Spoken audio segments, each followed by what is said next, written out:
Thank you very much. Good morning, everyone. I'm very glad to see you here. And it will be my pleasure to moderate this session on accreditation of inclusive business. We have a set of very distinguished speakers that have experience on the ground. They are practitioners. They are not academics. On promoting and recognizing businesses that go beyond commercial returns. And I'd like to invite them to join me in the podium. First, we have His Excellency Mr. Heng Sokun, Secretary of State of the Ministry of Industry, Science, Technology and Innovation of Cambodia. Thank you. I'd also like to invite Ms. Chin Hong, Deputy Director General of the Agency for Enterprise Development of Vietnam. Mr. Jerong Pham is Assistant CE of Grace Singapore.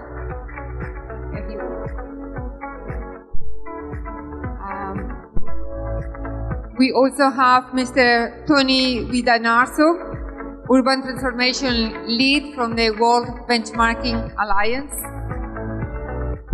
And we'll have Mr. Artak Melkonian, Senior Advisor from UNDP, joining us online.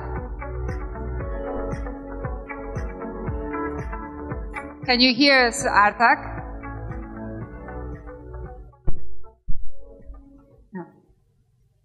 Okay, we'll make sure that Artak is online and can join us. Let's start the discussion, and I'll really like to start with Cambodia, it's one of the countries that has implemented an inclusive business accreditation system based on the guidelines for the promotion of inclusive business in ASEAN. So I'd like, if Your Excellency, if you could share your experience on developing this accreditation system, and what are some of the features? Because when we talk about accreditation system, what do we mean, and what are we accrediting? So over to you. Thanks so much. Good morning. Assalamu alaikum. So thanks so much. Talking about the accreditations, of course, it's quite important. If we see one product, when we try to find out these products get a standard or not. And then the standard is provided by which accreditation body. So when we find out that the product with the standard and accredited by a well-known accredited body, so we're gonna be use this product. The same way, accreditation is quite important. So that by seeing so, within the 8 recommendation policies of the IBCs in Cambodian, we call it IB, E, and C, so the Inclusive Business Enabling Environment in Cambodia. We use this guideline to be, provide the accreditation to those IB companies. Within our system, we're gonna be used like, we set up the first one. We have what we call the IB Steering Committee. The IB Steering Committee jointly by public-private partnerships. Of course, it's going to be endorsed by the Prime Minister in Cambodia, but it's jointly by, Interministerial Committee, jointly by the private sector and also development partner within the group. Besides this, we do have the IB Accreditation Committee under the IB Steering Committee group. Within the IB accreditation body, we also have included all the PPP inside that. We have Interministerial Committee, we have the private sector, mostly jointly those who are involved in industry and SME, like the Young Entrepreneur Association of Cambodia, the Women Entrepreneur Association of Cambodia, and also the FASMEC, the Federation Association of Small and Medium-Sized Enterprises. And also by the CCC, we call it Cambodian Chamber of Commerce, to be involved with that. And also, we have the Accreditation Secretariat, that those accreditation secretariat who work the ground for promote and all, encourage those companies to be involved in IB. So that all these stakeholders, they recommend the potential company to the IB Secretariat, and the IB Secretariat, they selectively provide a questionnaire. We have some kind of questionnaire for the first seeing those IB, whether they are intended to be IB or not, potential IB or not. After that, they're going to be give initial screening to those IB company by some 60, questionnaires, and also screening on those their production line, for example. If we found out that this company is, modeling IB company, we're going to provide them the scoring. The scoring is we have the three kinds of scoring. The first one is we call it the commercial rating. We provide it 41 score. Within this, we're going to be focused on the revenue of the company, the growth of the company, the profitable of the company, and bankability. I mean, the ability to pay back the loan to the bank, and the governance structure, and also the ESG standard. And besides this, the second scoring is based on the social impact, whether this company provide most social impact or not. With this, we provide very huge scoring, a 46 score to 46% to those companies that focus on social reach, the social debt, and the system change and transformation for poverty reductions and inclusion. That is most important. And last but not least, the innovations we provide them is about 13 score that mostly focus on the business technologies and innovations, and also environment. It's quite important. And what we are doing so far, we find out that all these IB companies are very resilient, even during the COVID-19 pandemic. We provide, we have the first accreditation of Cambodia. We provide to 18 model IB company. Within the 18 model company, we provide a huge social impact about to 1.7 million of population of Cambodia within 2023. And, their capital of the investment is about $267 million. That is very resilient during the 3 years of the COVID-19 pandemic. So this is what we are doing so far about this, accreditation system in Cambodia. Thank you so much. So you've already gone through a round of accrediting, and you have 18 companies. That only 18 companies are bringing impact to 1.7 million persons. So that's quite impressive. I also noted the three big dimensions that you're measuring on that accreditation. It's not only social reach, but it's also social depth of that impact, and also commercial viability, as well as the innovation. Thank you very much for being very concise on the key elements. Ms. Chin, Vietnam is now developing also an inclusive business accreditation system, also based on the general guidelines for the promotion of inclusive business in ASEAN. However, you've adapted to the Vietnam context. So can you tell us in what sense it's similar, and what are some of the specific characteristics of your system, and how you've adapted to Vietnam? Thank you very much, Marta. Good morning, everyone. Warm greetings from Vietnam. And thank you so much for spending your time here with us. Meanwhile, the beautiful beach outside is like waving for you. Thank you so much. And as Marta mentioned, that now Vietnam's also setting the IB accreditation system. Actually, we also learned experience from the other ASEAN countries, especially from Cambodia, and also based on the ASEAN IB guidelines.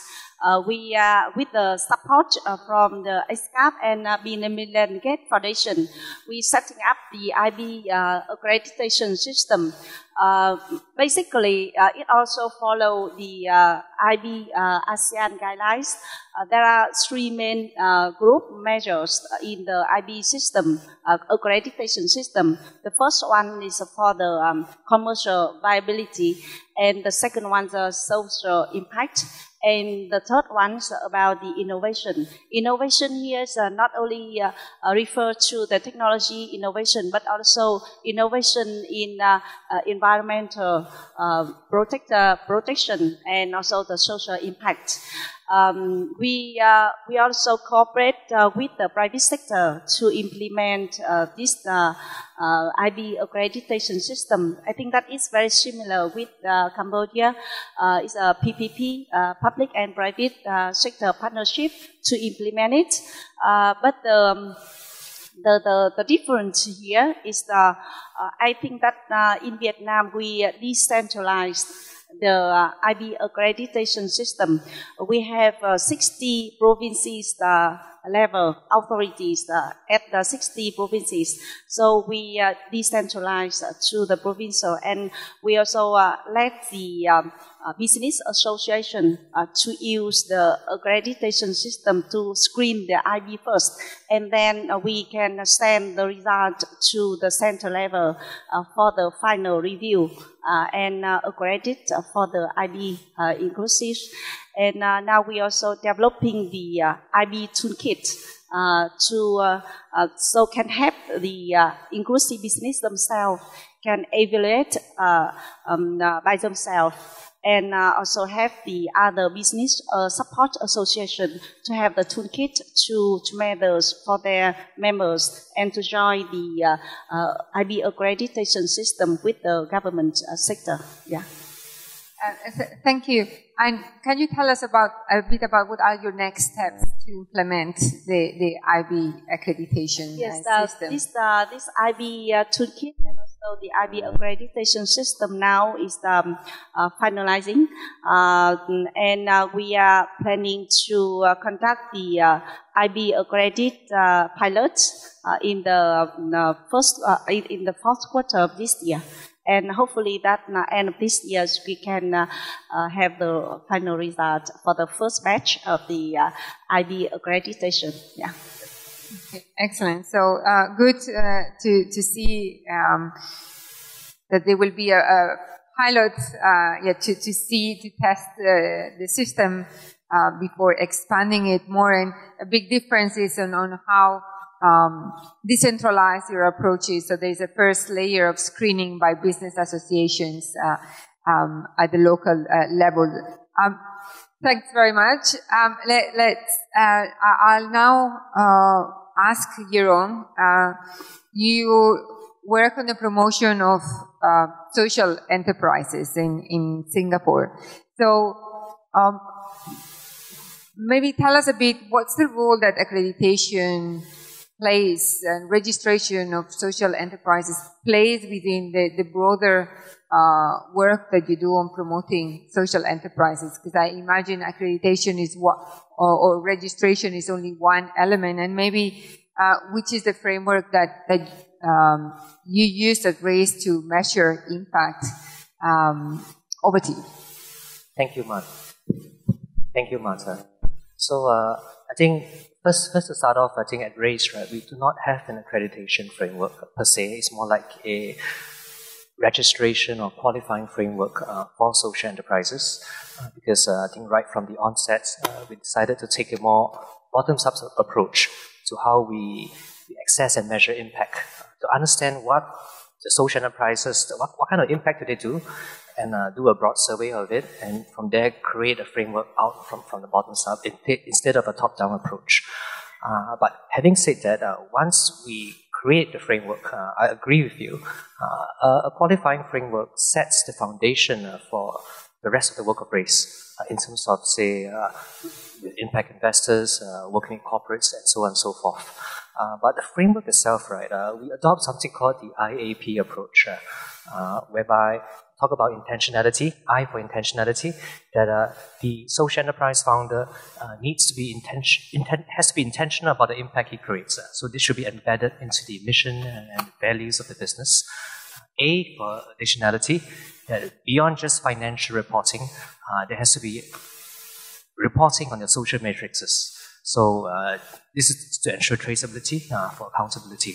So RAISE, we have something called the Social Value Toolkit, which to some extent is aligned with the UN SDG goals to get social enterprises to report on their social matrices.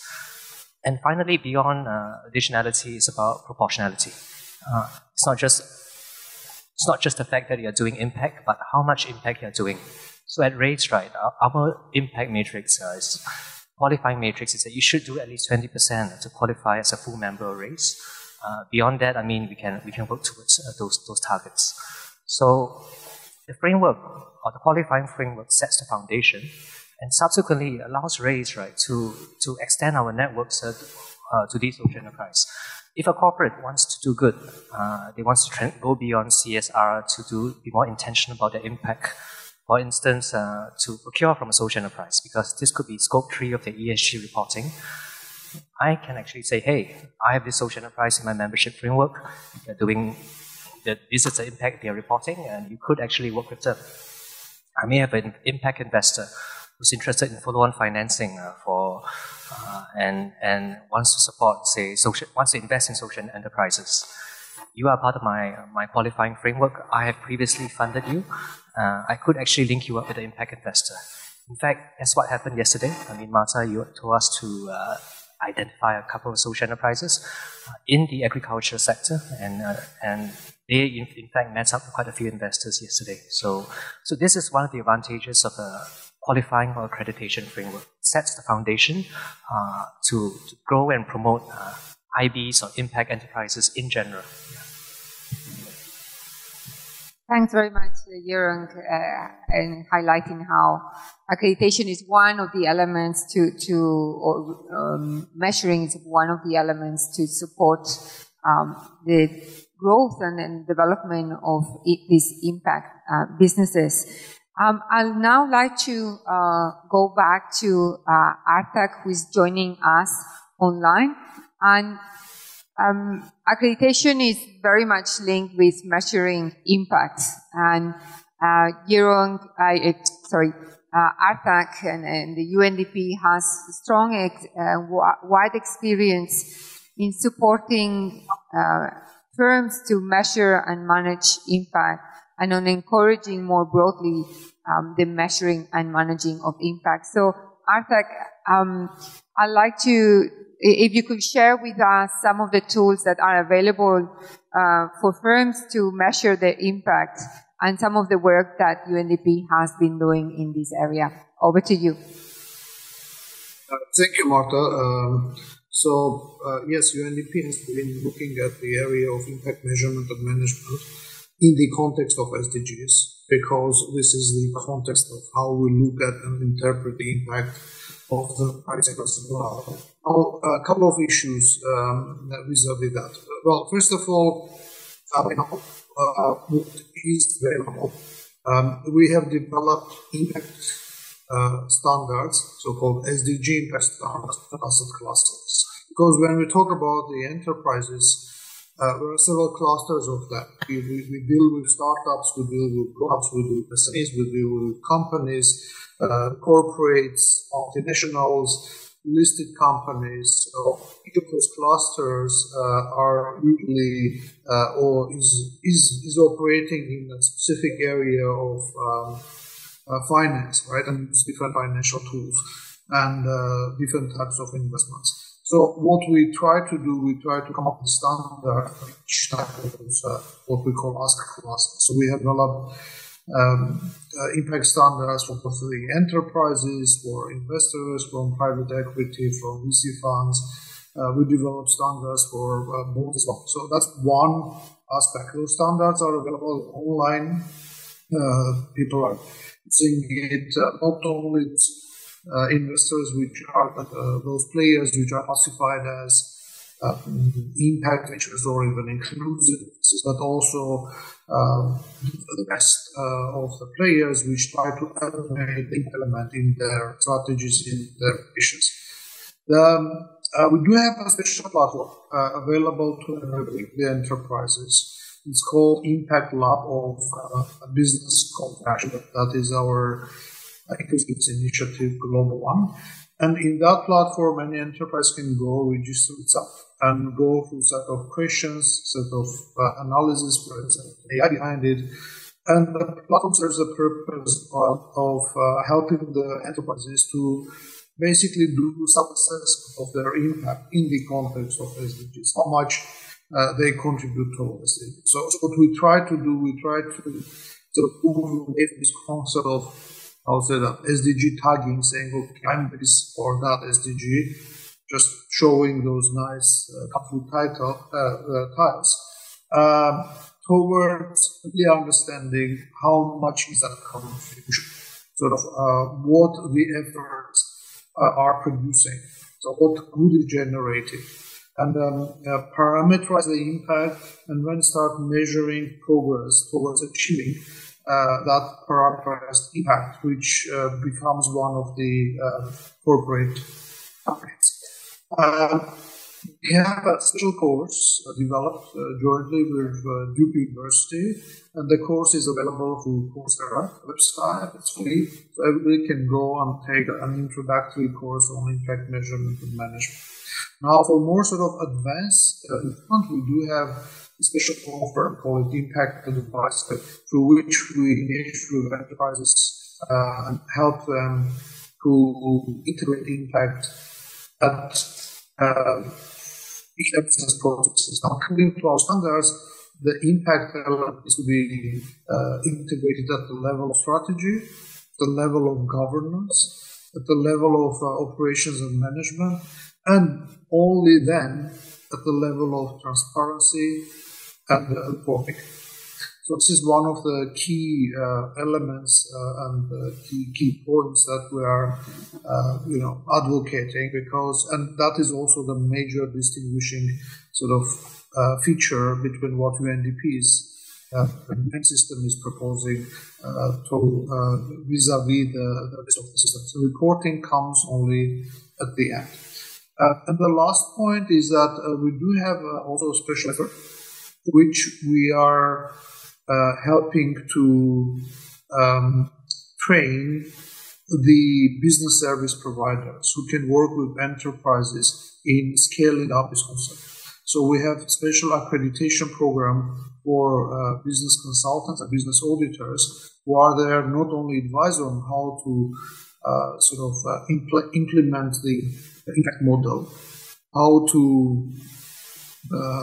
interpret the data, but also how to verify and validate the data that is used for impact measurement and management. I'll stop here. Thank you. Thanks, Artak, and thanks for highlighting the different tools that are available online, and the point that you made of you need to build the capacities of different organizations to take forward measuring and managing impacts, and also for the accreditation of those enterprises. One of the issues that we face when we talk about measuring and managing impact and accreditation is that few companies still measure their social impact. There's a cost involved of that. Do you have any suggestions on how we can encourage and facilitate more firms to measure and manage impact?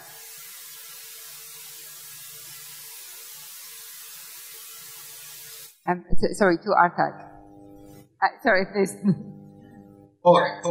That's okay. Well, definitely. One thing is so we are saying that there are different tools to measure the impact and different approaches, and you do not need to use the most sophisticated tool whenever measuring your impact. So those tools need match to the needs. So we talk about, let's say, a relatively young company, startup company, where a much easier way of looking at what the input could be and the tools needs to be used and what type of data needs to be collected. So there's one aspect of the optimization on that side. Second, we have seen that any cost which is spent on introducing the impact measurement and management in the company is paid back by two major factors: increased profits and increased risk resilience. That's absolutely proven and not any more questioned observation, which is proven by meta studies both across the developed and developing countries. So, and that is one of the major findings that we can assure the company that listen, whatever is spent on the system, on this approach, that will be paid back, definitely. And I want to also underline that factor and that observation of the previous speaker, His Excellency mentioned about, inclusive businesses being more resilient in the crisis times. That was also an observation of our so-called impact venture accelerators, where the companies which have gone through the impact measurement and management curriculum is going to be much more resilient during the crisis. So that is one. And the other thing is the major part of the cost relates to, I would say, validation and certification. In many cases, the companies just need to do their sort of self-awareness, self-assessment of their impact. And they can do it through the tools which are available for absolutely free. As I mentioned, all our resources, UN system, it is free for everybody. People just need to go and use those tools, educate themselves. And we can also step into help in some parts of their application. Excellent, thanks. And I saw nodding heads also from Yerong on this of having a tiering approach and what you're going to expect from companies in terms of measuring and their impact. So I think I can agree with I can agree with that. When it comes to measuring the impact, say, of businesses, you need to adopt a more calibrated. I mean, since we're talking about inclusive businesses, we need to be inclusive in the way in how we measure impact. You cannot expect to use a book of rules, right, and just throw it at a business to get them to qualify to be a social enterprise. So at RAISE, I mean, we're just in the exploratory stage to see whether we could perhaps adopt a more tiering approach. If you're a business, say, in the seed and early stage, right, technically you have no impact created. I don't have your management accounts, I don't have your financials, but I know that you intend to do it. But so in a way, it's still quite important, because if you want to create that impact ecosystem on a sustainable basis in the long run, you need to start somewhere. And for RAISE, right, it's about being the gateway to go a bit more upstream, to reach out to the young entrepreneurs out there, because they are the future IBs of tomorrow. You need to go upstream, capture their mind share, and see how we could get them to be part of this membership body. And over time, of course, as they grow in their business, in their revenue, and the impact, then we can gradually, in a phased approach, right, start to apply more rigorous measurement techniques on them to qualify them and to verify them. So it's good to have a stage approach so that we can create a wider funnel to reach out to grow this whole impact ecosystem. Yeah. Thanks, Yerong. So now let me turn to our last but not least speaker, Tony, and give you the first opportunity to intervene.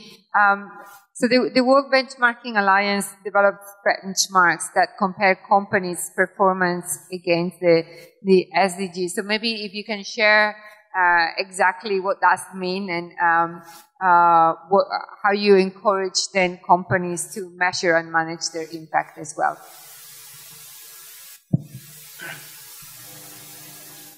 Thank you, Martha. Yeah, I should probably start off with an introduction of World Benchmarking Alliance and our processes a little bit, because again, we're talking about accreditation of IB. The benchmark that the World Benchmarking Alliance develops is not an accreditation process per se, but it does include a lot of the goals that we would seek to achieve in the SDGs, and therefore it also includes a lot of the inclusion aspects that we are trying to achieve through the SDGs. The World Benchmarking Alliance itself is a global think tank, NGO, whose main activity is to develop benchmark for companies and measure their contribution to the SDGs. We do this across 7 key industry groups, which is a little bit different, and acknowledge what Artak and Jerong was saying before about the tiered approach with companies in different stages of development, some of them being startups, some of them more established. They have different characteristics and different kind of social impact that they can potentially have on the communities, right? And we also recognize that, but we focus more on the major companies than we are focusing on the startups. And we also focus on the 7 key industry groups, which if we're looking to serve the bottom of the pyramid, these 7 industry groups, they have different characteristics in terms of the people on the bottom of the pyramid, right? So that's why we take this approach where we develop benchmark for 7 key industry groups, which we call 7 transformation systems. And we would start up engaging these companies during with the benchmark that we have developed, right? We would collect data on how companies are performing in their contribution to the SDGs, including the inclusion aspects. And we would start to engage companies in our research and assessment part of our work, right? And I guess the question on how we encourage firms to participate in these kind of processes, the first part I would say is somewhat external, because as our name suggests, World Benchmarking Alliance, we don't work alone. We have alliances. The groups that we include in those alliances are there are governments, there are investor groups, and there are academias. There are a whole range of groups. But in terms of encouraging companies to participate in these kind of assessments, we work with investor groups mainly because they're the ones that are financing a lot of the company's operations, and therefore determines to a certain extent on how these companies operates, and they care about how the businesses that they're investing in are performing, whether or not they're being inclusive and therefore more resilient and sustainable. Right, and these groups are the ones that would help us disseminate our benchmarks.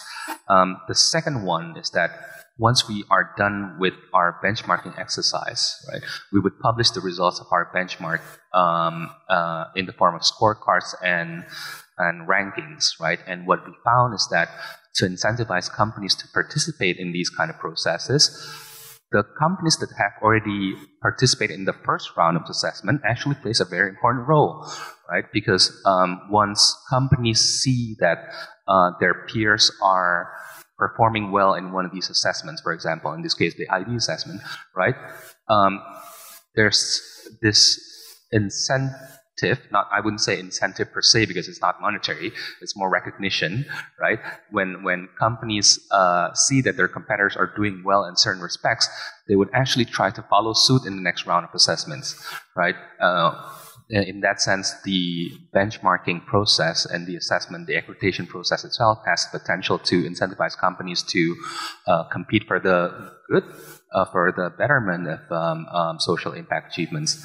So those are 2 things that we have observed has been crucial in engaging companies to participate more in our assessment process, engagement process. I'll stop there for now, but I guess one thing to note is that, sure, there's the benchmarking process, there's the initial benchmarking process, but there's also the continuous monitoring and evaluation that is needed, as well as the support that is needed to companies that want to follow suit. They need support actually to identify what the best practices are and how they can achieve that essentially. So I'll stop there for now. Thank you very much, Tony, so for highlighting the importance of how benchmarking against each other, companies against each other, can be a motivator. Of course, this is more target towards larger enterprises. And then you talk about the cost of involved. It's not just doing it once, but it's monitoring and continuing. I think several of you talk about this has to be a stage approach where you use it as a learning tool when you measure your impact. So now we've had an introduction of our experience. I'd like now to offer the opportunity to those in the room if you have any questions for our panelists. If we can share microphones, please. When you speak, I'll be grateful if you could introduce briefly yourself and your organization. Okay, I see one person there and from Vietnam. Yep. Sorry, I don't see the number 4. Okay, I believe it's table number 4. Yes. So good morning. Good morning. My name is Tatat. I'm from Oxfam in Indonesia. So I would like to thank all the speakers and also the moderator for a very insightful information.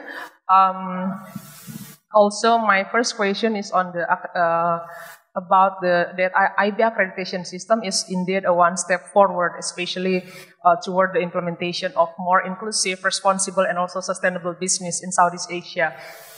From my a bit information, like a bit reading about the guidelines of the promotion of IB in ASEAN, one of the criteria is on the environmental, social, and governance. And my question especially is on whether in the accreditation system in Cambodia and Vietnam is already also criteria for that focusing especially on the women economic empowerment and the disability inclusion, people with disability inclusion. That is my first question. One more a bit. Last speakers from the WBA also mentioned that it might be not incentive for inclusive business, but it's more on the acknowledgement. However, I want also to ask to all the speakers whether it is possible to give financial incentives, especially to businesses who already got the accreditation. Thank you. Thank you very much.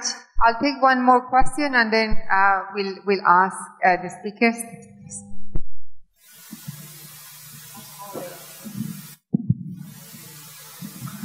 Good morning. My name is Thang. I'm from Vietnam. So I also have 2 questions for the delegation from Cambodia, because I know that you already have the accreditation for Cambodia.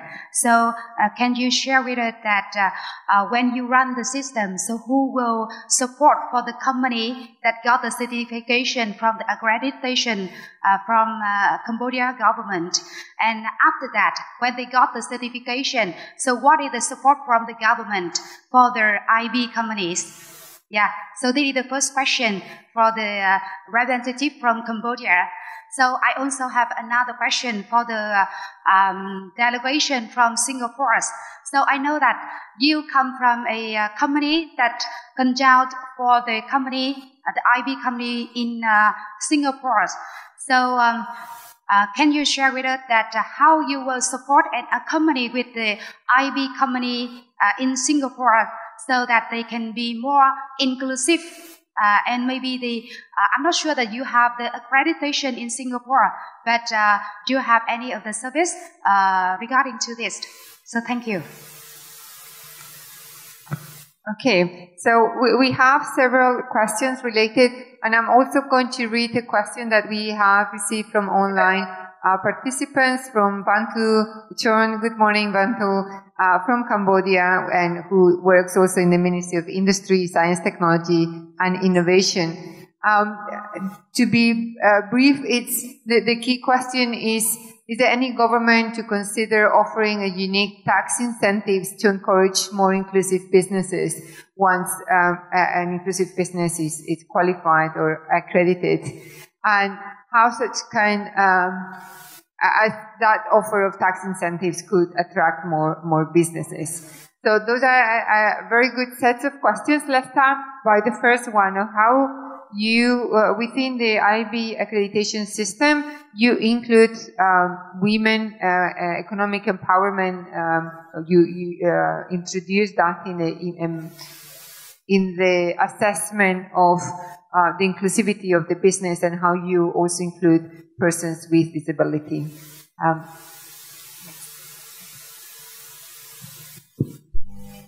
Thank you very much for questions and also sharing from Indonesia. Actually, for the IB accreditations in Vietnam, the IB will be ranked in like a ABC system, and based on the scoring 100 scores. And we put a lot of questions in the IB toolkit, we call IB toolkit. And in the questions, when we measure the social impact, we already mainstream the gender lens in the social impact. For example, like if the number of the women can participate in the value chain of the IB company, if the number is higher, maybe from 20 to 50 person, for example, like this, it means that they can get one score. But if the number of the women participate in the value chain is higher, like more than 50 people, so they can get like a 1.5 score, for example, like this. So it means that if the number of women participate in the value chains are higher, so they can get higher score in the IB accreditation system. And also, when we measure the social impact, we also ask the companies about like whether they already have the policy to support the women in the companies or not, in terms of like the equality and also the welfare, and as well as how they can encourage the women entrepreneur in the leadership level, for example, like this. So yeah, it means that I think we already mainstream the gender lens in the IB accreditation system. So I think end of this year, when we officially launch the IB accreditation system, we're willing to translate it into English and share with the ASEAN members. And we are very happy to receive your comments and also your contributions to improve our accreditation system. Thank you. Thank you very much. And anyone else that would like to share how gender lens is introduced into the accreditation system, or your efforts to recognize? I can take the question too. So I mean, I would like to caveat that at RAISE, definitely we look at the gender lens. First and foremost, my CEO, Mr. Alfie, he happens to be the country advisor for Swift Capital too. So if the top looks at is involved in a gender-based impact fund, I mean, surely RAISE does that too. And the thing about it, I mean, whether is it by natural selection or so, I mean, 50% of my funded portfolio, they are women-led entrepreneurs. So at least at the funded level. At the accreditation level, we do take into account gender lens perspective. Firstly, we don't just look at income at the bottom pyramid. It's not just about persons from low-income households. We look at disabilities. We also look at women at risk. So the single mom or mom with a certain at-risk background, RAISE is willing to consider that person as a beneficiary that could be employed by a social enterprise or an inclusive business. So so in that sense, right, we do take a gender lens approach. Yeah. Okay. Then let's move to the next question that I can see it's very important for companies. What examples have you seen? Are you implementing or linking the accreditation of inclusive business to tax incentives? So, who would like to respond? I think it's a very good question and also very sensitive question, of course. The example in Cambodia, of course, to those IB company, we have provided them two incentive to such kind, like offering them more brandings or more recognition of the IB company. The first one, if you are, become an IB company, the ministry itself is gonna provide you to put ministry logos into your products. It means that we recognize your company to be the IB model company. The second thing we just, of course, the government itself just endorsed a new sub-degree for the implementation of the investment law. And within that, we have started one article regarding to the IB manufacturing, that the government is going to provide a tax-free for those IB manufacturing if you become the IB. The tax-free is included from for example, you're going to be, lining up or spread up or enlarge your company or your factory to be the new, production chance one. You're going to provide free of tax in case you import all the machinery, all the new technologies, all the raw material to build the factories itself. And second thing, we provide them with some kind of like tax holidays up from 3 to 9 years according to your company products as well. So this is what we done so far regarding to encourage and the IB model companies in Cambodia. Thank you very much. Ms. Chin, can you tell us a bit more of details of how you're planning to link the accreditation with support from governments? Because it's not just incentives, but there may be other types of support that governments, financial incentives may take longer to get approved and assigned. We heard it's very controversial, but government plays other very important roles as facilitators. So maybe if you may want to elaborate on this other support. Thank you, Marta. As I shared with you before, when we rank the IB according to the ABC system, for example, if the company can get about 50 score, so they are potential IB, and they can get B rank. If less than 50 score, it means that they got C rank, and above 80 score, so they can get A rank. It means that they are real IB. And according to Vietnamese Prime Minister decision last year, we already have the national program on supporting the sustainable businesses and including the inclusive business. So if the companies can get B rank, it means that they are potential IB. So they can get the support from the state budget to improve the capability, the competitiveness. It's a technical assistance, not the non-financial assistance like a tax or like a grant. But we offer several technical support, for example, like a training, coaching, business matching, and market expansion, business consultancy for the IB, potential IB. So I think that in the long run, when I have a small talk with my friends here, my panelists here, I recognize that for the long run, we need to have a different IB toolkit, different measure benchmark score for different sectors. So I think that when we can deep dive in different sectors, we can get more clear picture and targeted group. So I think we can think about the tax incentives for the IB.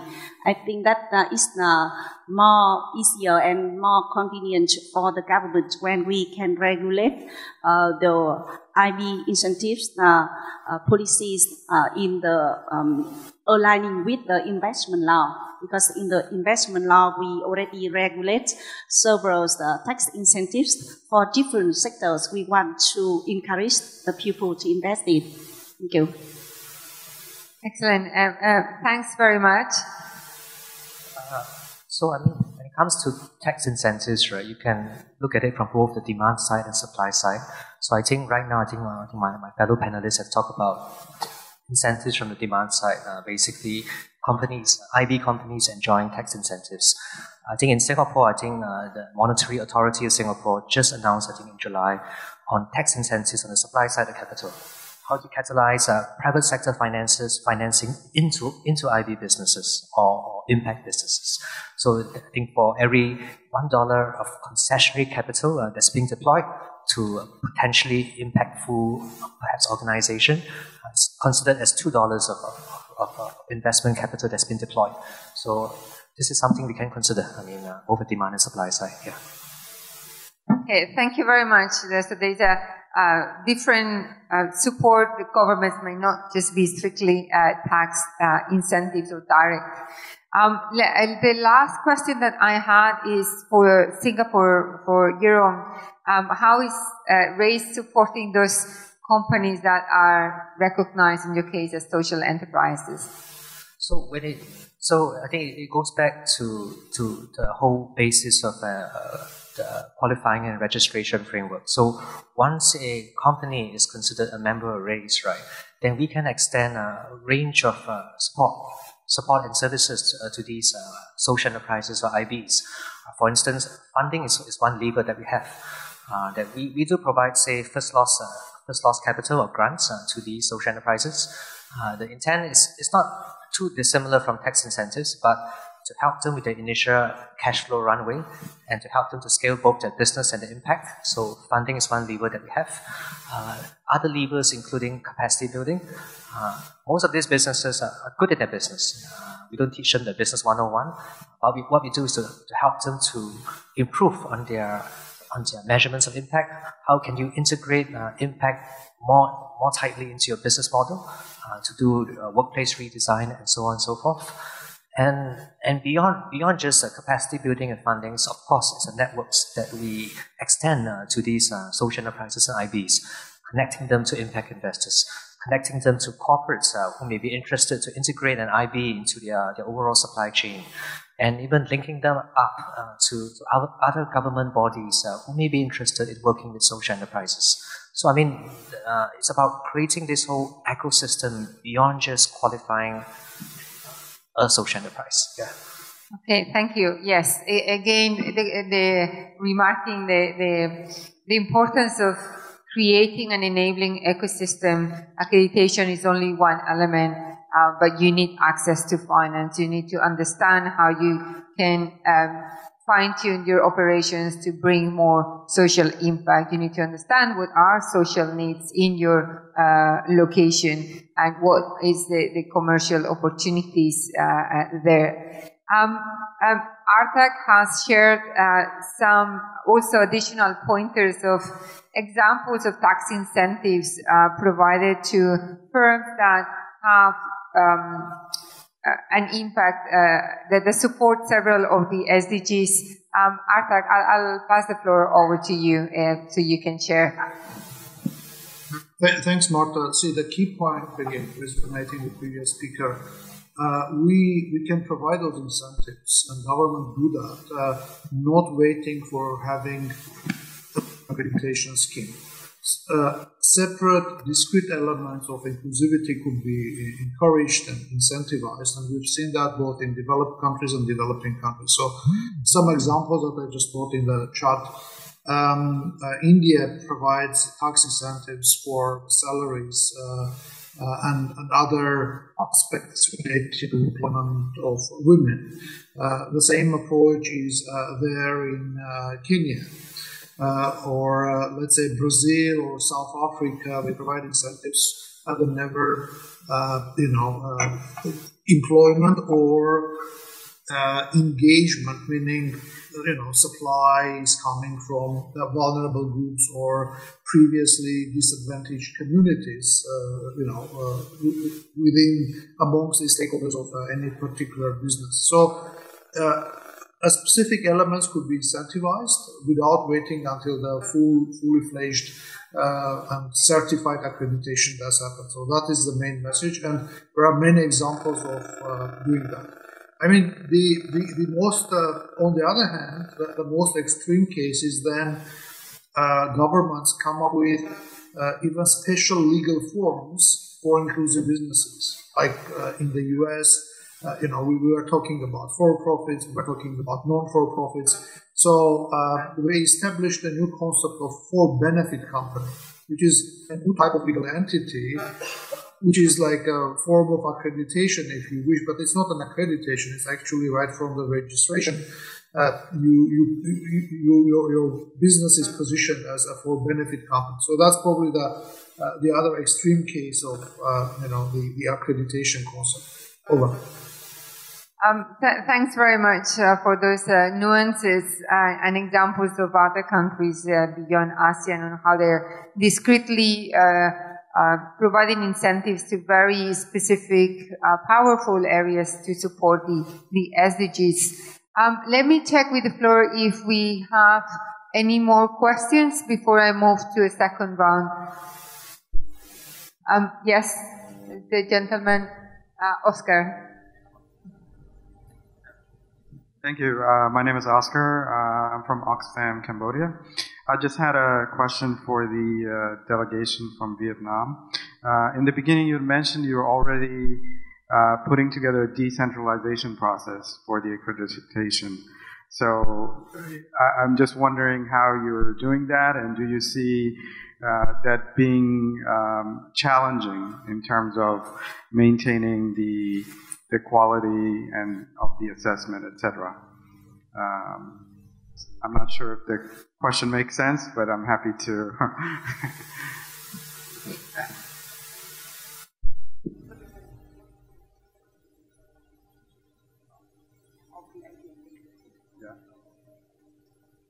Let me check before we go. If is there any other question from the floor?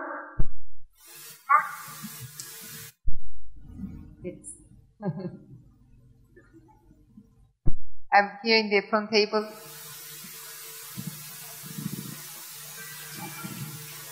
Yeah, so I also have another question for the delegation from the UNDP. I know that you are the advisors for the IBs companies, so can you advise the IB companies so how they can get the fund for the or how they can easily connect to the impact investor? So you know that in Vietnam we have a lot of the IB company. However, when we connect with the impact investor, we find that it's a little bit difficult. So what is the criteria do you think that we should focus on? So it will be very potential for the impact investor.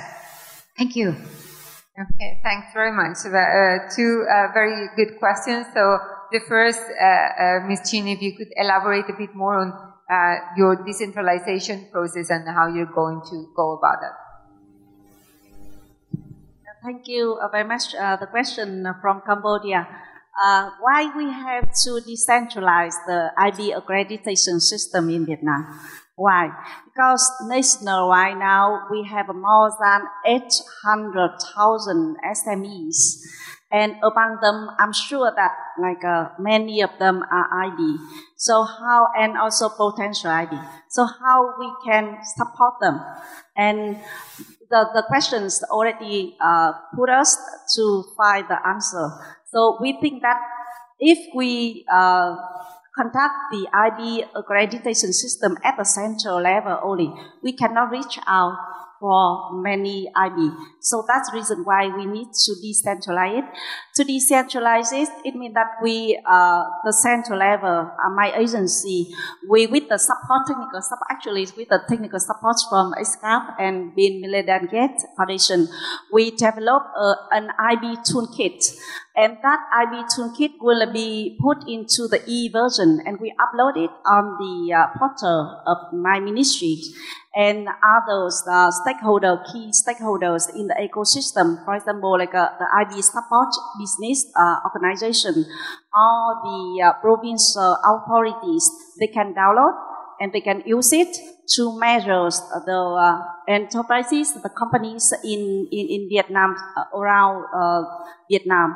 And based on the score, they can select the IB, potential IB. And they also cooperate with us to implement the national program to support, to improve the competitiveness of the IB companies in Vietnam. And if they have the request to like a national accredited, they can send the result to the central level, to my ministry, my agency, and we will set up a committee, evaluation committee, accreditation, national accreditation committee to review the result and accredited it at the national, at the central level. But for the support from the state budget, only at the provincial level, and also the business association can use a toolkit already uploaded on the portal of my ministry. By doing so, we can reach out more IB around my country. Yeah. Thanks very much. Now, the next question, I think, is the $1 million question.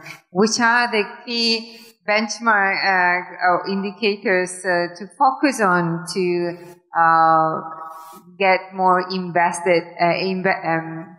investments from impact investors? So, anyone would like to share the thoughts of, maybe let's broaden the question as well. What's key for what impact investors are looking when you're a company that it's inclusive?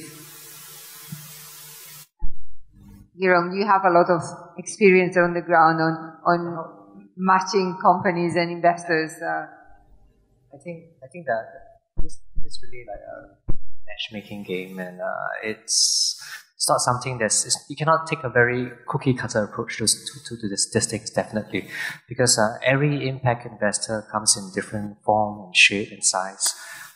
It's about the inclusive business doing due diligence, right, on which impact investor do I really want to target. Understand what is their mission and vision, what is their values, what areas are they looking at, what industries they're looking at, and making a very concerted effort to reach out to the impact investors. You cannot just go to a VC, you cannot go to a private equity, you need to look at what kind of stage of growth you're in. So it's as much as the inclusive business or SC, right, trying to understand, right, whether there's alignment in courting these impact investors. Because if there is no strategic alignment, even if that investor invests into the social enterprise, if there is subsequent mission drift, there can be messy breakups. I mean, that's something that as at RAISE, right, we have seen before, whereby subsequently there's a mission drift and mission misalignment, and it can be quite painful. So it boils down to due diligence on both sides of the party and seeking some form of alignment. Yeah. And I mean, those are my initial thoughts for now, but I can come up with more thoughts in a while. Yeah. Okay. Any further thoughts that maybe Tony you would like to add, and Artek? Let's start with Tony. No, just a very brief addition. I completely agree with what Jerome is saying. I mean, if we're talking about impact investing, these investor groups, they have their own mission, they have their own, I wouldn't say, kind of like target beneficiaries that they have on their mind. So we're talking, say, startup companies that are operating in the digital sector, for example, right? Some of those companies might be more interested maybe in youth and education, for example. Just an example.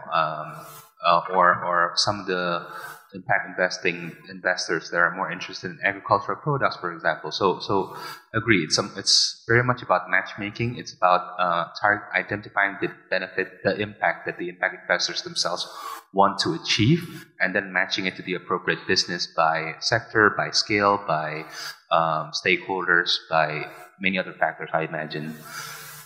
Yeah. Thanks. Over to you, Artek. The key point here is in the name impact investment. So first of all, you need to talk investment language. If you don't talk investment language, approaching impact investor doesn't matter. I mean, it won't work at all, right? So first of all, you need to be absolutely qualified to do the investment pitch when talking with impact investors. Second, you need to talk the impact language properly, and this is where the challenge is, because most of the businesses more or less aware about the investment language, but not that much of impact language. Now, and when talking impact language, again, there are several concepts of integrating sustainability or integrating impact into the businesses, right? There is a concept of just a CSR, responsible business, sustainable business, ESG, impact investing, etc. So you need to distinguish between those concepts and understand what is going to resonate with that particular impact investor. And I can tell you that those entities which are positioned themselves as impact investors, they are quite particular about those concepts. They do want to see the impact as one, if not the main target of your activity. It should not be just a byproduct of your main activity. It should not be assessed at the level of efforts. You cannot go back to the investor, tell them, oh, you know what, I'm employing 100 women in my workshop, in my shop, right? He will say, so what? I mean, it's a part of your activity. You need to talk about the salary level of pay to women, the proportion of the workforce, other aspects in terms of their career, their health, their, maybe children matters and access to some of the other things. So it's not, it should go beyond the effort level, it should go to the specific impact level. That's one aspect. Second, impact investors, they don't like when you talk about one single impact. It's not usually proper to go and say, you know what, I'm addressing SDG number this or SDG number that. Oh yeah, my technology addresses carbon footprint. I'm going to sort of invest your money into an equipment which is going to reduce carbon footprint, etc. That was okay probably 5 years ago. It's not okay anymore. I mean, we have seen examples where focusing on one impact or one type of impact without understanding the interrelationships with amongst the other type of impacts, right, start creating an issue. One of the best examples I usually bring in these talks is, let's say, PET bottles, right? I mean, the plastic bottles, which are actually the best packaging solution from a carbon footprint perspective. So if you look at that investment in that technology from the perspective of carbon footprint impact, that's the best one. But it creates a lot of other issues, and once being scaled up, it becomes another problem. It is a major pollutant to the oceans, right? And on the inclusivity side as well, I mean, we have seen microfinance, which targets financial inclusivity, right? But I mean, you can see in some of the countries in the region, we have whole villages going bankrupt because improper microfinance, because only the financial excess was considered without looking at the financial prosperity. You can look at, let's say, affordable housing projects. Very nice, specific impact, right? Providing shelter to vulnerable groups. But if you disregard all the other aspects in terms of integrating those people and blending them into better neighborhood, creating sort of employment and education, opportunities to them, sort of, if that is disregarded, then affordable housing project in a couple of years will become a sort of ghetto. So, and we have seen that happening both in developed countries and developing countries. And, horizontal slums were converted into the vertical slums.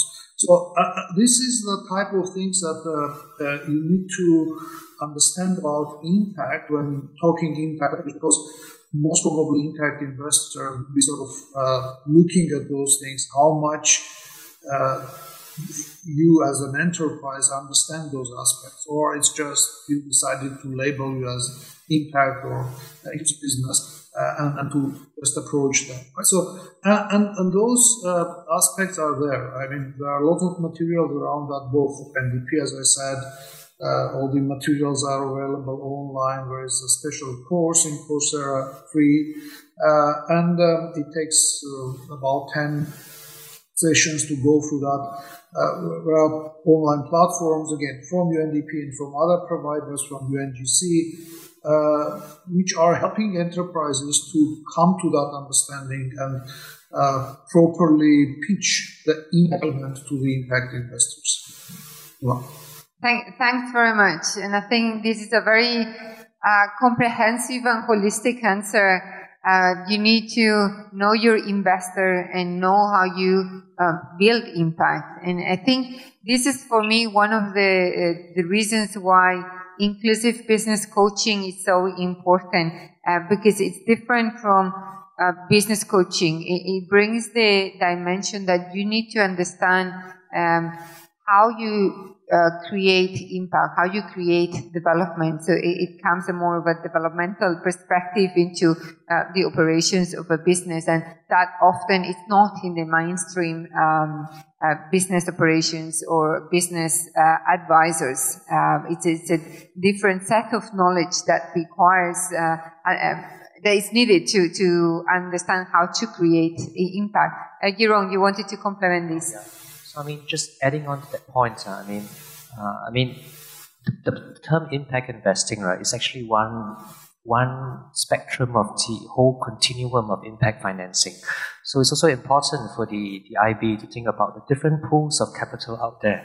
There could be venture philanthropy, there could be grants, there could be blended financing, there could be debt, there could be pay for success instruments, there could be then impact investment, concessionary capital. So it's also important to think about the different kinds of capital out there, because ultimately when you go with equity, right, you're diluting your cap table. So there are other forms that a IB could adopt, like debt, which is especially if you have a strong cash flow. So also very important to think about some of these things beyond just focusing on investments and equity. Yeah. So that's another point I wanted to make. Yeah. Thank you very much. I think we have a very good run of insights, and maybe I'd like to move into our last round, and I'd like to ask for what are some of your suggestions for any other government that may want to, or agency that may want to promote inclusive business accreditation. Yesterday, we heard the proposal of from the ASEAN Secretariat, from Dr. Lan, of putting forward an inclusive business accreditation framework for ASEAN.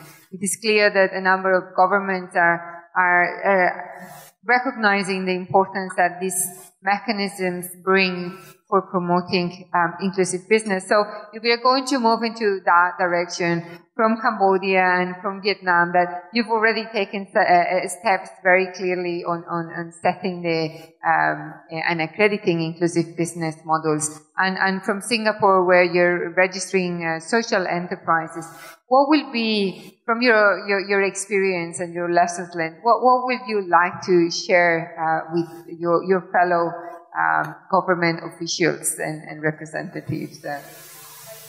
Thanks so much, Marta. Yesterday's in the high-level ministerial meetings, of course, His Excellency Turton has raised out now the two issues. The first one is the IB fund for the microfinance.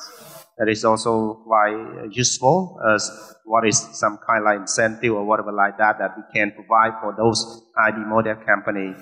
And the second thing is for the framework for the IB accreditation. I think it's quite useful because to ensure the promotion of the IB within ASEAN member state, every member state should consider of have this kind of frameworks or this kind of the guideline to be implemented. Because accreditation is quite important, and of course, you know, as what I said, that to acknowledging, to branding, and to recognition of those IB model company, we need to provide them with accreditations. And to be a good accreditation one, unless it is a transparency one, with a quality one. We cannot just get all the quantity and we say, oh, this IB model company, that IB model company. So that the qualified IB model company is very important. when we have all those IB model companies, it's more easier to get even the impact investment of what you said. If it is not qualified, it's just a quantity of that IB model company. How can you provide them with, with some incentive, you provide them with some, tax holiday or whatever like that? It's not the right thing one. So that to select those IB model company with, accreditations is much more important. And the second thing, to promote them, to acknowledge them to be IB, we have to have our mechanism, the real mechanism one, from the ground field to the technical level and to the political level, to set up such a mechanism with one system to make sure every decision is a right decision to provide a impactful IB model with accreditation.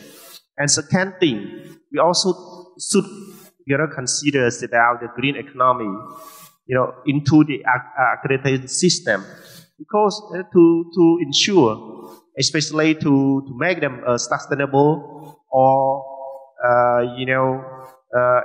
inclusiveness, we should think of this green economy that is very harmonized with our environment. That is much more important, because right now I think in our accreditation system, some we also consider about that, some are not yet. So the two things, and also the women empowerment is also quite important as well. We are happy to see yesterday the awardee of our ASEAN Inclusive Business Award. Most of them are women, 7 among the 10. We are happy to see that. So that I think we can put all those more input into our systems as well. And of course, accreditation system is a must, is a compulsory for our ASEAN member states. Thank you so much. Thank you very much. Ms. Chin, would you like to share some pointers? Yeah, first of all, thank you very much, our panelists. You already sharing and also giving me many good recommendations, as well as the question from the participants. Your question, but you're also very useful recommendation for me to improve our work. According to the accreditation system in Vietnam, now we are piloting. I think that the key point here is the government just act as the player who create the regulation and the framework. But the other key players in the ecosystem should involve in that ecosystem to implement the IB accreditation system, not only the government, is the first point. And the second point is in the long run, at the early stage, we just think about the IB accreditation system for all the sectors, but in the long run, we should deep dive in different sectors so we can have a more real and more useful, effective solution and also support measures for the IB in each sectors. And the third one, I think that I very like the ideas from zero. You mentioned about we should give the incentives not only for the supply side but also for the demand side. I think for the IB now, we only focus on provide the technical support for the IB companies. But I think that for the society, we also should implement more and more activities to improve, to raise the awareness of the society and the market about the IB. Like through the training the market, you also have the IB. The customer, they acknowledge that the IB service and the IB product is very meaningful for the society and for the development, sustainability development. So it means that you trading the market. It means that you already support the IB companies. It's the last, but I think that is very important. That's my sharing. Thank you. Okay, thanks very much, Jerome. Some thoughts. Thank you, my fellow panelists. I think I also learned a lot from you and learn what each and every country is doing. I think I'm just thinking, say, in the long run, it'd be useful to have some harmonization or perhaps commonality of, say, frameworks and standards.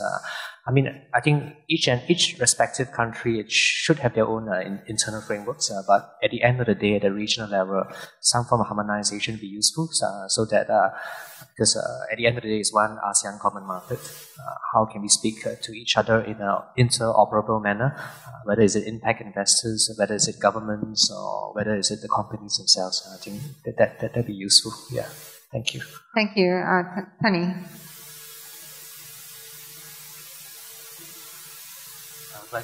I would like to thank the fellow panelists here and the opportunity to be present here today and together with the Excellencies, distinguished guests. But in terms of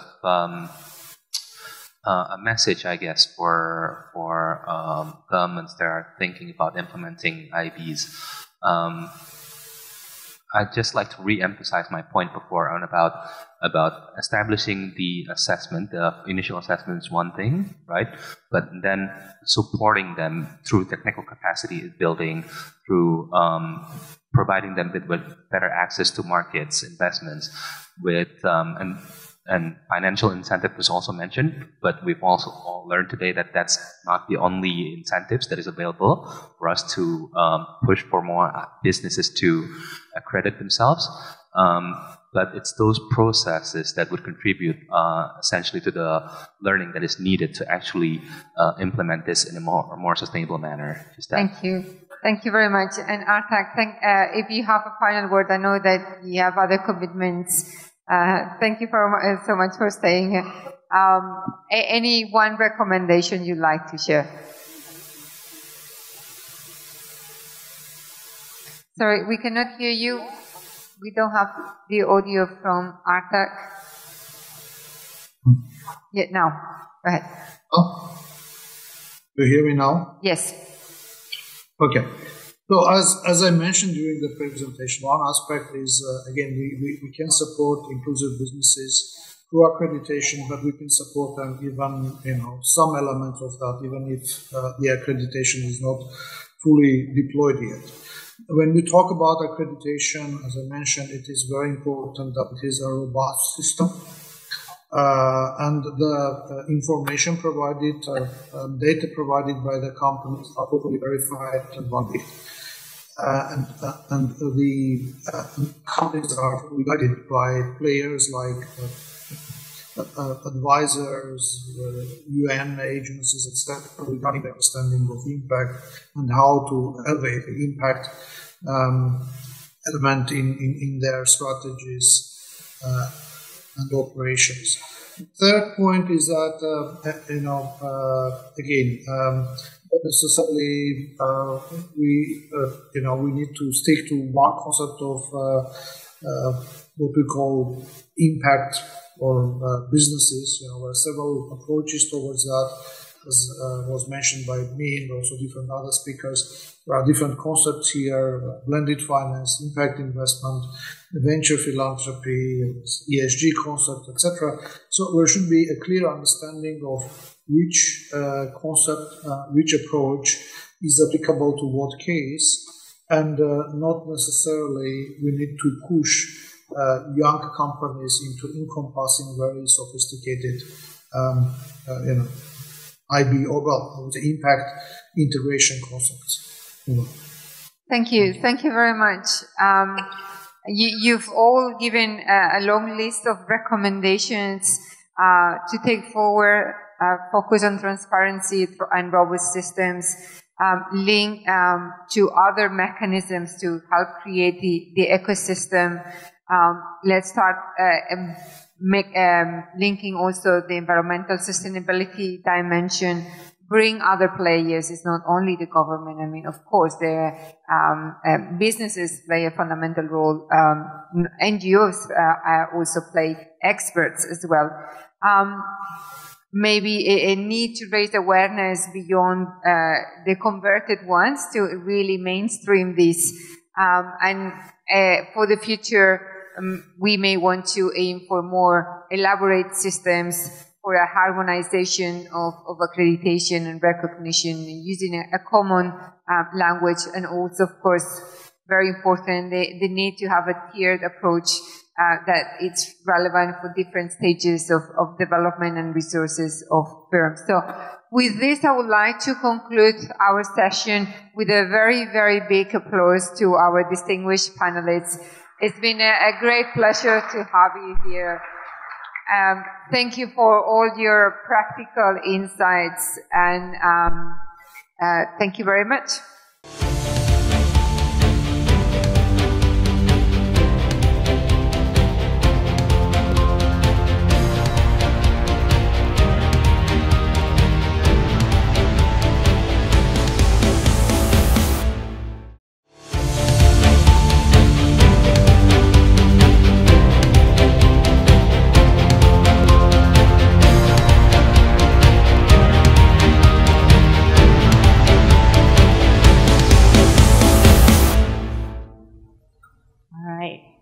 Boy, that was a hard panel to follow.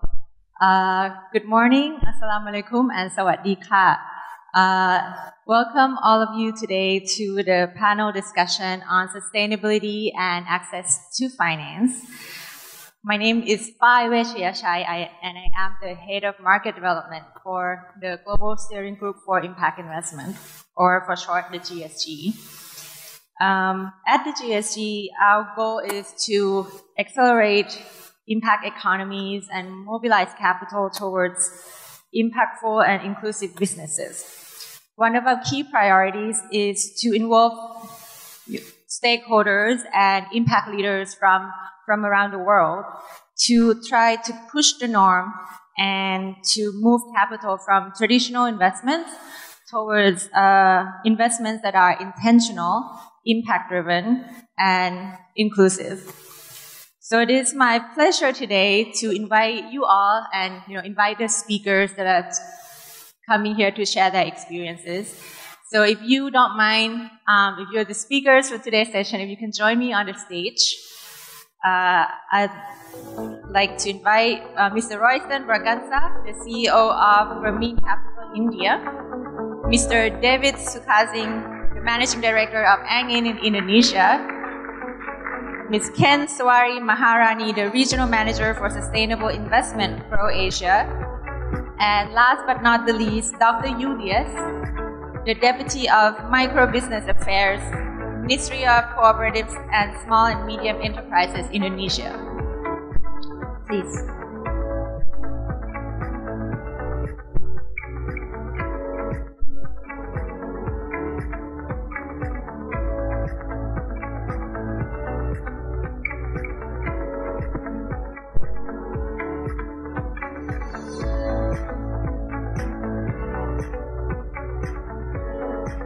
So welcome all of you, and thank you for joining us today. The topic of today is sustainability and access to finance.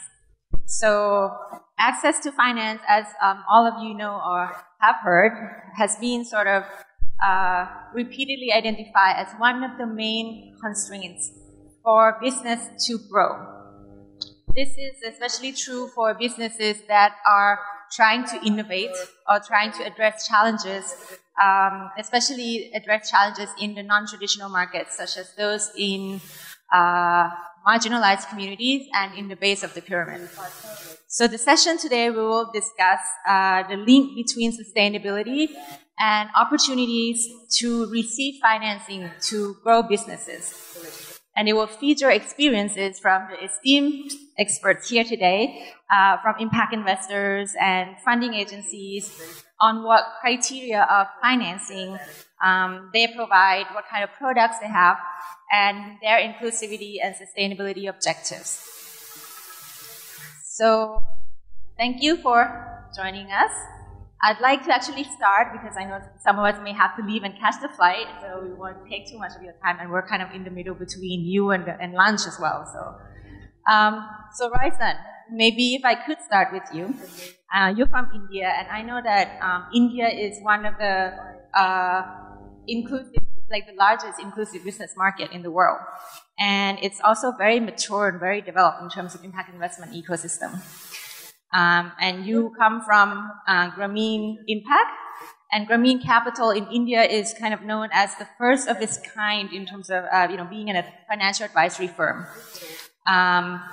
You have a mandate to catalyze inclusive growth and facilitate capital market access for impact-focused enterprises across sector.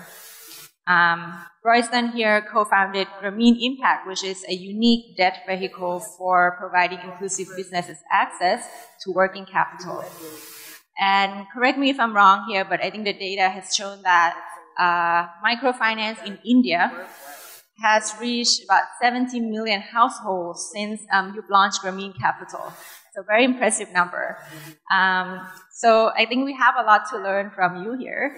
Can you share with us what are the lessons that inclusive businesses or policymakers and everybody in the room here can learn from microfinance in India? And what are some of the products and services that are offered by Grameen Capital in India? Hi, good morning, everyone.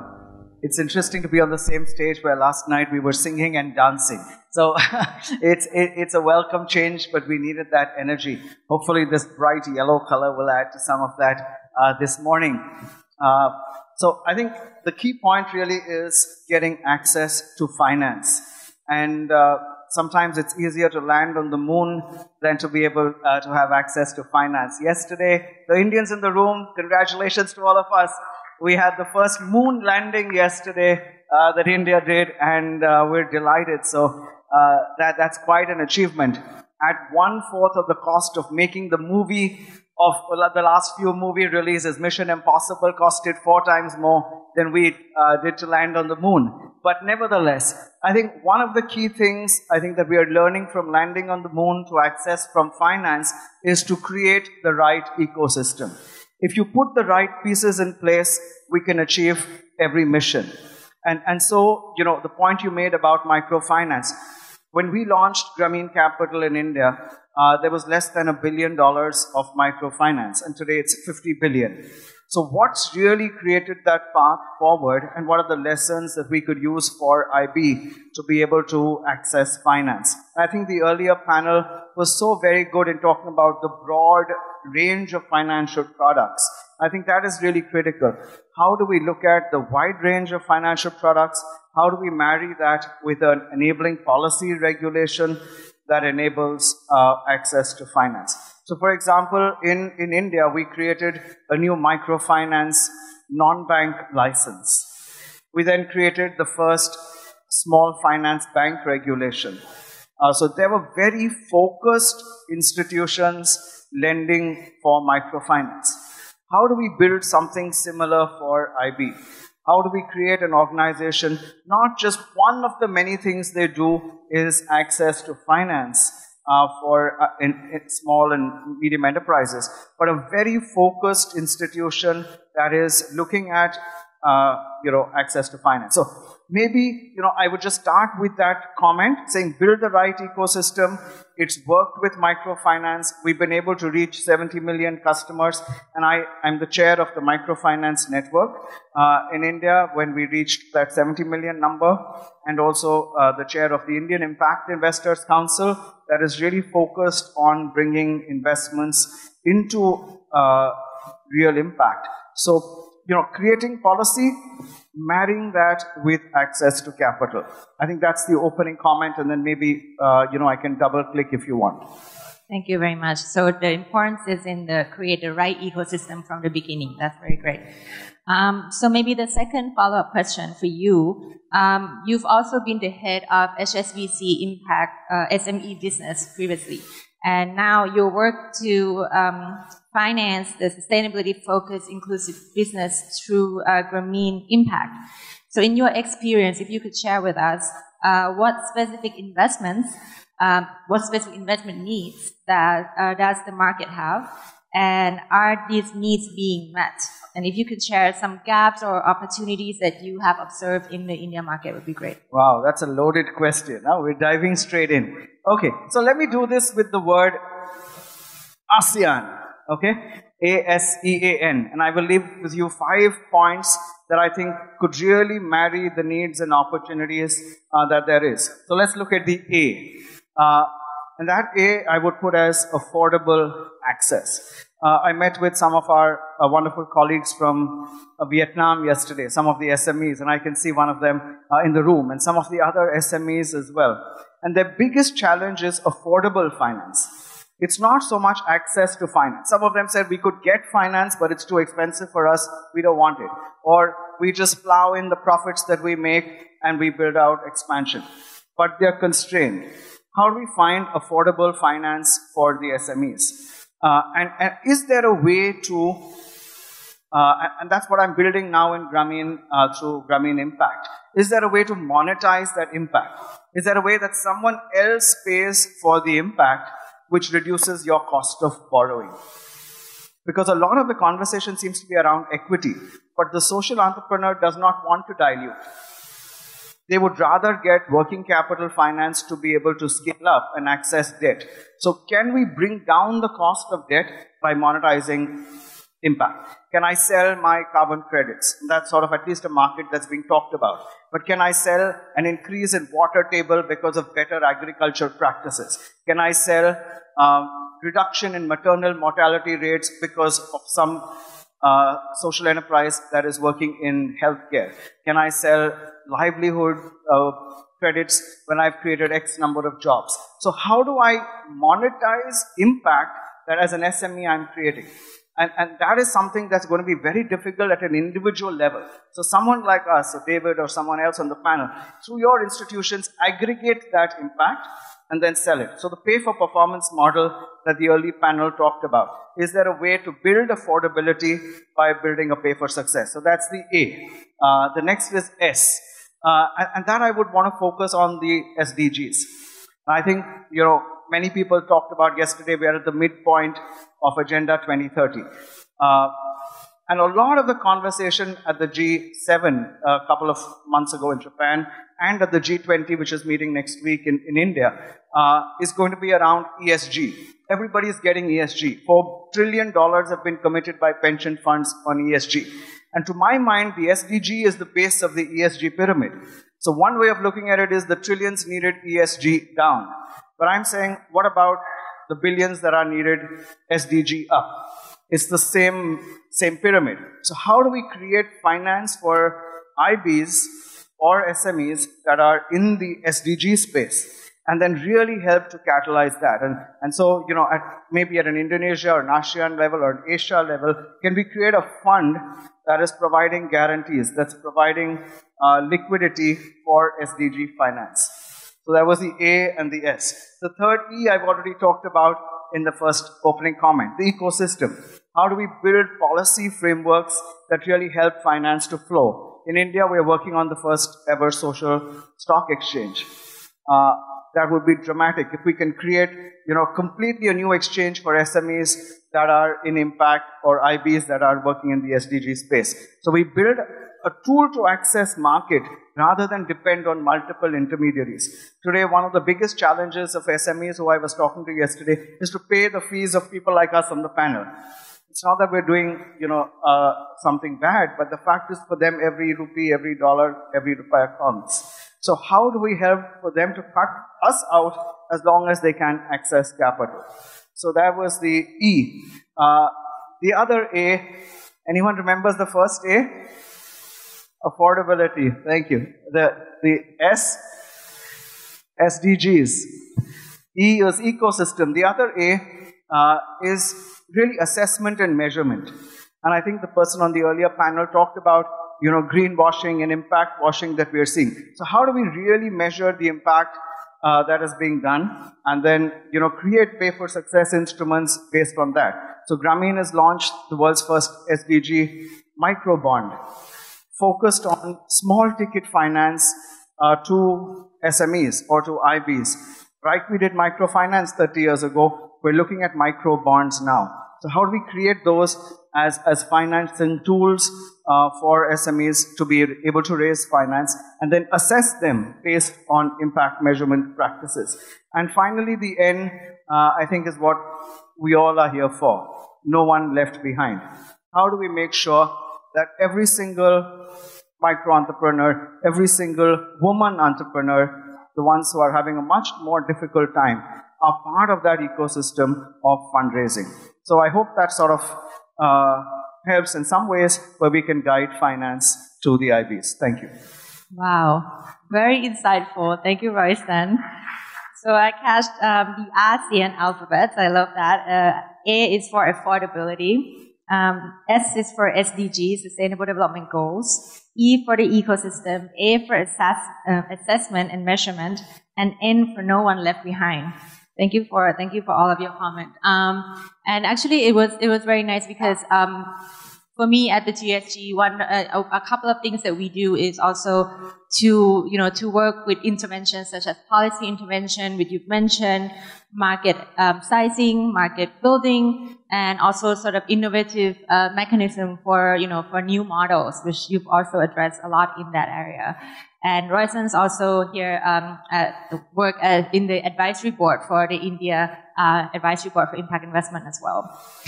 So next, I'd like to come to Indonesia and ask Mr. David Sukasing, who's the managing director for Angin Indonesia. I hope I get that name right.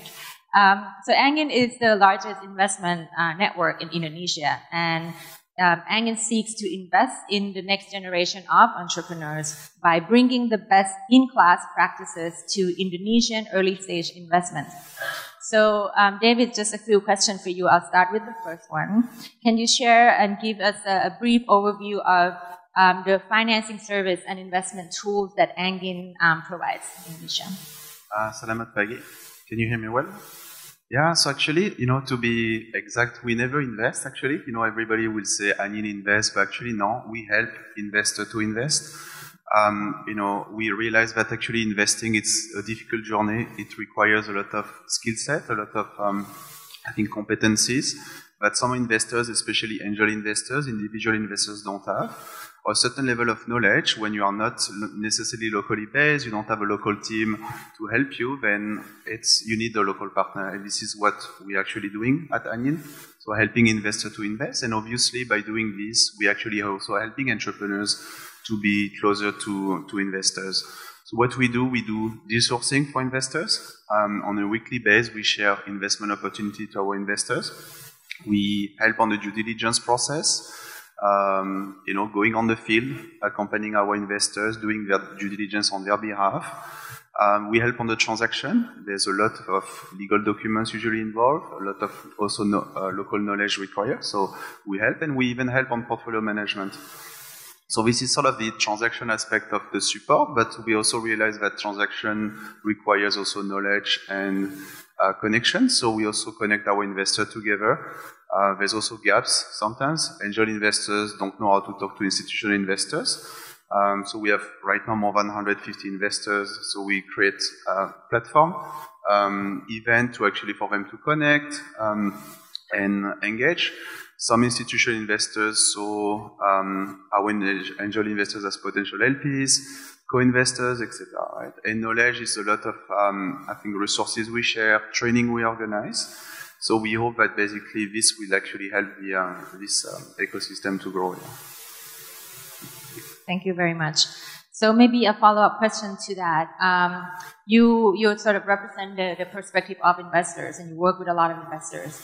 Can you share if there are any changes that you see in terms of the mentality of impact investors? Do you see a shift in the mentality of impact investors, and how is the sustainability concept being integrated into the investment journey?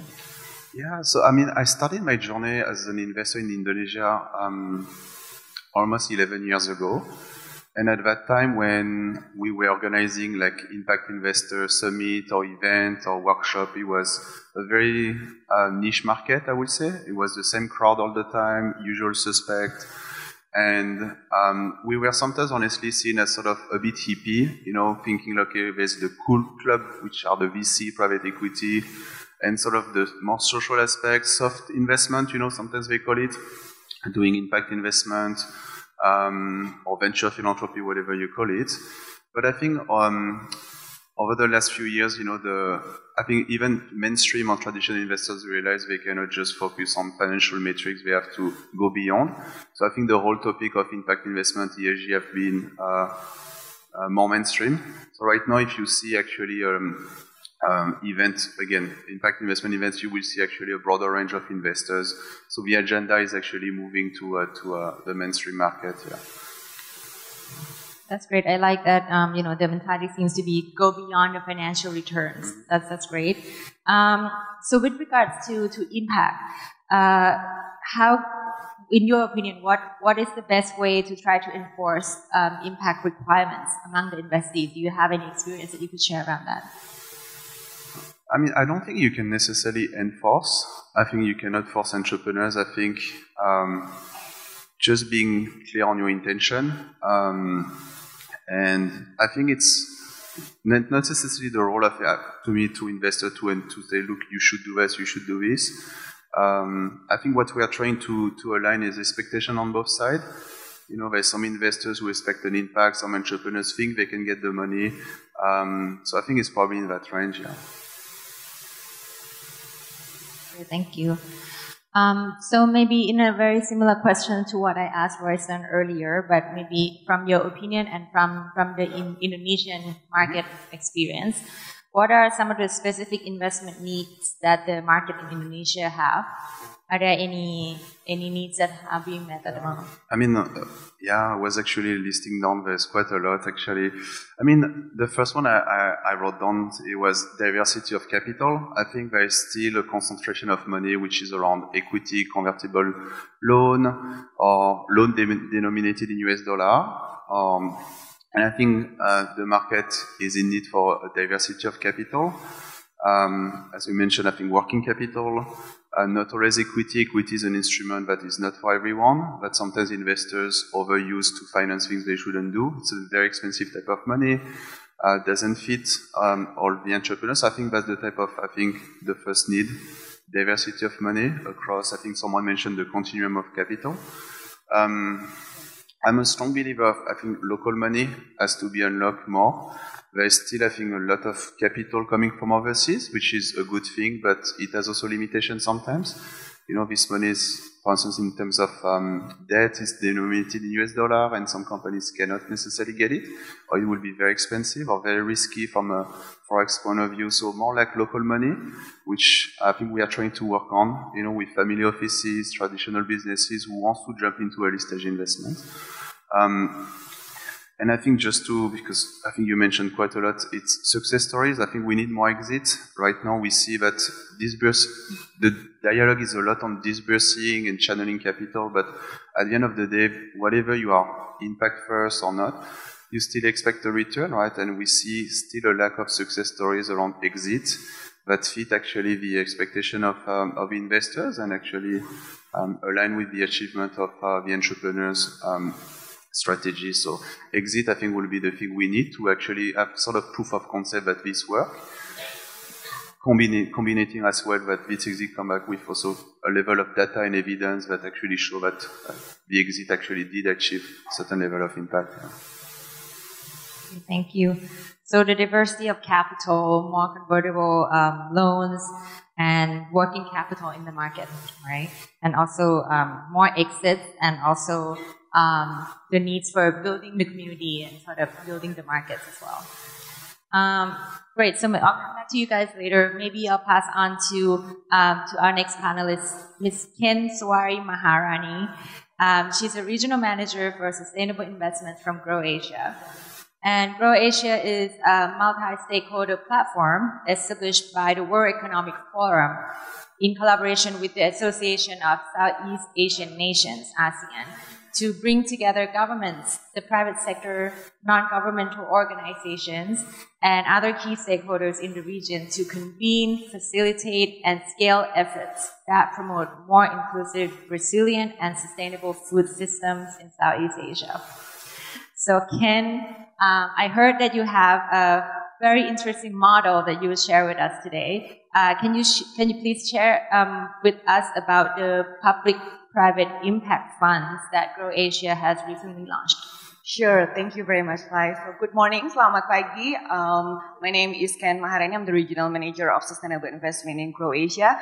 And Fai already summarized basically the purpose of Croatia. And regarding the public-private investment that Croatia has been doing is that we have an interesting way of belief that there's a need to match funding between public capital and also private capital into projects that could actually generate social and ESG impacts in general. So the way that we do it is that we have 6 country chapters throughout Southeast Asia, including Indonesia, Vietnam, Cambodia, the Philippines, Myanmar, and also Papua New Guinea. And probably I can share one of the programs that we have in Croatia, just to elaborate more about the private, public and private impact fund. So we have a program in Indonesia and Vietnam. So we are trying to improve the skill and the capacity of female smallholders in corn commodity. So again, we are very specific in agriculture sector. And the way that we do it is that we populate the fund from public fund. In this case, is Australia government. Match with private sector from Corteva Agri-Science. It's a multinational seed company, and then we populate the money and channel the fund to the Indonesian and Vietnam smallholder farmers, especially women smallholder farmers, to improve their skill and business skill, financial literacy, digital literacy as well. So again, the way that we do it is that we populate the fund from public government and private capital, so that we can have a bigger impact and also scalable impacts. Just like also Royston already mentioned, I couldn't agree more that we are trying to create an enabling ecosystem where all the relevant stakeholders are involved. So not only the private sector who can invest, but also mobilizing public fund for targeted MSMEs and smallholder farmers. Yeah, I hope that answers, Fai. Thank you. Very unique model, trying to sort of pull in capital from the public governments and then also pull in from the private sector as well. So maybe if you can elaborate a little bit more on that and share with us if there are any learnings that you think that it is very important for people in the room to learn from as you launched the funding strategy. Yeah, so I think some of the characteristics that we see in Croatia is that we cannot emphasize more on the importance of multi-stakeholder approach. So again, it's a blending finance from public and private sector. And also, again, probably it's also a leverage on our end that we are very focused on Southeast Asia. So we understand the key needs on the region. So I think that's also a leverage. And because, like Fai already mentioned, Croatia is a multi-stakeholder platform, we kind of leverage the network amongst us to, because we have I think I can say that we have the expertise to actually identify and connect the right stakeholders within the ecosystem that actually can mobilize the fund that could be useful for environment and social impacts. Yeah, I hope that answers.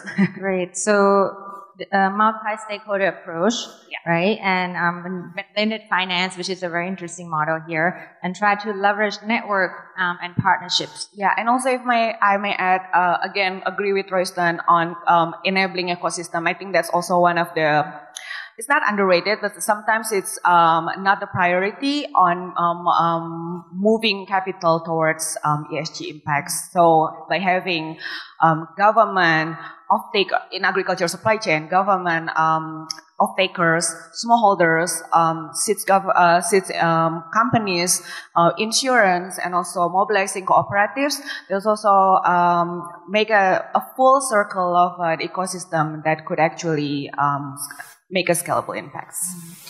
Did you have any challenges as you put together the fund? Yeah, sure. So I think one of the challenges will be getting the people in the same room, sharing their mutual interest, so that we can come up with not a perfect model, but like a working model that could actually be used and applicable, not only applicable in one program, but also scalable to another commodities, in our case, another supply chain, and also one country to another in Southeast Asia, and probably moving scalable towards Asia region. So again, I think the challenges will be focusing on identifying the stakeholders and getting them in the same room to agree.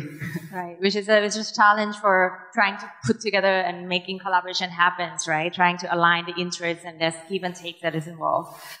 But thank you for coming up with that very interesting fun. Maybe this is also a good segue into our final panelist today. Today, joining us from the Indonesian government, he represents the Ministry of Cooperatives and Small and Medium Enterprises of Indonesia. So welcome, Dr. Julius. Dr. Julius is the Deputy of Micro Business Affairs from the Ministry of Cooperatives and Small and Medium Enterprises. So Dr. Julius, if you could please share with us, I heard that the Indonesian government is leading a very interesting initiative among the ASEAN governments in order to support impact-driven small and medium enterprises. Can you please share with us about that? Assalamualaikum warahmatullahi wabarakatuh. Thank you, Moderator.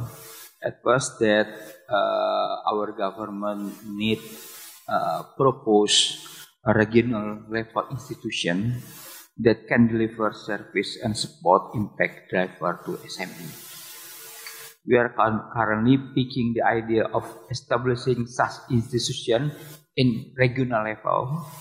At the moment, we call it AMCEF, the ASEAN Micro and Small Enterprise Financing Institution. So it means that we need to propose an institution for the deliver fund to SME. This is institution member is our ASEAN countries. Now, what is the function? There are three principles. At first, this provided access to finance to SME in ASEAN. AMCEF will be implemented in two stages. The first stage, we hopefully backed by endowment and trust fund. At the second stage, we organizing fund pooling from many sources as international financial institution, crowdfunding, development country. As a counterpart and deliver to its country SME, fintech will have the potential to play important role in this case. The second one is a human capital development. AMCEF, through training, mentoring, and partnership with the private sector, will focus on improving entrepreneurial digital financial literacy, as well as MSE managerial and technical capability. The third principle approach to inclusiveness and stability, which means the AMCEF will strive to empower women, enterprise, peripheral region, and business with social and environmental impact.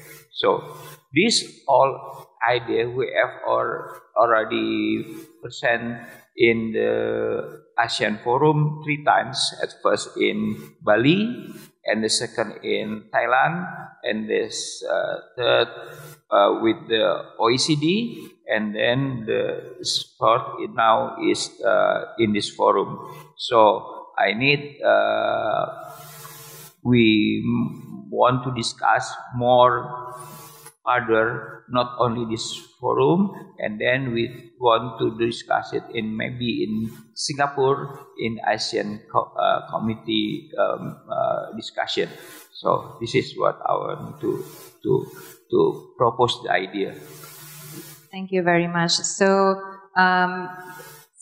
that's great to hear that the ASEAN governments are trying to collaborate and work together and to support the sort of inclusive businesses that are addressing social and environmental SMEs, right? So you mentioned about the trust fund, the funds that come from coming from DFIs, the international financial institutions, and and human capital development, which is a very important aspect as well. So can you share then why is it important for Indonesian government to bring up this initiative and for the ASEAN governments to take action and support inclusive businesses? The first reason why we need to build this institution is important for us, for Asian country. Yes, the Asian country. As you know, the SME is the backbone of the Asian economy. Their contribution to the region is really substantial for the GNP and some. Ensuring their survival growth is essential for us to help them regarding access to finance. This is the one of the problem of the SME in ASEAN. Access to finance is difficult for them.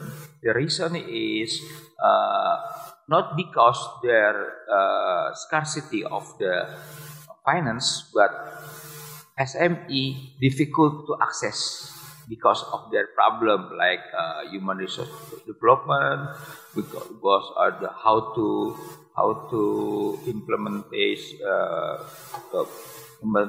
how to make connecting with the business high level business.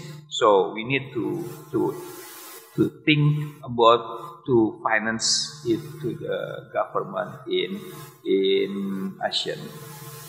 Second, our population is more than 3 times than in the mid-20th century. It is more than 3 times. So we have to feed more people with considerable less resources. So we need everybody contribution to sustain our life. It makes inclusiveness and sustainability. As the region, we should be together to promote the support inclusive business and SME, especially to create social positive environment impact. So in this time, we need really support by the all government in ASEAN in order to support our proposal related how to build institution, especially for finance. And then, as the AMSET initiative, no matter how well organized, is not going to generate impact to MSE without commitment from the ASEAN member countries.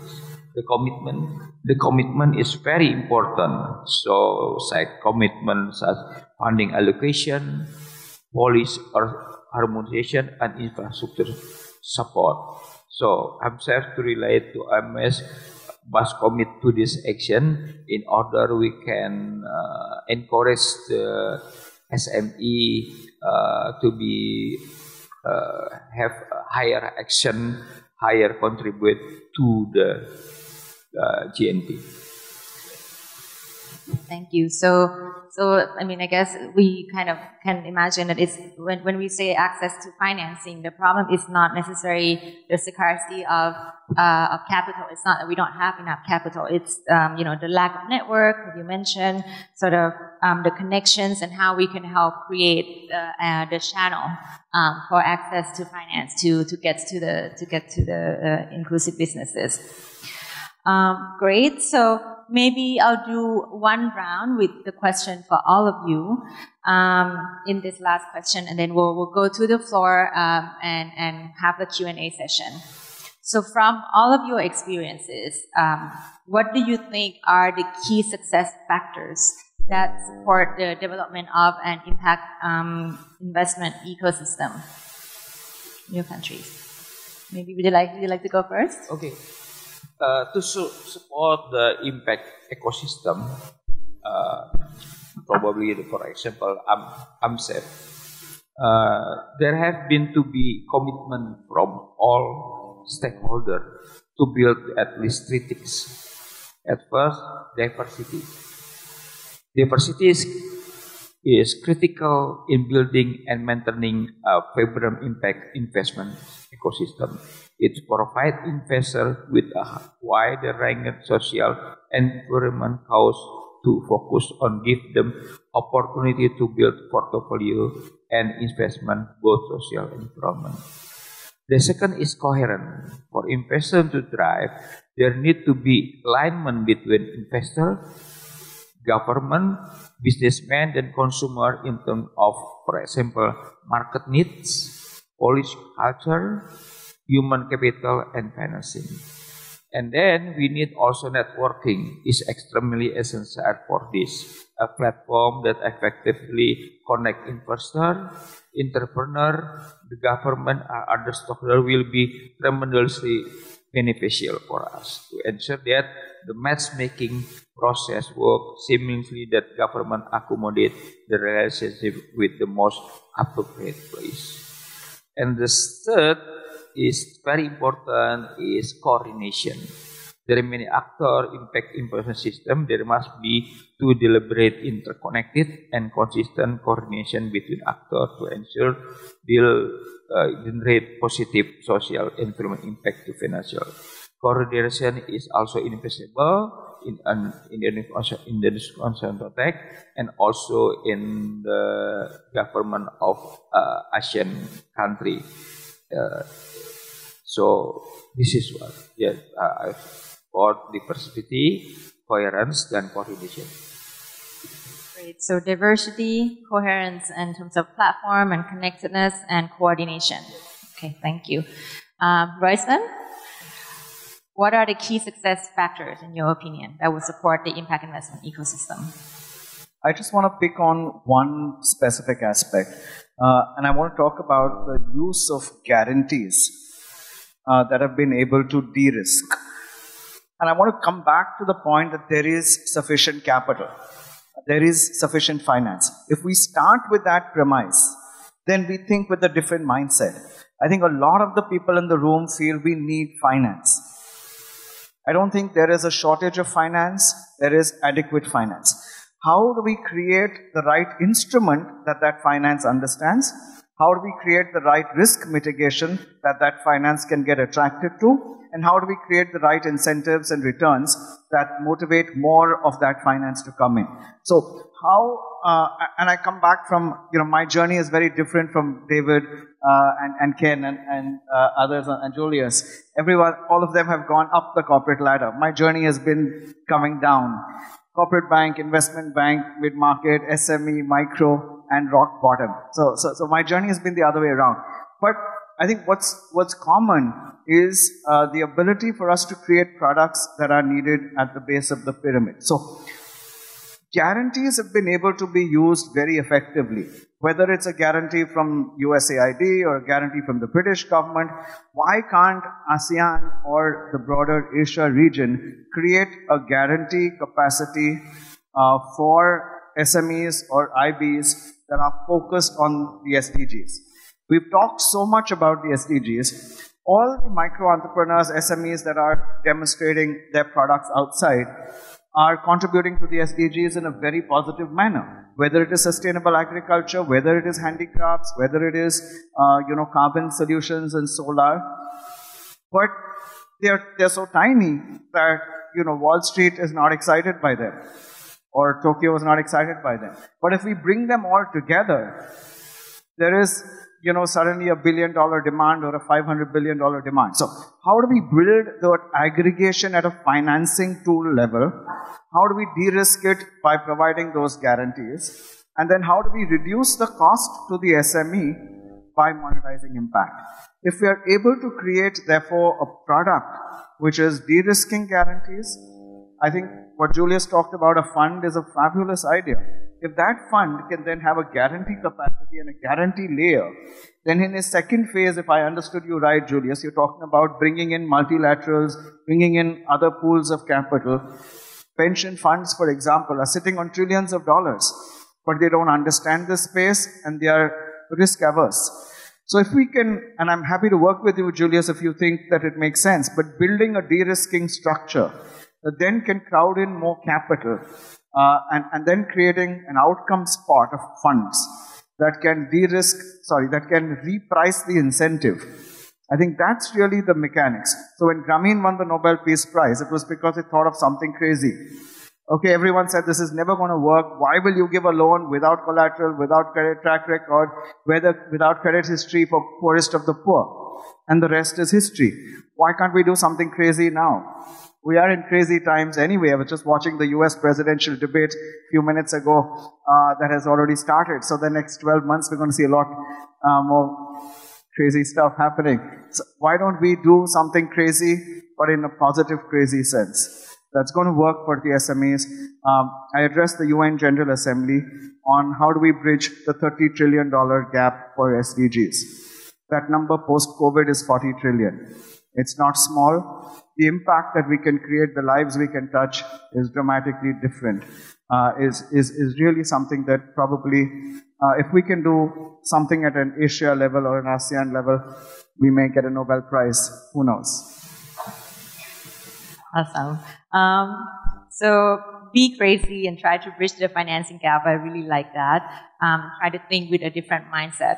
And you also mentioned the significance of the use of guarantees and, try to use that to de-risk the capital, right? To create sort of new products. And you also mentioned about maybe using models like pension fund for impact. At the GSD, we also work a lot with the case studies from the UK, which was a wholesale fund from Big Society Capital, where they unlocked the dormant bank accounts and use capital from there towards impact. So try to think out of the box and be crazy. Great. So David, what would be your key success factors that would support impact investment? Yeah, I guess I already mentioned one. I think at the end of the day, exit success stories. If I look at some of the data we collected, looking at the exit of impact investors, right, in sort of the pure definition, intention to create an impact, measurement, etc., I can probably count them on one hand. So I think success story will bring confidence for LPs, for fund managers, etc. I think that's one. The second one is sometimes it's not so well discussed. Is sort of a sustainable ecosystem. I think we see, talking in the case of Indonesia, the ecosystem is still highly relying on donors, public money, multilateral DFIs. And I think I would love to see more entrepreneurial initiative where the private sectors is taking over, or actually intermediate actors. We are not depending on donors to act and to support, but actually we can charge the ecosystem. So entrepreneurs will, instead of, receiving support, they actually pay for support. I think it will create a more sustainable and stable ecosystem long term. And the third one is something we are trying to work, obviously, is talent, local talent. Not only as, investment professionals, but we were trying to assess, the ESG sustainable professionals within investors, and we can only identify 15 of them in the country, and a lot of them are not actually Indonesian. So I think the development of local talents will actually be key. Yeah. Build capacity, try to find more local talents around that, looking at entrepreneur initiatives, and try to be confident as you work on impact investment. Ken, last but not the least. Yeah, so I think everyone already mentioned actually, but then probably only building up from all the panelists here is that I couldn't agree more on, again, enabling ecosystem and in which all the relevant parties should be involved in the mechanism and understood what their role is and the involvement that they're expected.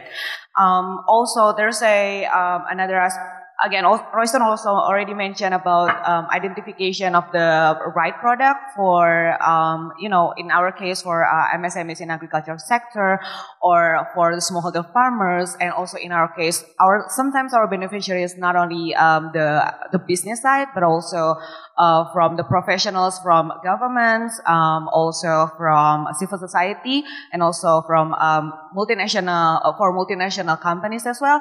So having various types of beneficiaries will also one of the key success factors, because they're actually the ones who will do the business at the end of the day. In our case, again, in agriculture sector. Also, I would like to also reference Indonesia government's model on inclusive closed-loop model. I think it was endorsed by President Jokowi a few months back on how we necessarily have to have MSMEs basically in the center of the circle, and then it should be surrounded by, again, the role of government through their public policy or probably some of their financial programs, and also surrounded by other players, including off-takers, insurance company, financial institution. When we talk about financial institution, it's also, I think, another key success factors that we should be able to identify which financial institution that could work in certain portfolios and in agriculture sectors that could be various. So I think those are some factors that could contribute. Great, thank you. So know your stakeholders, try to get everybody involved, and try to understand the real needs of each of the stakeholders, and to make sure that there's the right products, right? Great. Thank you very much. Very insightful. We touched on sort of the best practice from new models and debt financing vehicle in India. We heard about sort of the mentality shift from the investor's perspective, how we incentivize impact standards, the importance of partnerships, how we unlock capital in the blended finance model. And we learned about a very great initiative coming up with the ASEAN governments, which I hope we'll hear more later on as well once it's being implemented among the ASEAN level. So maybe, I think we have a little bit of time for maybe a couple of questions from the floor. And so we have a question here and a question in the back. If you could please, Mo, if you could introduce yourself before you ask a question, that would be great. Okay. Hi everyone, my name is Mo from Thailand. I have a startup that basically works with grocery, sustainably sourced grocery delivery to like end consumer, and we also do carbon credits as well. So first of all, I really admire what you guys are doing, so thank you so much for the insight, for also doing what you do as well. There was a point that I feel really resonate with what Mr. Roston said about monetizing the impact that we have, because we also basically create carbon credits from the transition of farmers that we work with from conventional into like a more sustainable practice through biochar. I have two questions. So one I would like to ask everyone, and then the other one probably for everyone as well. So one is, I understand that a lot of investors from outside of ASEAN or the region that would like to invest in Asia, there's also risk for like currency as well, right? That's one thing. And also I could imagine that there would be investors that probably like first time investing in a certain country, like Thailand, for example. I wonder what would be advice for startup like us to be able to prepare enough information or enough traction in what type of area that would kind of create confidence for investor in order to invest first time in a new country. And the second one would be around when it comes to like impact investing, how do we make sure that we kind of provide enough traction financially while kind of also being able to balance our impact as well in the region. And I guess I have three. Would it be okay to ask another one as well? Okay, I'll be quick. The last one would be, if a startup, an impact startup, would like to expand to other countries, what are the information or things that we make sure we do to kind of provide a confidence to investor that we have what it takes to be able to expand to another country? Thank you so much. Great. So because there are three questions, I'll combine them, and well, let maybe some of the investors here to answer. So investor risk in terms of currencies, but sort of how to prepare as a business. What kind of information do they have to prepare in order to create confidence from investors? And how can they provide enough traction and try to balance impact as a percent to you? So maybe we'll go for David. Yeah, maybe on the first one, right? Because this is a bit of our bread and butter, right? To help foreign investors to invest. I think at the end of the day, it's not only about currency; it's all about trust. And playing in another market, in another country, you don't play by the same rules. And sometimes these investors have a certain expectation in terms of, compliance, rules, a system, metrics, etc. So I will say, I think first try to understand what's their expectation. And this is also one of the issues. I think a lot of entrepreneurs, they don't get it. I think it's having a very clear dialogue with them. But I guess, for us, it's really to sort of look what we're going to ask, right?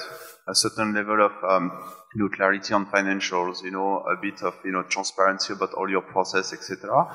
So that's also some. You are based in Thailand, right? there's actually very similar organization like Anin there, who can actually help, being the bridge, the intermediary between you and the investors, and we help you actually to sort of understand better the expectation. And ideally, I think for an investor, first-timer, having someone who can help can really make a difference here. But in general, expect that it will take quite a long time for these investors. Thank you. Anybody else, Raisen? Would you like to? I can respectfully, I can disagree with you. Sure. Okay. So I think it is a big issue. I do believe hedging is a big issue, is a big concern for international investors.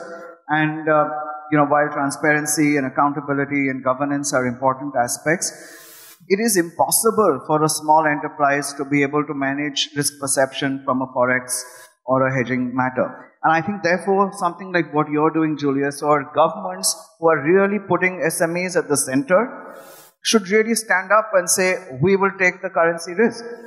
We will create a hedge that is going to help SMEs to be able to attract foreign capital. Because as much as transparency she builds in her process, or as much as governance she builds in, it doesn't take away a risk of, the Thai baht having an issue. So how do we really incentivize foreign capital from coming in? And that's, I think, really a critical point that you touched upon, because a lot of domestic funding has many diverse places to go to. And to that extent, you're competing with larger corporations for that finite pool of domestic sources. Whereas international sources of funding are available today, whether it's pension funds, multilaterals. So if we are able to create either at an Asia level or at a country level a de-risk from a hedge perspective, I think that's a superb suggestion, because it's a critical need. To your third question, however, I'm going to disagree with you now respectfully. How do you look at other markets, to expand to? Don't. Build your own market. I mean, there is ample opportunity in each of our countries. So if you begin to get and dissipate your, attention, your focus, your energies, trying to expand to Cambodia and then Laos and then India and then Africa, you're not going to be able to do a great job.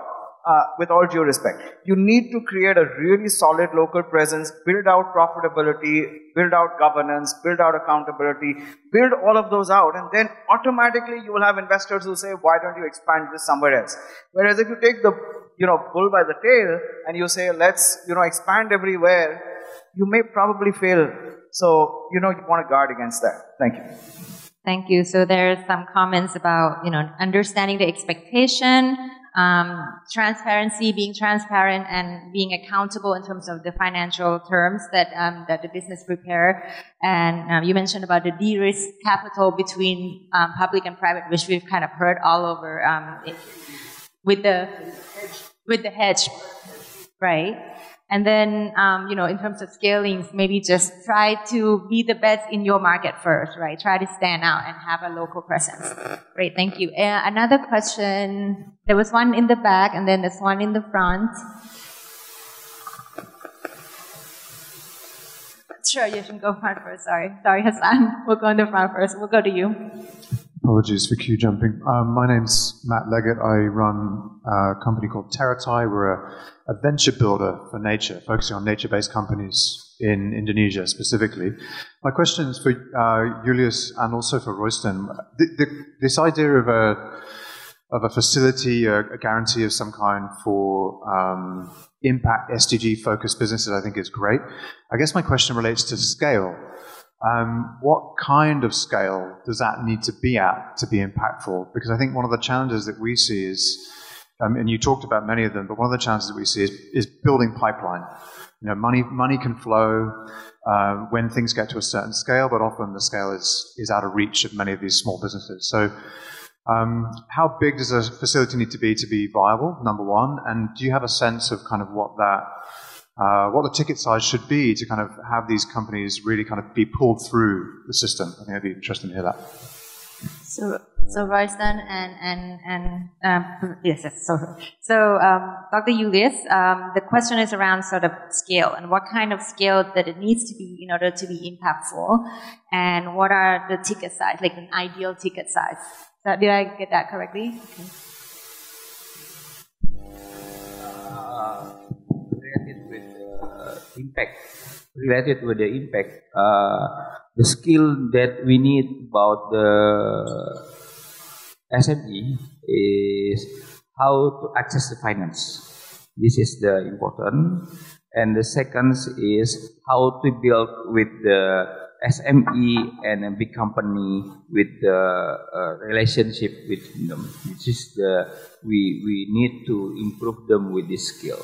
And then second related about the e-commerce, how to connect it with this third thing that we need to improve.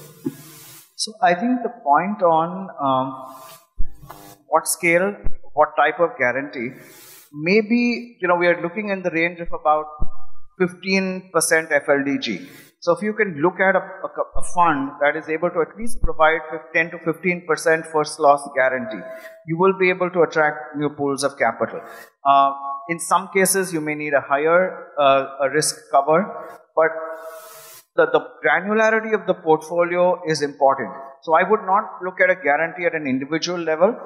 I would rather create a pool of SMEs and then build a portfolio level guarantee, and that to a first loss piece, and that could be able to catalyze a significant amount of capital. So maybe a $200 million to $500 million type of end game, probably starting with 10% of that is a good start, so that at least you get it off the ground.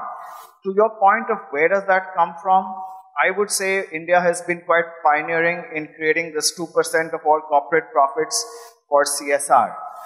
That could be something that we could look at a regional level and say all corporate profits, 2% can be contributed into a pot, and that becomes a guarantee pot. That pot can be then used to recycle. So, I'm open to having conversations with governments that are in this room or in the region, which is saying, how do we really structure something like that? Because you're absolutely right, scale is critical. And if we're not able to bring it to the scale that a pension fund or a multilateral is interested in, then we're just talking here and there's no action that's following it. But if we are able to create an aggregation that builds scale, then you're able to attract the real money. Thank you, Royston. So the question in the back, Hassan. Hi, good morning. My name is Hassan. I represent Platform Impact. We are actually the Angin of Cambodia.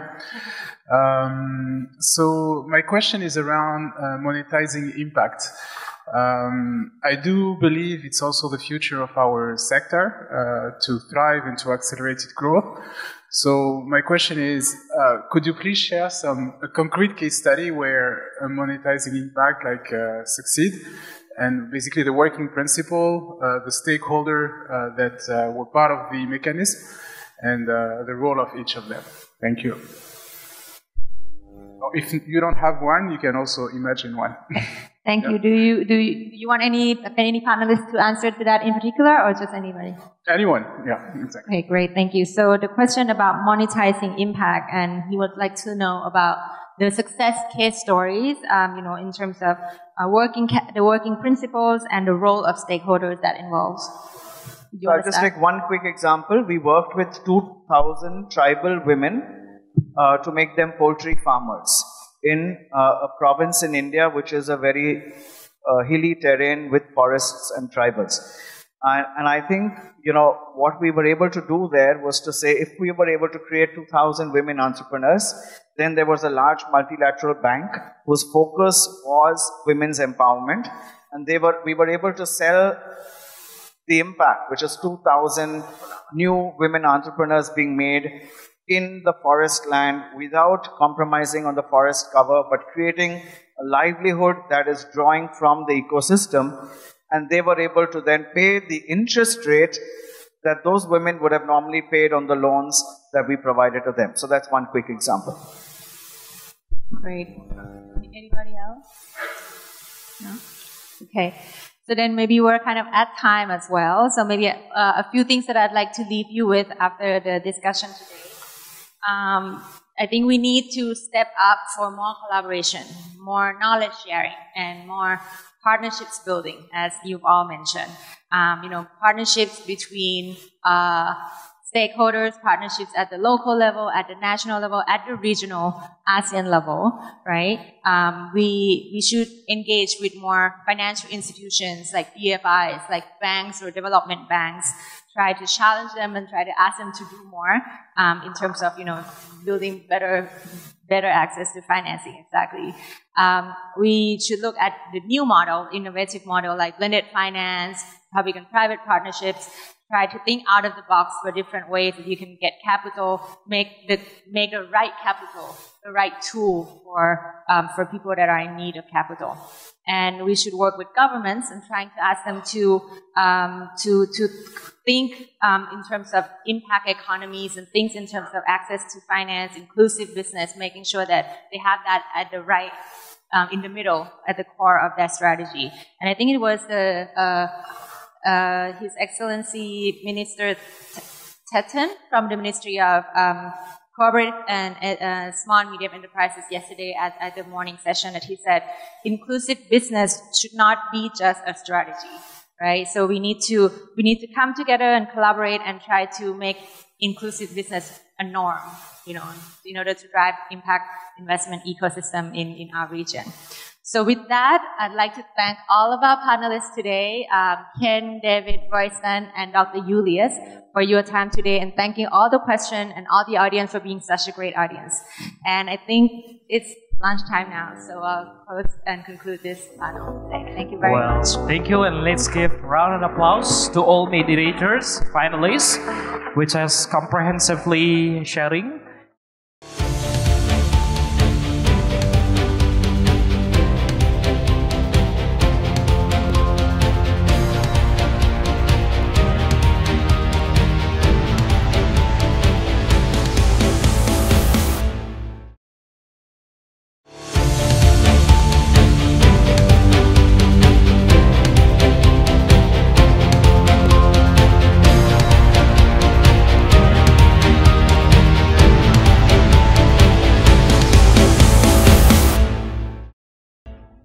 Selamat siang semua. Assalamualaikum. Can I invite my fellow panelists to the stage, please? Pak Haji.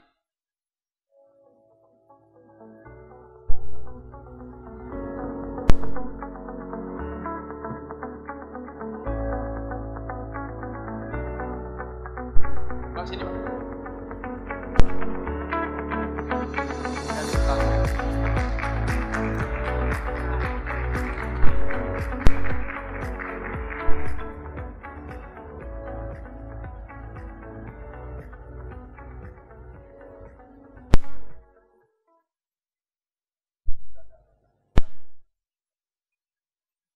Okay, after lunch, it's always a challenge wherever in the world. After lunch, 1 p.m., it's a bit heavy on the eyelids, but please bear this with us. Thank you very much, panelists. We have folks from Brunei, Thailand, Indonesia, all around the world, Vietnam, Europe, and so forth. Today, we are talking about ecosystem. Just a very bit about myself. I'm an advisor to Swift Capital. It's a PE fund that looks to unlock the potential of women as an entrepreneur and also as a change maker in the society. I'm also the CEO of Singapore Center for Social Enterprise. We developed social enterprise ecosystem since 2015. Further to my colleague Jerong that did this morning, we basically fund, invest, and build capacity for our social enterprises. Now, building ecosystem, what it means? It means that you are actually creating a playground for people to play in. You cannot be too prescriptive. You cannot put it on your thoughts on why and how it should be done. It's more listening to the players. What do they need? And whether they want to adopt things like we talk about framework, measuring impact, but how do we make them adopt? The adoption is very key when you develop something. And when you develop ecosystem, you have many players, the usual suspects: government, founders, entrepreneurs, incubators, coaches, schools, you name it. But how do you gel them together so that inclusive business or social enterprise can flourish? So today I'm joined by folks from different segments of the ecosystem to provide views on three things. we develop the ecosystem. One is from an ecosystem level, how can government support? Two, from tools, capacity building tools, what is needed? We're going to have some insights, or do we need it at all? If so, to what level? And the third one will be on ASEAN. We talk so much about harmonizing, about some commonalities. Where do we start? Why is it important? So let me start with the ecosystem itself. Building ecosystem, what does it mean? What are the challenges? So I'll give 5 minutes to every one of my panelists to say a bit about ecosystem, the work that you do. I leave up to you on how you're going to introduce yourself. There's no prescription here. So I'll start with Pak Haji. Now, a slight difference to most other panelists. Pak Haji will speak in Indonesia, and I'll try my best to translate to English. And maybe, the questions that you get, please bear this with us because, that translation might not be spot on, but it's just a timing issue. So let's go with the order. So I'll toggle to my bahasa Indonesia and see whether that works for Pak Haji. Ya. So Pak, pertama kali terima kasih ya sudi menghadir ke sini. Yeah. Saya udah banyak yang udah 2 jam ngomong sama Bapak tuh banyak yang udah saya belajar ya. Jadi Bapak dari sudut pengusaha ya, apa itu artinya membuat bisnes itu untuk keuntungan atau untuk kebaikan? Gimana Bapak melakukan sesuatu yang bisa sampai ke tahap Krishna ini yang agak gede banget gitu, tapi dengan membantu masyarakat itu tetap dalam bisnes model Bapak gitu? Ya, kita bicara dari perjalanan saya. Saya adalah orang yang paling miskin di kampung saya. Suatu ketika orang tua saya hanya mampu mensekolahkan hanya sampai SMP. Setelah itu saya meninggalkan kampung halaman, saya kerja di Denpasar. Dari kerja itu pun saya sudah mulai melakukan kegiatan sosial dengan cara menyumbangkan tenaga. Nah setelah itu, setelah ada rezeki, sekarang Krishna kita punya konveksi, punya Krishna. Nah setelah punya Krishna, otomatis kita ada finansial.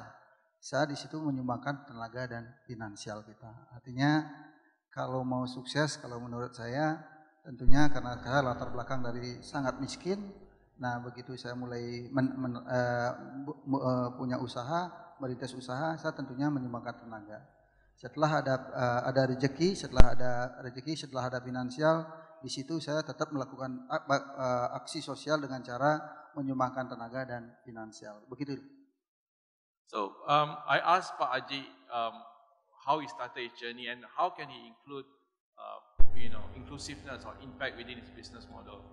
Pak Haji started with a humble background. He only has secondary school education, and I spoke to one of Pak Haji colleagues. His business now is about $50 million in turnover every year. Very impressive. If you go, Krishna is his brand name. I think there are a couple of souvenir shops in Bali, big souvenir shops in Bali that is under his name. Now, starting from a humble background, it means that from day one, when he has no money, no financial, he contributes to the community by his effort. So subsequently, when he has that ability to finance, he has the same thought process and DNA in terms of executing his business. I have the privilege of having a short chat with him before this. Before this, I only heard about this name called Pak Haji. Now I had the pleasure of meeting him and talking to him and understanding his context. His only education is SMP, so he was not privileged to understand what are the management tools that one can use to start a business. He has proved me wrong because all the while in school, where we all read the same economic textbook and business textbook, we need to do good. You need to make money to do good. But he did good first and make good money out of it. So we shall go deeper on his thoughts and his principles later on as we move on. I'd like now move to Meg to say a few things on building the ecosystem for IB. Okay, thank you very much. So what I bring to this panel discussion is an agricultural perspective, which is very relevant for ASEAN. ASEAN itself is an agricultural powerhouse, and there's a minimum at least at 100 million SMEs that work along agricultural value chains in ASEAN. That starts with the family farmers, which dominates the agricultural space in ASEAN. It includes the agri-input sellers, which is those that sell fertilizers or pesticides or seedlings to farmers, and it even includes the small local traders that are usually the first buyers for these farming communities. Now, agriculture in ASEAN does face some challenges. The ones that we're all aware of is low productivity, minimum access to finance, as well as limited access to high-quality agri-inputs that they need on their farm. So this is where Cultiva comes into the mix. So Cultiva, we call ourselves a triple tech company, which means we combine agri-tech, fintech, and climate tech to help companies make their supply chains more sustainable. Our clients includes multinationals in Europe and the Western markets, right down to the small SMEs in ASEAN. And Cultiva's core offering is traceability software in the end. So we need to be able to know the origin of produce. So with our software solutions, you can map farmers, you can survey the farms, and you can really understand what are the sustainability challenges for farmers and also their productivity challenges, their business challenges overall. So just to give you an idea of scale, within Cultiva's platform, we have 1 million smallholder farmers registered, and 250,000 of those farmers have been mapped by Cultiva's own field agents. So we have 300 field agents across Indonesia that do supply chain mapping. And as you can imagine, this leads to a lot of data, very insightful data. We know the productivity of their farm size, the challenges, and even if there's a lot of data, in the end, it's about what you do with that data. It's about creating impact on that data. So we like to be able to transform this data into action. If a farmer doesn't have good agricultural practices, they likely need more knowledge. So we can push e-learning and other materials to them, to a mobile application for them. Or we send Cultiva's field agents to go coach them and make a farm development plan with them. If they need access to finance, we have all the data they need to be able to apply for loans in the end, and we link them to financial institutions to improve their access to finance. The financial institutions themselves don't have the capacity to scope around all farmers, so it's a win-win for them in the end as well. If they need access to agri-inputs like seedlings or fertilizers, then we connect them via a digital marketplace so that they do have access to that. And, you know, as a technology company, you might expect me to come here today and say that download an application and save the world. That's really not the case at all. If we look at Cultiva's data, around 30% of smallholder farmers have a smartphone. So when we're creating ecosystems, we really can't just consider digitalized farmers themselves. So we design applications so that the data can be collected by an enumerator, a field agent, or someone else. The farmer themselves doesn't have to have a smartphone, and this is to ensure that we still capture the 70% of farmers that don't have smartphones or access to them. So that's a lot about what Cultiva does in the end, and I guess our parting message for that would be that it's all about collaboration. Technology is a facilitator, it's an accelerator, but it's not the sole solution. And it's really about the partnerships that we establish between actors and linking everyone in value chains that can support. In other words, you are creating your own ecosystem, a niche ecosystem of players where everybody benefits from this, including Cultiva, including the farmers, and including the MNCs and the partners as well. Yes, exactly. And one of our biggest clients is also the world's largest multinationals. They have their own incentives to implement sustainable supply chains in the end, and that's what drives investment to farmers as well. Don't just think about regular financial institutions alone. I guess the key point, Mike, that you brought up in this discussion is you listen to all players.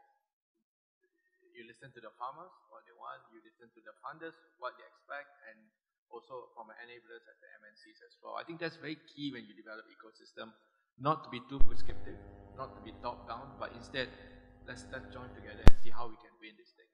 Yes. A bit about yourself and developing ecosystem in Vietnam.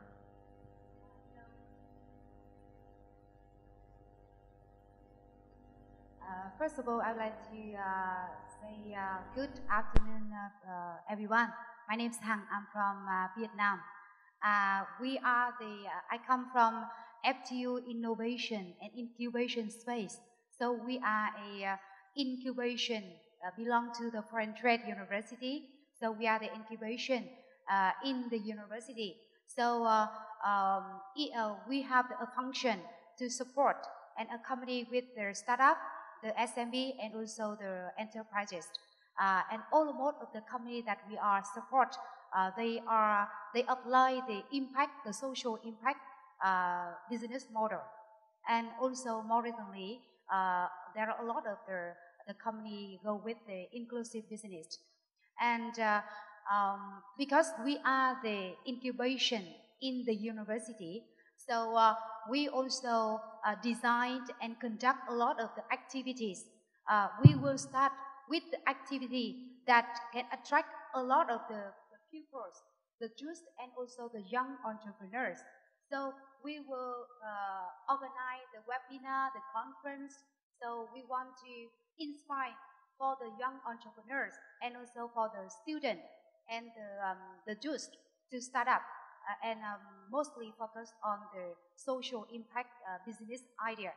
So after, with the inspiration for the knowledge awareness and inspire for the people to start up and apply the social business idea. So we also training for them. If they lack of the issues and the fears of human resources, the sales, the marketing, and then we will support with them with the training. So we have the expert and also the trainer in many areas of the fields. And after that, we also mentoring and coaching for them. So we will have the mentors, we have the coach, we'll accompany with the startup, we'll accompany with the IB company and also the projects.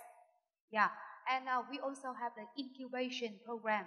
So in the incubation program, we will support with them with the training, mentoring, and of course we will connect them with the impact investor and the funder for them to have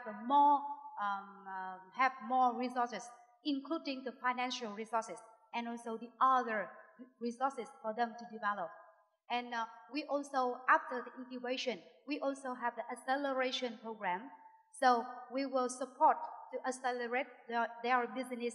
And now we have the program that we focus on the export area. So we will support for the company, for the IB corporation, for the business that they want to bring the product to the foreign countries. So this is the way that we will accelerate, and we focus on the export areas for the company. So this is the way that we are building the comprehensive ecosystem in our incubation that belong to the university, and we will really focus on the knowledge awareness and also the other comprehensive activities, including the mentoring, coaching, incubating, and also the acceleration. And more recently, we also are planning to develop our inclusive business strategies. So we will promote the inclusive business model in Vietnam. Yeah, so this is some of the... Is it within the... Can other students from other university apply for your program? Yes, of course. We are the incubation, belong to the Foreign Trade University. However, when we create the comprehensive ecosystem, it means that we will open for all of the youth and also the students in all around the world and also in Vietnam. Yes, of course. We also have this foreign student and foreign company. They join with our ecosystem and work with us. Thank you. Kathy, you're big on coaching. So a bit about what you do and what you, in terms of building ecosystem, where does coaching fit in? Sure. Good afternoon. Good afternoon. Okay, I'm not able to see through. Thank you so much. I represent this ecosystem as a coaching organization led by Enriva from Germany, and I represent ECOSIAT. So we are already into the space with ESCAP already in India.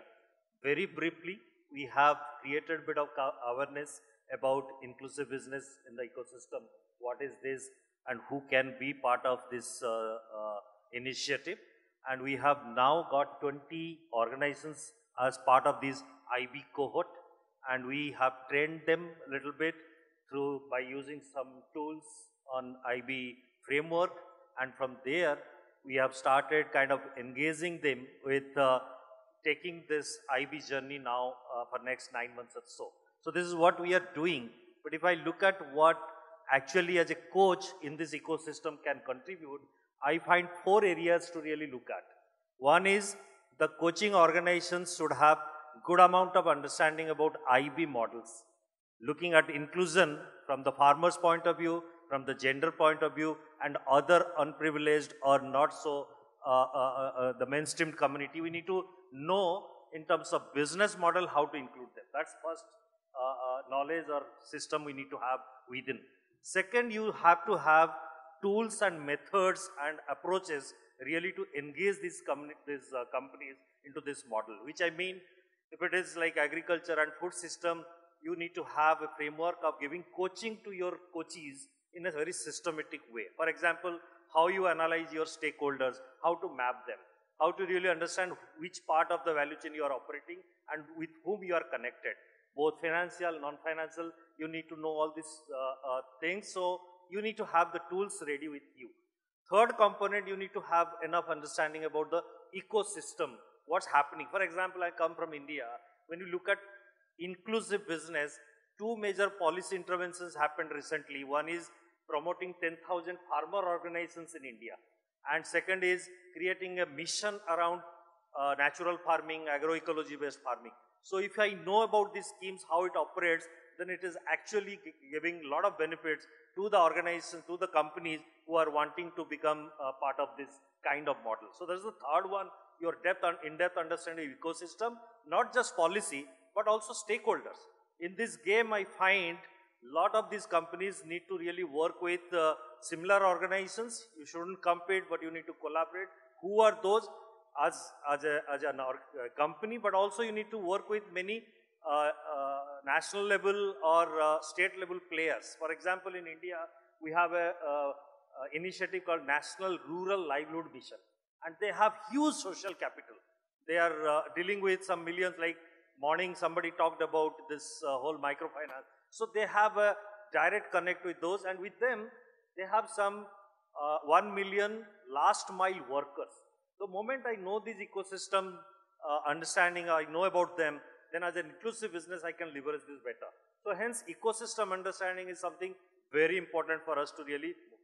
Fourth component is something where you know the impact and how to measure the impact.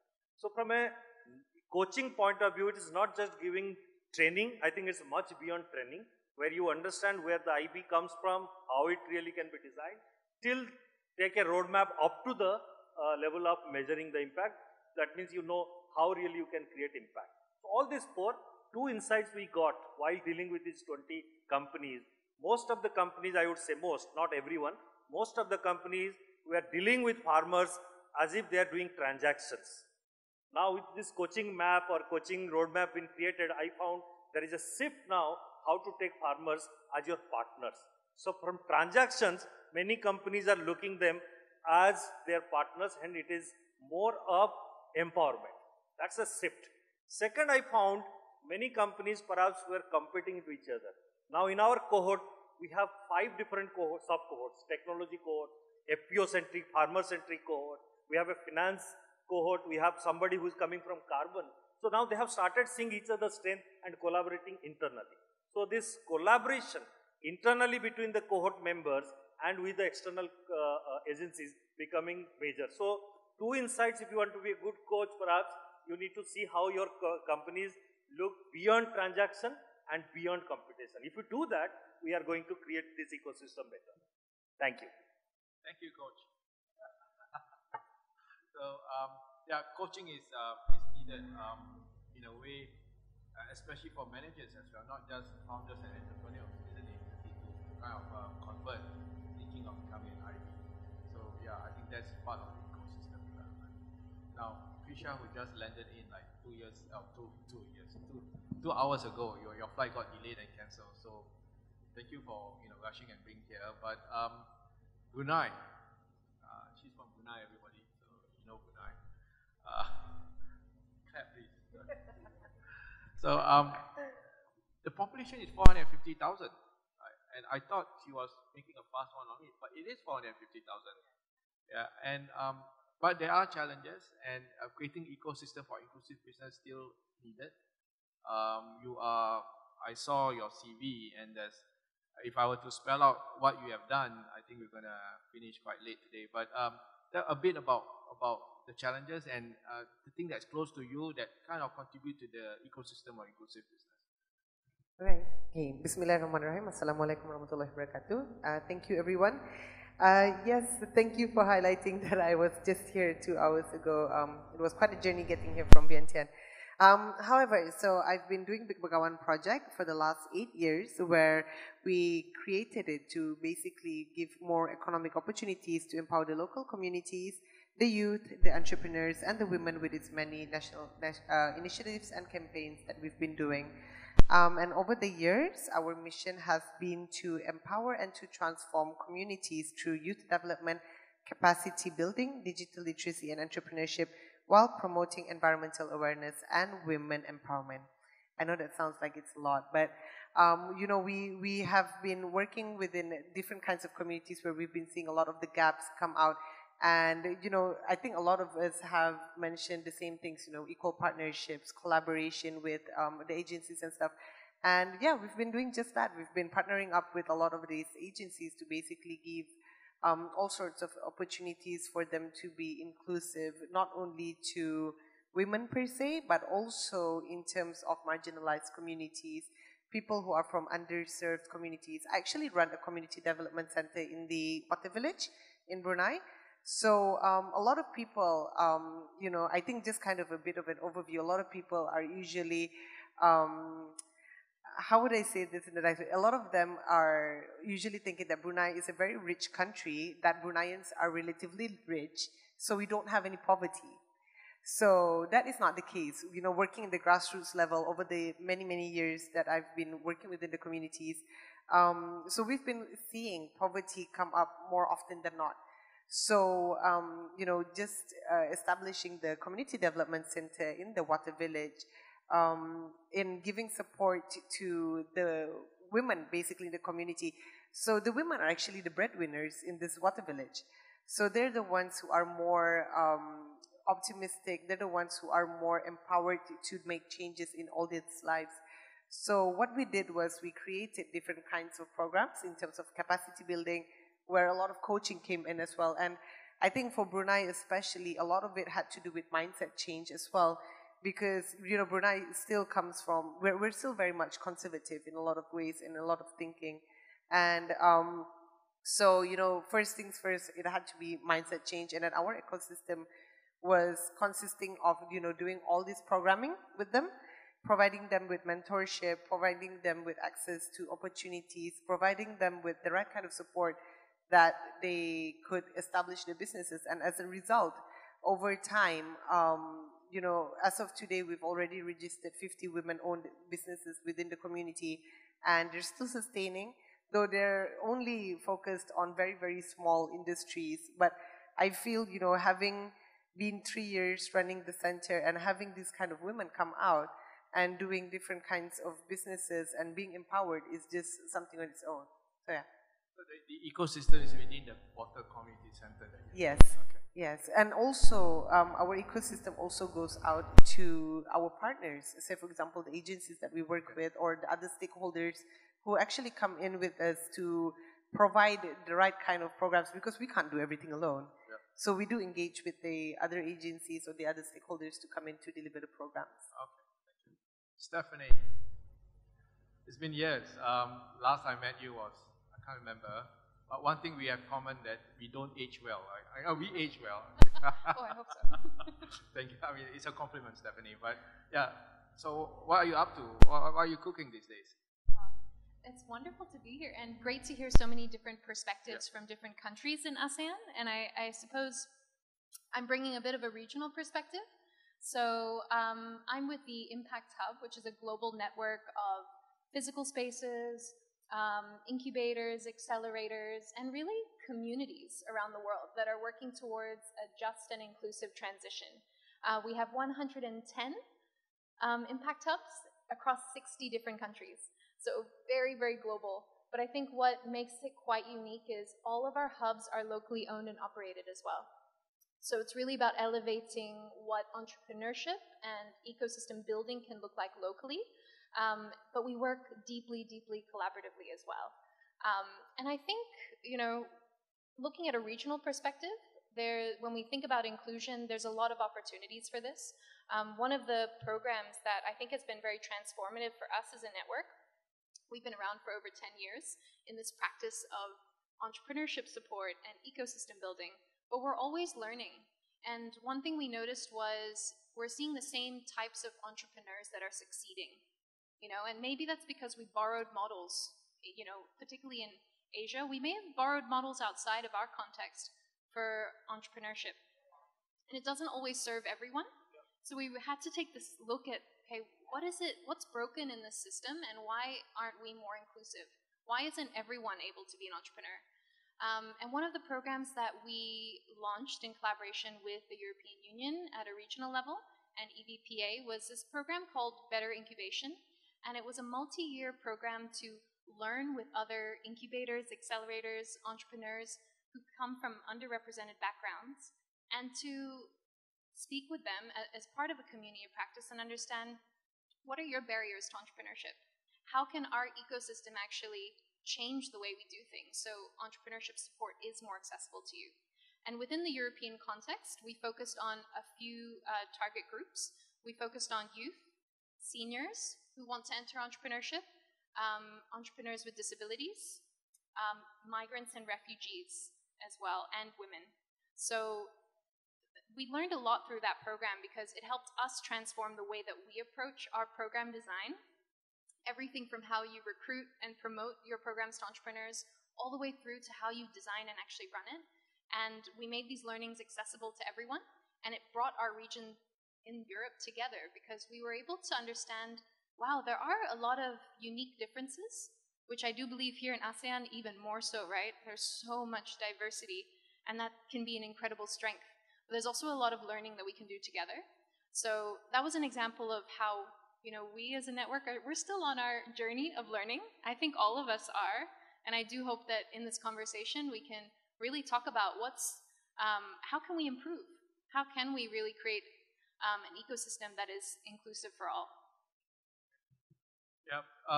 So those are useful insights. Now I'd like to maybe put a pin note to the audience that you've seen views from different people with different capacities. Inclusive business means nothing without founders. And therefore, whatever framework, whatever measurement tools we created, will be meaningless without people adopting it and using it. So we have coaches, we have funders, including myself, we have capacity builders, we have incubators that will help the founders. Now, can the founders be taught, or can they be self-taught? Nurture versus nature. Now, we have one founder today, Pak Ajik, and I'd like to get his insights. My question to him will be, how many of this, with the intention that he set up, being a business itself, I'm going to ask him again, maybe he didn't get that first question, was it about making money, or was it about doing good, and how do he develop that? I think there's a few businesses that was on the screen, from anything from milk to hotels to a souvenir shop to cakes. He did it. But what is major driver? He was not coached. He has secondary school education, not much mentor, and he shared with me that his principle was humble, hard work, and karma.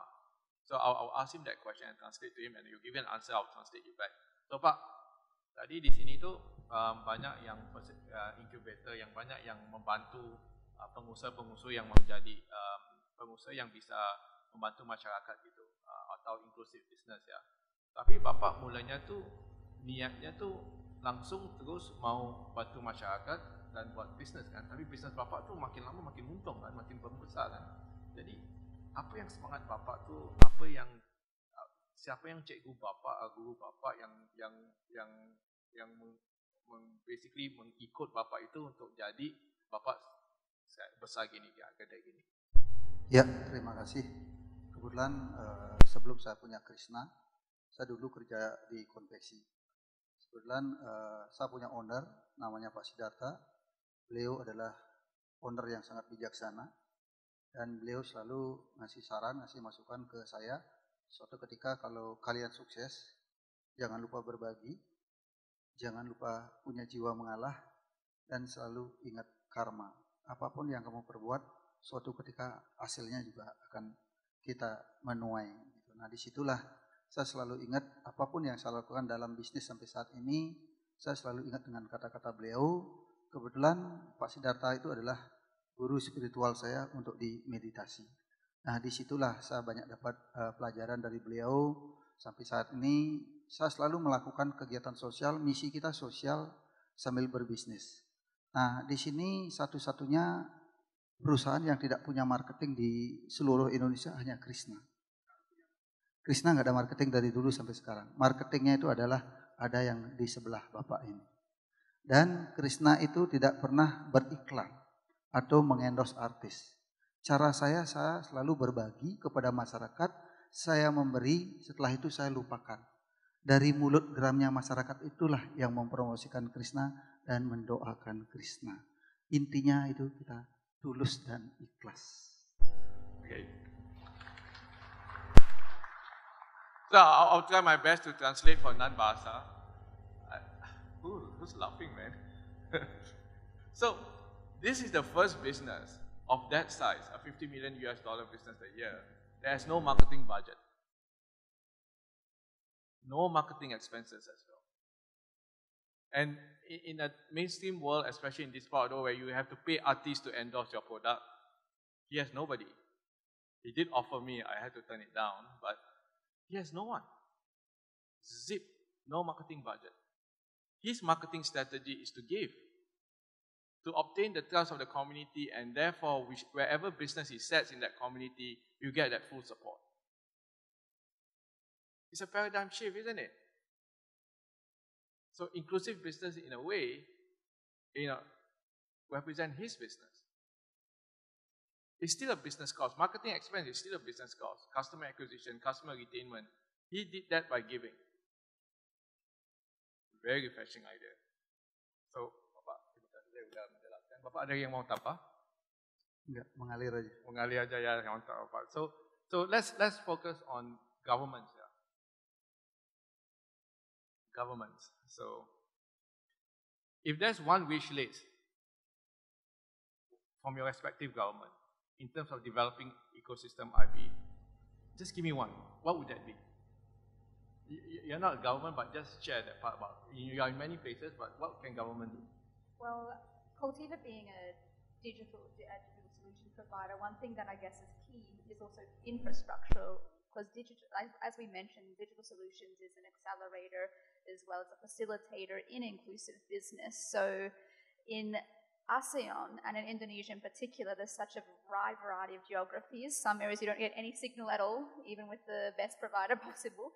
And so we need to be able to facilitate digital access in all areas. Well, if there's one thing from your government, what you want it to be? So from my perspective, I think that in the IB ecosystem, the government have a very important role in the policies designed. And I think that the government should have more and more the good policies for the IB community.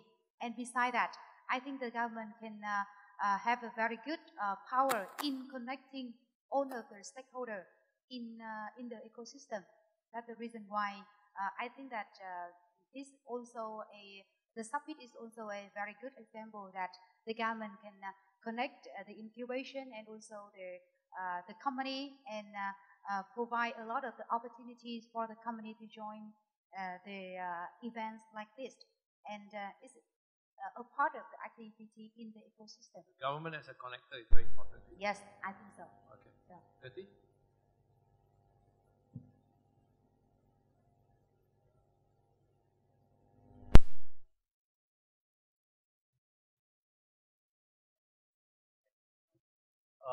This whole social enterprise space, if you look at India, has taken a lot of steps now.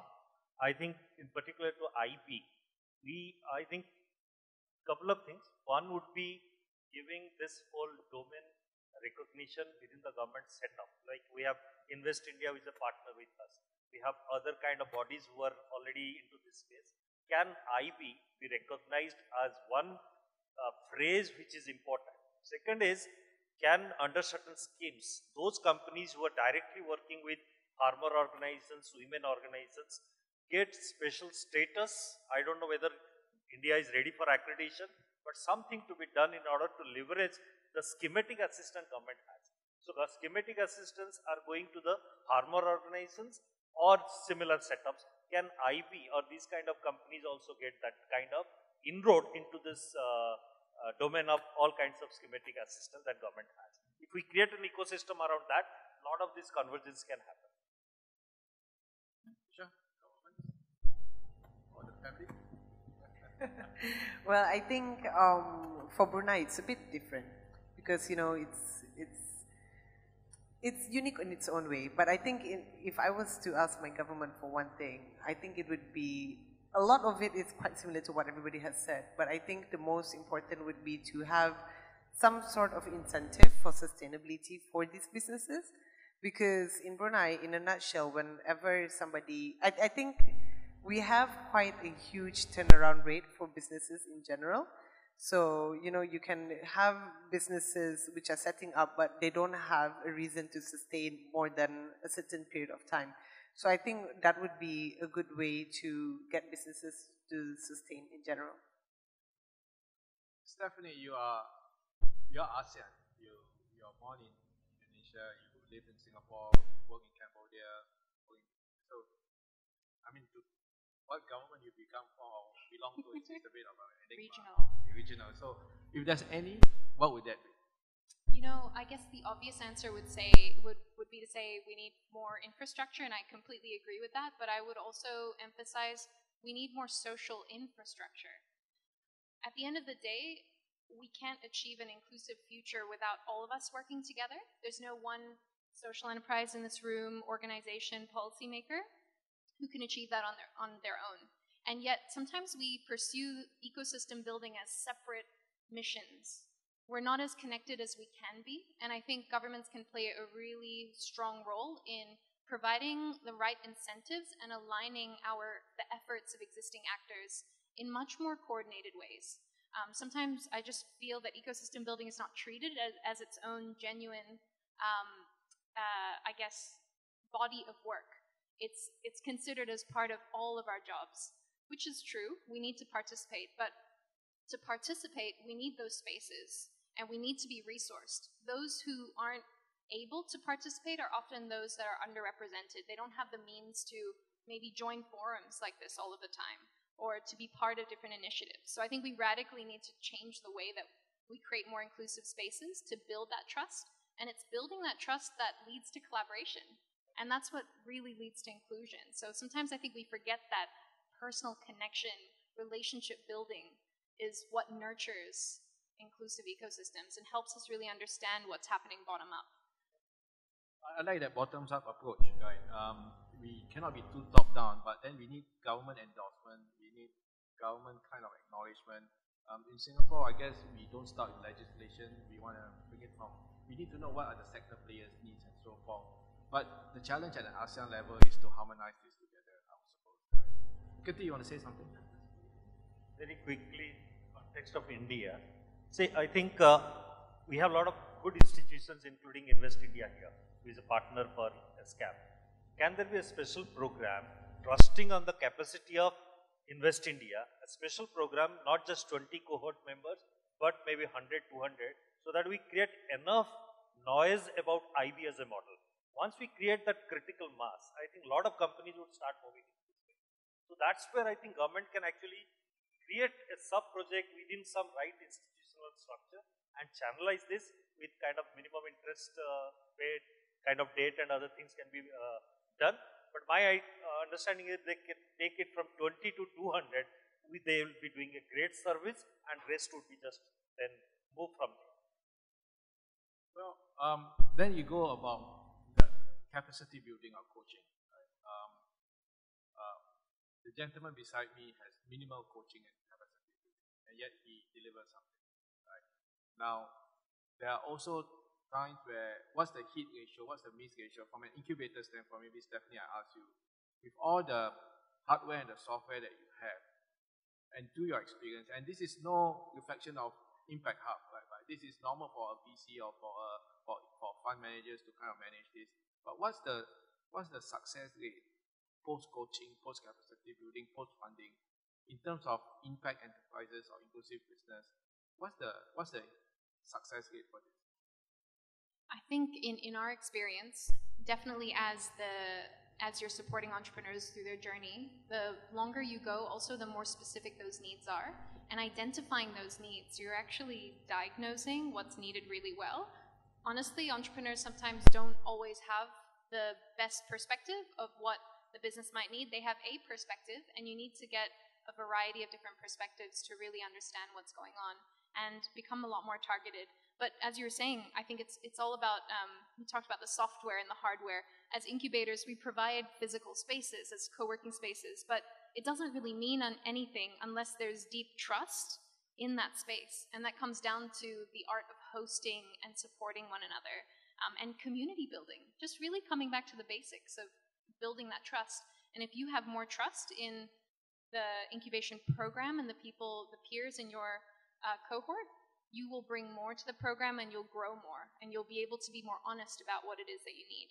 So you listen to them, and then you then can kind of, adjust or formulate what they need. And I think the barriers need to come down too. I think sometimes in cohorts, entrepreneurs feel like they are in a cohort and they have to present in the best way possible. You're actually in that program because you're looking to grow, which means you need to be able to be vulnerable and talk about what's been very hard for you, what you need support with. And I think sometimes we don't get that level of trust. Yeah. You are dealing with students. How do you convince them that they are doing the right or the wrong thing? How do you tell them that? Yeah, from your incubator program that you have. So from the incubation of the Foreign Trade University, so as I mentioned before that we have a lot of the inspiration activities. So in here we can design and conduct a lot of the webinar, the talk show, the conference. Here we will attract a lot of the students come to join, and in the webinar and also in the conference, in the talk show, we will invite a lot of the very successful entrepreneurs. They come to share with our students, our youth, and also the young entrepreneurs about the success and the failures of their business journeys. So from that of the activities, our students also learn a lot of the way that the company will how they start and how will get success, and also the failure from the company, and also about the IB. Yeah, and more recently, the inclusive business, the IB concept is quite new in Vietnam. It's not many people know about that. Normally, we just know about the concept of social impact business idea. So it means it's a very broad concept. So more recently, we will focus on the inclusive business and also the other kind of the business model like a circular economy. So more recently, our students will know more about what is the meaning of the inclusive business and what is the criteria to evaluate or to measure the impacts, the social impact in the inclusive business model. So my student and also the young entrepreneur can know more about this. Do you model. listen to your students, what they want?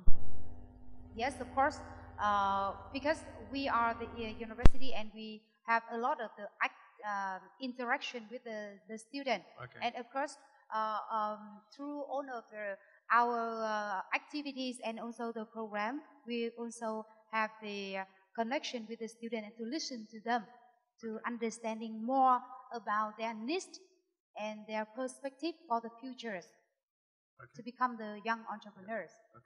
So, Kathy, coaching, right? You speak so much about this and how it supports the ecosystem because it helps the founders to come embark on their journey if they want to start an inclusive business or even pivot their existing business into an inclusive business. But from your perspective, how do you define success? Define success that you have coached them well.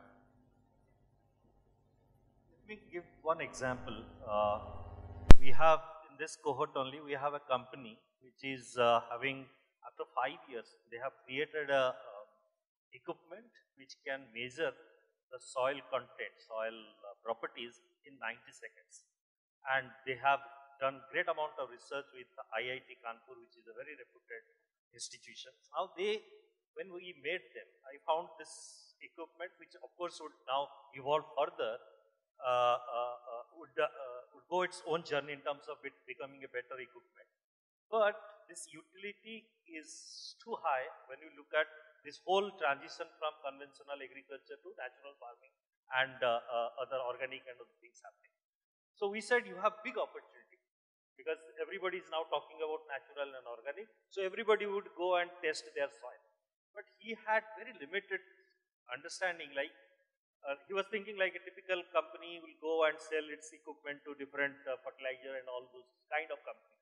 We said, look at India. Today you have 0.8 million community resource persons created by a different set of organizations within India who are helping the farmers to understand soil properties, package of practices and rest of the things. So if you just go to a state, negotiate with them, all your community resource persons can have this mission and help the farmers to understand soil. In 90 seconds the report would come. Then you have a different market game altogether. So this is, my understanding is with our exposure we know different levels how ecosystem operating, but that particular entrepreneur, he's stuck with his idea and he is only focusing the way he thinks it's right. It's not his fault. But the moment we bring all this knowledge, he suddenly sees the transition and then sees like we can do this in a better way. And that's where the real success in terms of becoming more inclusive, becoming more IB would come. And this kind of knowledge as coaches we are offering to these people. In fact, it's not like rocket science. It's basically giving them perspective the right way. What I found, if you send a young graduate and send to a entrepreneur and give this kind of knowledge, it will not happen. You need to send people who are actually having some amount of experience with them. For example, in our case, for last 20 years I am into IB. So when I talk about IB, I talk actually not just one company, but larger ecosystem. So the moment they see this, then they realize there is a long-term business and there is a long-term gain, and this is going to give them a lot of successes. So how you design this kind of elements would be the critical aspect in terms of making it. Okay. So I mean, that's quite an interesting example. It's an established business. Which one? The one that you gave an example. It's a very established business.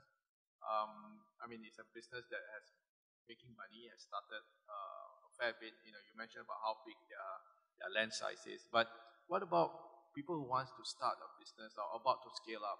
Is there any difference in approach in coaching?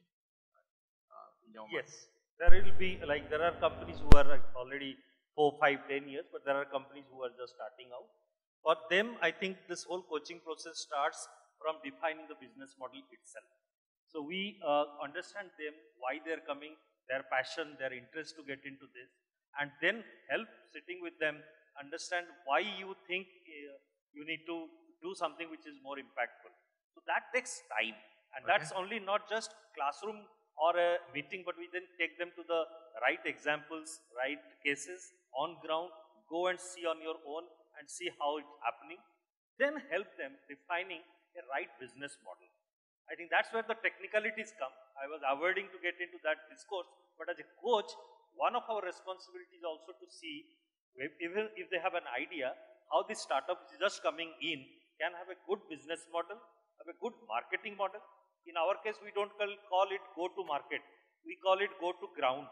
Because you need to actually go ground. Yeah. How you prepare the marketing plan, including your financial plan. I think we need more building capacity on impact as well, right? I think this is something that maybe at an early stage incubators can put a bit. And I like that initiative by EVPA and Impact Hub in terms of how you turn the disadvantaged group to become entrepreneurs as well.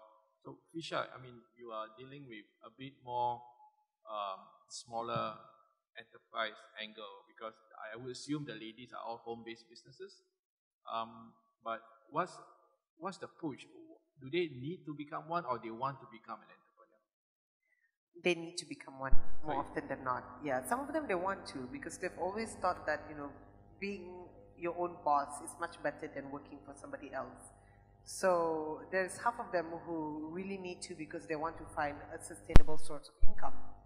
And for us, we are more than happy to support them, because we see, you know, them coming up and telling us things that, you know, they want to be able to have income to support their children's going to school.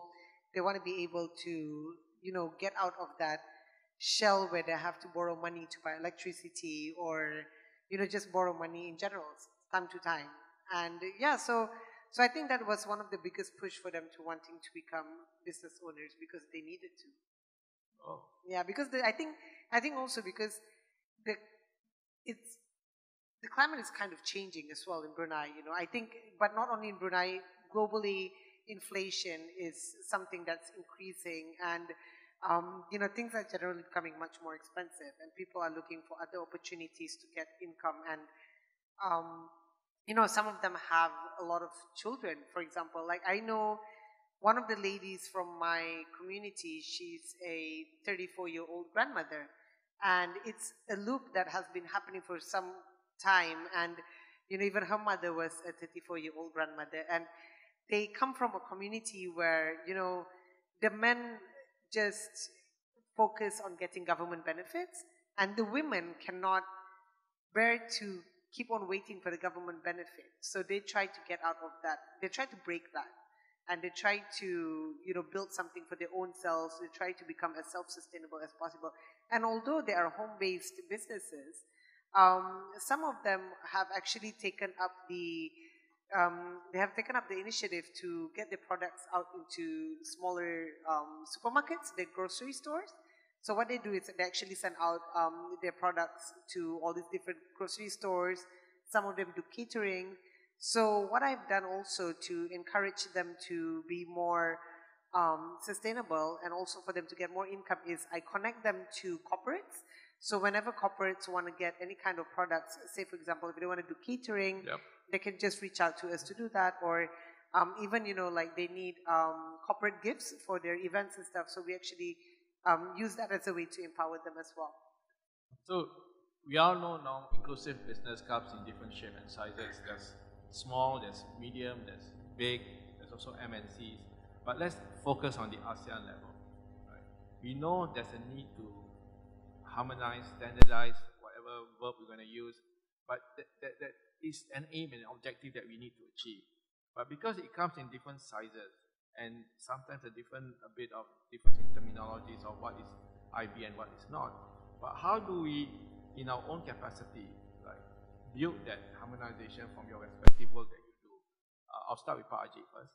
So, Bapak, ini kalau dari sudut ASEAN, ya, Bapak ni yang lain tu ngomongnya gini Pak, kita harus ada membantu, harus adakan mengajar sesuatu yang harus dibuat itu untuk standard ya. Tapi Bapak mulanya tu mengikut insting ya, mengikut feel kan. Jadi kalau bisakah atau mau nggak Bapak share ke ASEAN level yang sudut Krishna ni gimana, kalau ke ASEAN tu Bapak fikir tu apa yang harus dibuat kalau Bapak mau share luar daripada Indonesia dan Bali? Ya memang selama saya berbisnis dan saya membawahi karyawan 2.500 karyawan, saya selalu pakai feeling, pakai insting, naluri bisnis saya. Kalau saya membuat sesuatu sepanjang tidak merugikan masyarakat, udah saja saya buat. Dan Krishna itu kita bicara bisnis manajemen, memang Krishna itu memang manajemennya lebih apa ya, kekeluargaan dan tidak ada jarak dengan karyawan. Dan Krishna itu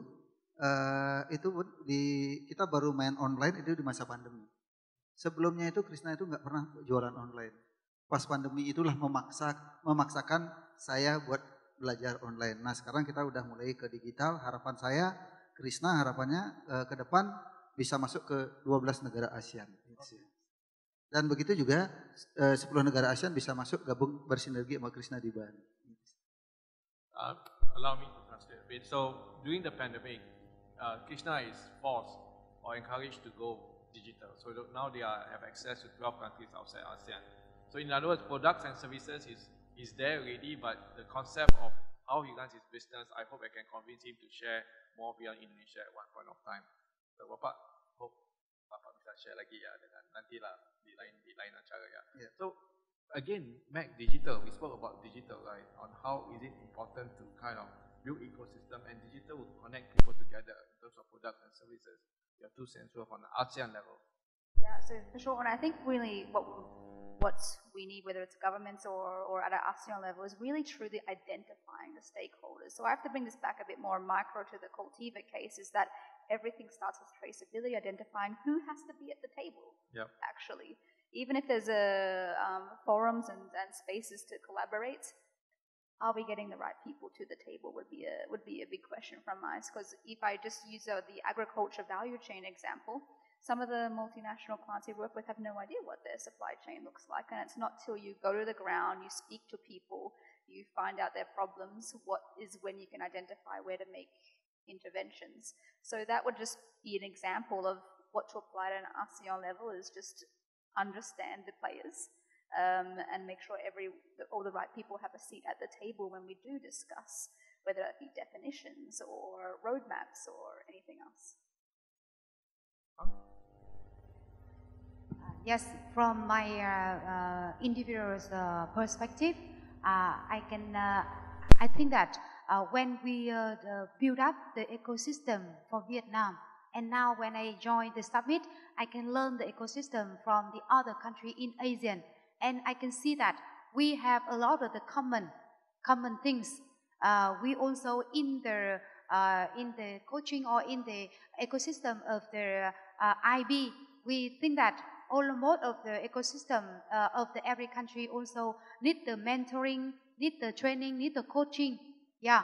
However, I can see that in the national ecosystem, there is some of the strength or there is some of the weaknesses. So why we don't create a common and the ASEAN ecosystem for the IB, and then we can share the common resources. For example, in Vietnam, now we like an impact investor, or we also like a coach, but we can see that the other country in Asian country, for example, from Singapore, so on, they have a very good coach and also the group of the impact factor, so we can share the experiences.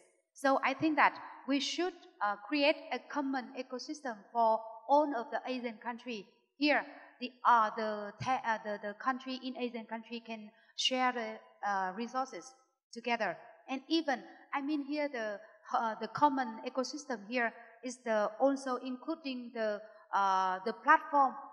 And when Vietnam or Cambodia or Singapore, we lack of the information, we lack of the resources in terms of the data, in terms of the case, in terms of the mentor and coach, so we can go to the common platform of the ecosystem for ASEAN, and we can get the information about the partner in our Asian country. Yeah, this is my point of view. Yep. Kathy from India, so looking inwards to ASEAN, and you've been in this part of the world quite a fair bit, so your 2 cents worth. Yeah, though not part of core ASEAN, but I think part of this whole movement. 2 things. One is, of course, this whole movement in India has reached to a certain stage. So India's knowledge, experience and expertise can be effectively pulled into kind of tools, techniques, methods that can definitely come to rest of the member countries here. So that one area I think definitely one can look at through a partnership mode as far as India concerned. Second, I think my understanding is this, if this whole thing to be a movement and it's going to be there for long, of course we have universities and incubators, but we need to really see that it becomes a language or a lingo in academic world. In past I have seen the microfinance took a lot of time, but the moment it became a course material for MBA students, it started becoming like a big subject. So last 5 years back we started something on sustainable business model. that been taught in university, in MBA colleges. Can there be something in a collective forum?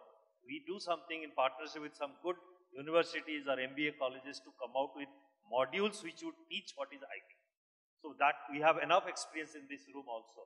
So can from ASEAN point of view with a collaborative approach, can we introduce a course with certain universities or certain colleges? That may bring this movement to the next level also, and we make next generation managers ready for taking this whole movement to the next level. Richard? I think I just want to touch on what you were saying. If I'm not wrong, ASEAN SME Academy does that. But I feel there needs to be more awareness about it. You know, just working along with quite a number of different organizations within the country and even across the region, ASEAN SME Academy it's such a wasted opportunity because, you know, it's such a good platform with a lot of excellent resources. It's just that it's not being spoken about a lot. And I feel like one of the ways in how we can approach that is to have cross-cultural exchanges, especially between other countries. It would be good to have grassroots level, because usually when people go to other countries to learn, they're mostly looking at ministerial or top level or government level exchanges, but they're not looking at grassroots exchanges as well. I think it would be a better opportunity if people from the grassroots were given that kind of opportunity as well to go out and to explore how are the different things they can do and make changes within their own communities as well. Because especially working in the little communities that I come from, they follow by example. They follow by inspiration. And without that, like, you can give them as much education and as much knowledge and training as you want to, but if they don't see another person of them doing and succeeding, they're not going to follow it. So, yeah, so my suggestion would be that there needs to be more empowerment and more awareness on things like that. Stephanie? Yeah, I think just to build on that point, I think there's an opportunity to have a very strong shared definition together at an ASEAN level, and not necessarily to have all the metrics the same across ASEAN countries, because I think we need to honor the differences that we have and still have a strong framework together. I think about this as more like if we had a common theory of change, but we actually adapt the metrics to meet what does inclusion mean, inclusive business mean at each of our country levels, and still having the flexibility to define this. This is a tension we have all of the time at Impact Hub. You can imagine 60 countries. We all don't run the same programs. We do have a common theory of change, and we have common principles and values that all of us agree by and we hold each other accountable to do. But how we express that locally is very locally driven. So I wonder what this could look like in an ASEAN context. If we have common resources, toolkits that are available and invested in at a regional level, but can be adapted locally, that would be a really strong step, and it would help to collate what already exists, and it has to also stay relevant. You know, our ecosystem is changing so much, and we've learned this even in the example I shared before, this Better Incubation program on inclusive entrepreneurship in Europe. We developed a toolkit, which became open source. We asked people to use the toolkit to integrate inclusion into their incubation programs, and then share with us case studies. So we continuously update that toolkit. Case studies show us how things are adapted or created in practice, because everything is theory until you put it into practice. So acknowledging that this is a living in inclusion is a living practice. Like, we have to keep learning as we do this. We won't get it right the first time, but I think finding that balance between centralization, what do we centralize, and also what do we allow for adaptability and creating our own in our different ASEAN countries. So maybe that's not a popular opinion, because it seems easier what if we standardize all our metrics? What if we standardize everything?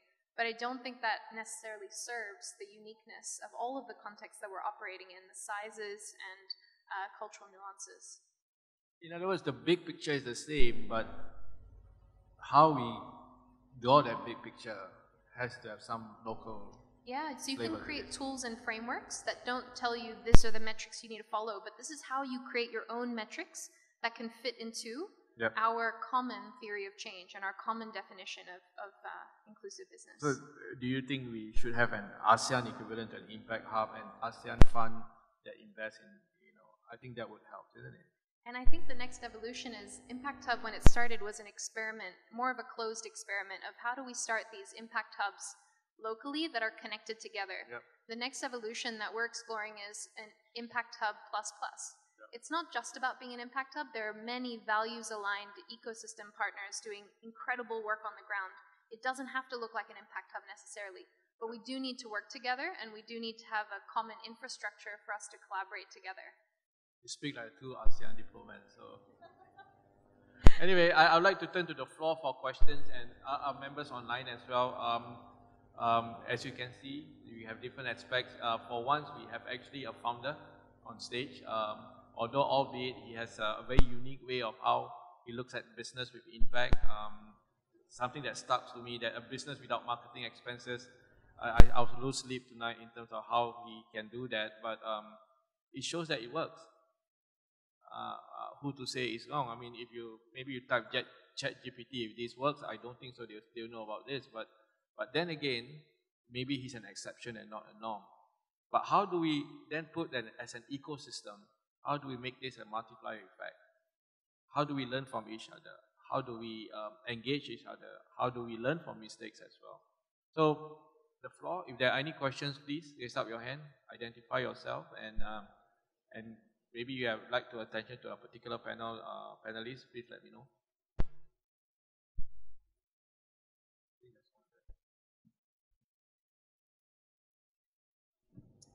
Hi, my name is Oscar. I'm from Oxfam, Cambodia.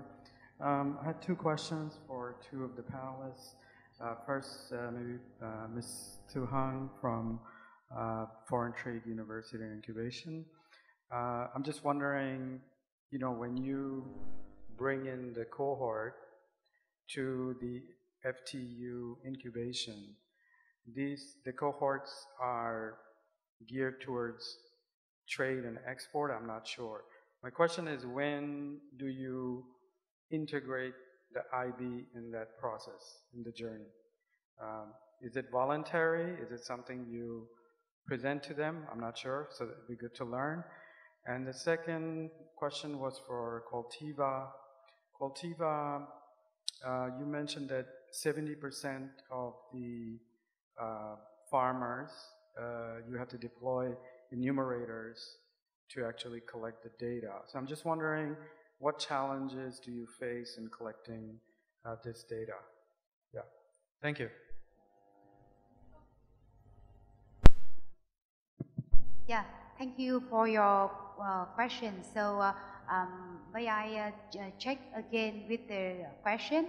So you want to ask about the Foreign Trade University, that we engage the program on the academic program for the student, or just on for the company on our acceleration program for the export to the company?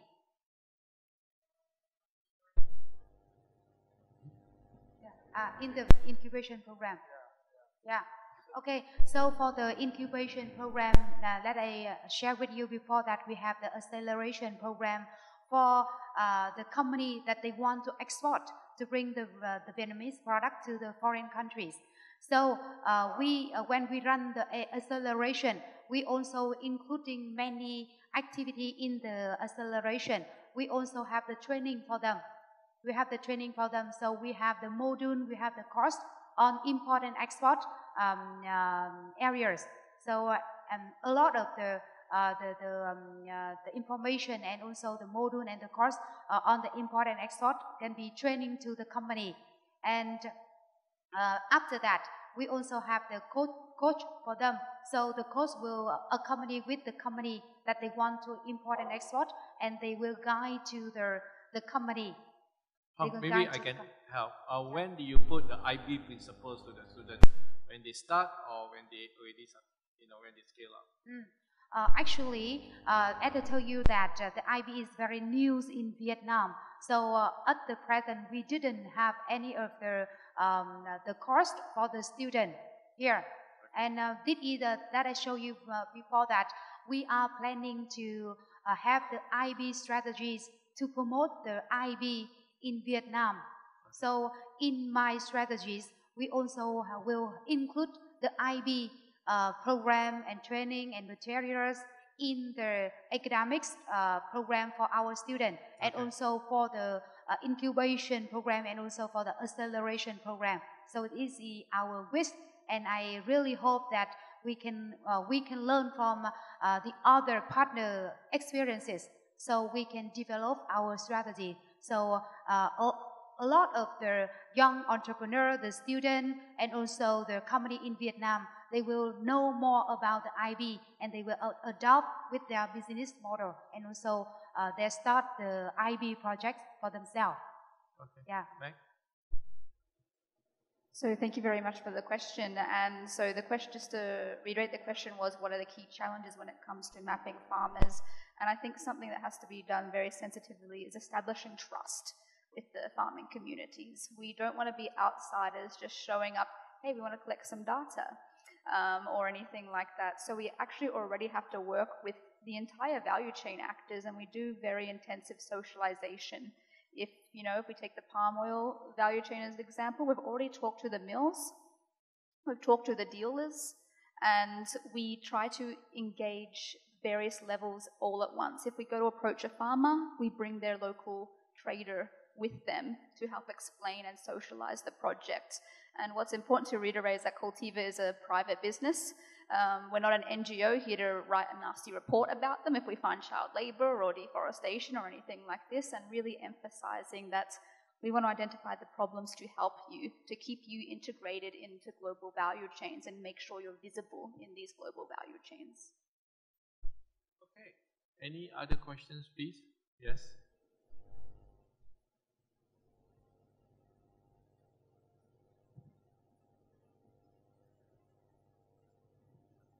Yeah, thank you. I just want to ask to Beli Aji, we are same as a cooperative in Indonesia.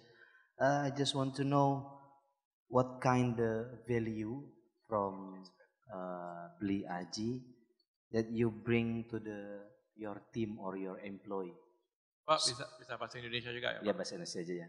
Jadi Beli, saya mau tanya itu nilai apa sih yang diberikan ke karyawan gitu ya? Karena kan 2.500 karyawan itu luar biasa gitu, pusing banget gitu ya. Nah, nilai-nilai apa yang diberikan sampai usahanya itu sampai sekarang tuh bisa ya berjalan dengan baik lah, lancar. Itu yang pertama. Yang kedua ke Miss Meg Phillips. I'm from Alitipa Cooperative. It's an agricultural sector in West Java. It's very interesting to know, and we hope we can collaborate to the Cultiva. Okay, thank you. Ya, terima kasih. Saya sebelum mempunyai karyawan 2.500 karyawan, dari dulu sampai saat ini tidak ada berubah. Saya sama sekali nggak ada jarak dengan karyawan. Yang itu yang pertama, dan saya belum pernah menyuruh karyawan. Biasanya kalau owner tuh menyuruh karyawan, misalnya tolong dong ambilin begitu, saya nggak pernah. Biasanya kalau saya cara menyuruh karyawan, saya dengan cara bekerja. Makanya misalnya kalau habis makan, contoh habis makan, kalau ini belum dibersihkan, saya bersihkan duluan. Nah, disitulah karyawan tuh secara ini ada rasa sungkan dengan ownernya. Makanya cara mendidik karyawan saya dengan cara melakukan pekerjaan dulu sendiri, nanti karyawan yang akan mengikuti. Begitulah cara saya di situ. Dan dulu karyawan saya kalau saya datang semua tuh hormat. Halo, selamat datang Pak Aji Krishna. Nah, di situ saya sekarang itu saya nggak mau karyawan itu saya baru datang langsung hormat. Yang saya selalu bilang sama karyawan saya nggak butuh hormat. Yang saya butuhkan adalah cintailah perusahaan. Makanya sampai saat ini saya sama karyawan sama-sama bekerja. Saya dengan karyawan tidak ada jarak, cuman yang membedakan adalah rezeki kita isi kantong aja. Gitu. Do you want to translate? Whoever the gentleman asked the question. So I'll try my best to translate. Krishna employs 2,500 working staff. So the question was, how do he manage his staff? I think the short answer is with humility. He works together. He cited an example where he don't want people to wish him good morning. In fact, he wants his employees to love the company more than to love him. So it's a man of humility, a man of doing. You know, he guides with the things that he do. And basically, you know, he don't pass on instructions. In fact, he act on the instructions and others will follow. So it's a bit different of a management style. So Mac, have one answer, he wants to get connected to you. Mari kita kolaborasi. Bisa ngomong bahasa Indonesia boleh ni. Any other questions? Yeah. So I have one question. Same question to direct it to Pak Ajit. So my question is, since we are talking about ecosystem buildings, does Pak Ajit have plans, right, to replicate his business model and to share it, say, with a new generation, say, of entrepreneurs out there? Yeah. Okay. So seperti yang saya tadi ngomong dengan Pak tu, Bapak ada niat untuk berkembang luar daripada Indonesia supaya yang lain tu bisa ambil sebagai contoh dan mau ikut cara Pak Haji. Sepertinya enggak ada management expenses. Management expenses tu butuhkan kepada komunitas. Itu satu strategi yang agak bagi saya tu agak luar biasa ya. Jadi adakah niat Pak Haji untuk berkembang luar Indonesia? Ya, harapan saya punya anak 4, anak yang pertama dan kedua dan ketiga, termasuk menantu saya sudah ikut membantu di perusahaan saya. Harapan saya semoga nanti anak-anak saya bisa ekspansi ke 10 negara ASEAN. Itu harapan saya. So the answer is that he hopes so, and in terms of business continuity and the next generation, he has 4 kids.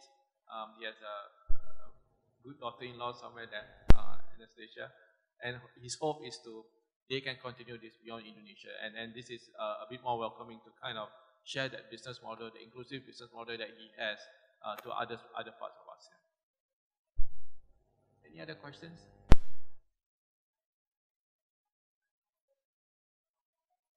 Okay, so Jonathan has said time's up, but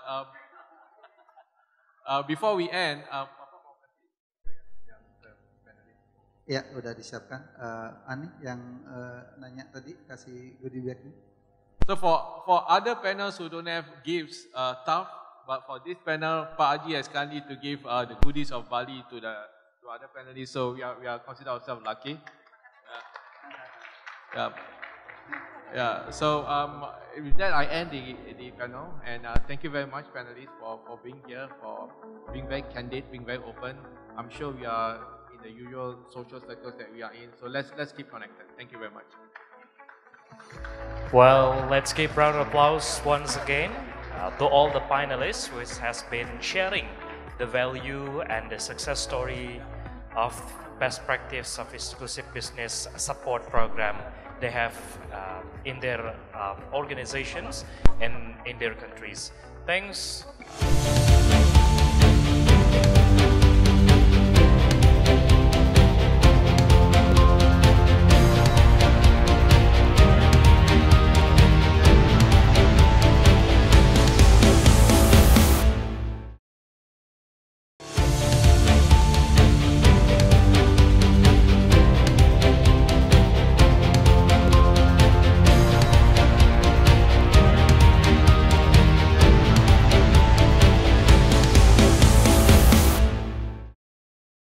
Thank you very much.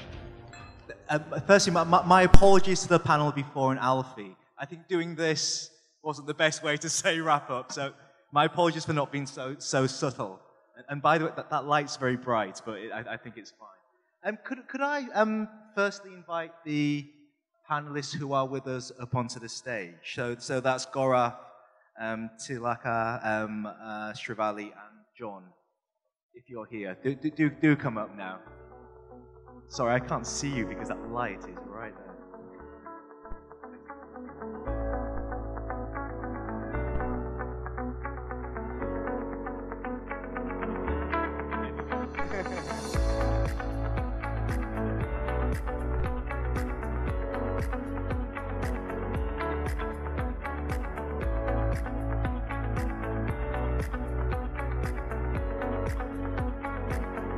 Thank you very much. Good afternoon all. we're standing in the way of the coffee break, so I'm sure you'll be ruthlessly efficient and sharp in your responses and points to make. So I think we'll be okay. So welcome to this session on global perspectives, experiences in promoting inclusive business. And we're going on a little bit of a whistle-stop tour, tiny one, around the world during this session. And this is our third South-South engagement session on IB at the ASEAN IB Summit. And it builds upon the experience of bringing some African policymakers actually to Bangkok, I think back in 2019 now, which led to the start in part of the Inclusive Business Program in Nigeria.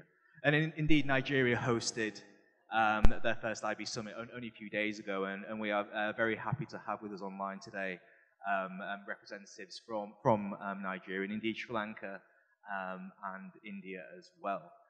Here with us in person is Mr. Gaurav Shishodia, Vice President of Invest India. Thank you for joining us. Ms. Tilaka Jayasundara, Secretary of the Ministry of Industry, Sri Lanka. Good to see you again. Ms. Shrivali Krishnan, Senior Program Officer, Global Development, Bill and Melinda Gates Foundation, and Mr. John Samuel, Regional Director, Oxfam in Asia. And let's just pray the technology works. Do we have Mr. Khalil, Executive Secretary, Kandun Investment Promotion Agency of Nigeria online? Is that a yes? Sorry, I can't see because these lights are really bright. Okay, fine. Okay, perfect. So let's get started. I suppose the purpose of this session is really to inform each other about inclusive business policy development from around the world. And I think somebody on the panel previously spoke about this, a movement that's needed. And indeed, to get the type of private sector we do need a global movement. So it's good to hear from kind of people from, indeed, outside of the ASEAN region and indeed outside of the Asia-Pacific region as well, looking at Africa. So let me first turn to you, Gaurav, and India has the largest IB market in the world with a very developed impact investing ecosystem. And Invest India, a very proud partner of ESCAP, and we're very proud to partner with you, and the Bill and Melinda Gates Foundation as well to support the promotion of IB in agriculture and food systems in India. If you could share with us, what steps are you taking to promote inclusive business in India as part of our collaboration with the Foundation, ESCAP, and Invest India? And can you tell us a bit about your motivations, either personal or institutional, and insights and plans going forward on inclusive business promotion? So over to you, Gaurav, first. Thanks, Jonathan. Am I audible? Thanks, Jonathan.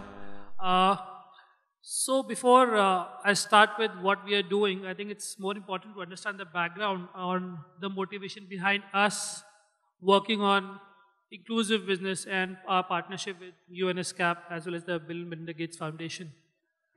If you look at India, we are a 1.4 billion nation, 1.4 billion people nation. Agriculture sector contributing about 20% of our GDP. However, every minute, about 25 to 30 people migrate from the rural parts of the country to cities. And with a country with 1.4 billion population, the challenge is how do we grow production? How do we ensure that quality production is done?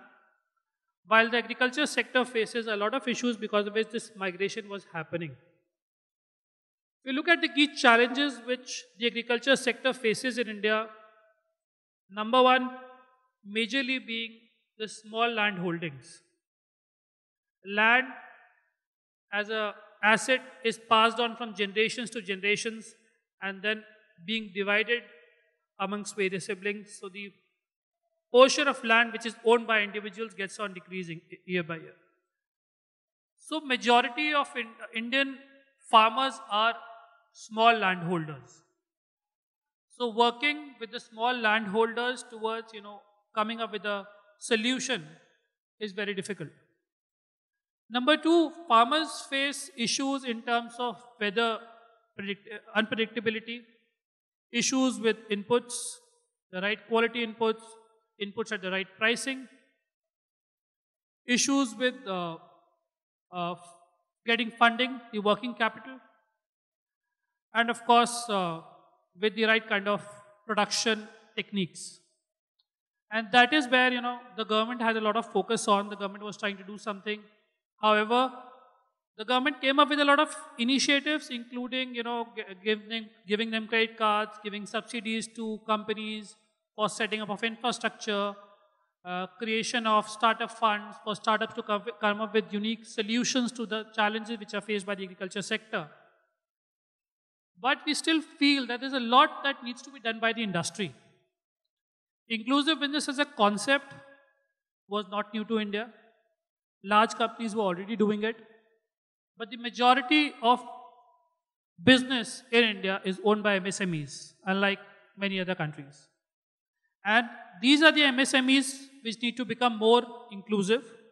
However, they lack the kind of resources and the skill set to become more inclusive. And this was the major motivation behind why we started working on inclusive business.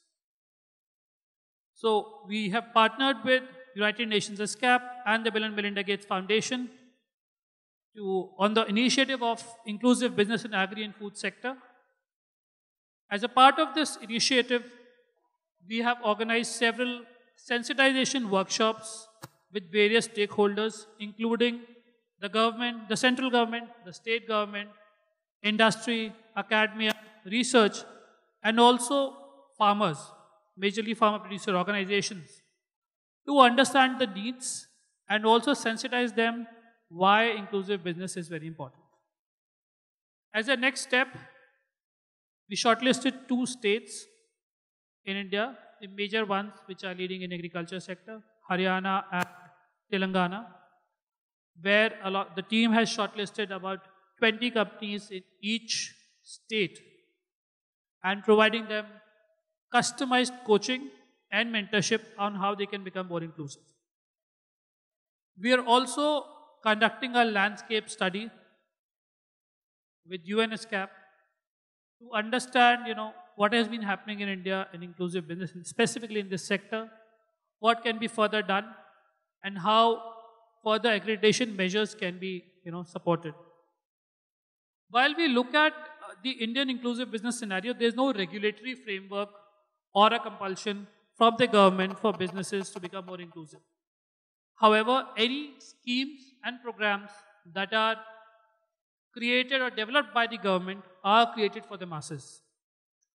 All schemes, initiatives, and programs are aimed at benefiting the society on a whole level. And that is it, the real motivation that, we are working with the government to promote inclusive business. We look forward that in the upcoming years, there will be a formal system of supporting inclusive businesses, and whatever we are learning today from our colleagues from the ASEAN countries, we will be able to adopt those best practices as well. Thanks, John. Thank you so much, Gaurav. And let's now actually not go too far away from India to Sri Lanka and go to Tilaka. It's good to see you again. Sri Lanka is seeking to develop a broad strategy to promote inclusive and sustainable firms, and it was a real pleasure just a few months ago, right? I was out in Colombo, and you very kindly agreed to meet with me. It's very, very happy to support this effort as well. We'd be interested to know what are some of the opportunities you see in promoting a broad private sector development strategy centered on supporting inclusion and sustainability, and just really get your perspectives around your work and what you're doing in Sri Lanka as well. Thank you. Thank you very much, Jonathan. First of all, let me thank the ESCAP for supporting Sri Lanka to develop the comprehensive strategy for promoting inclusive business in our country. And you all know that the Sri Lanka was facing severe economic difficulties after the COVID pandemic. So to become all the challenges, the government of Sri Lanka, present government, has started to promote inclusive business strategy like trade liberalization and also export promotion, promoting the foreign direct investment and removing government subsidiaries, and also make sure that the microfinancing schemes that we introduce and privatization, and especially we introduced the restructuring the public enterprises of Sri Lanka and getting the support of the private sector to manage all public enterprises. That kind of initiations we introduced. Based on these strategies, the Ministry of Industries, our ministry, we also started several initiatives. And first of all, last year, 2022, the Ministry of Industries, we developed the National Industrial Development Policy with clearly defined KPIs, and we identified the KPIs and developed the 5-year roadmap and also established the proper mechanism for monitoring and evaluation, progress monitoring and evaluation. And also we identified the Industrial Act.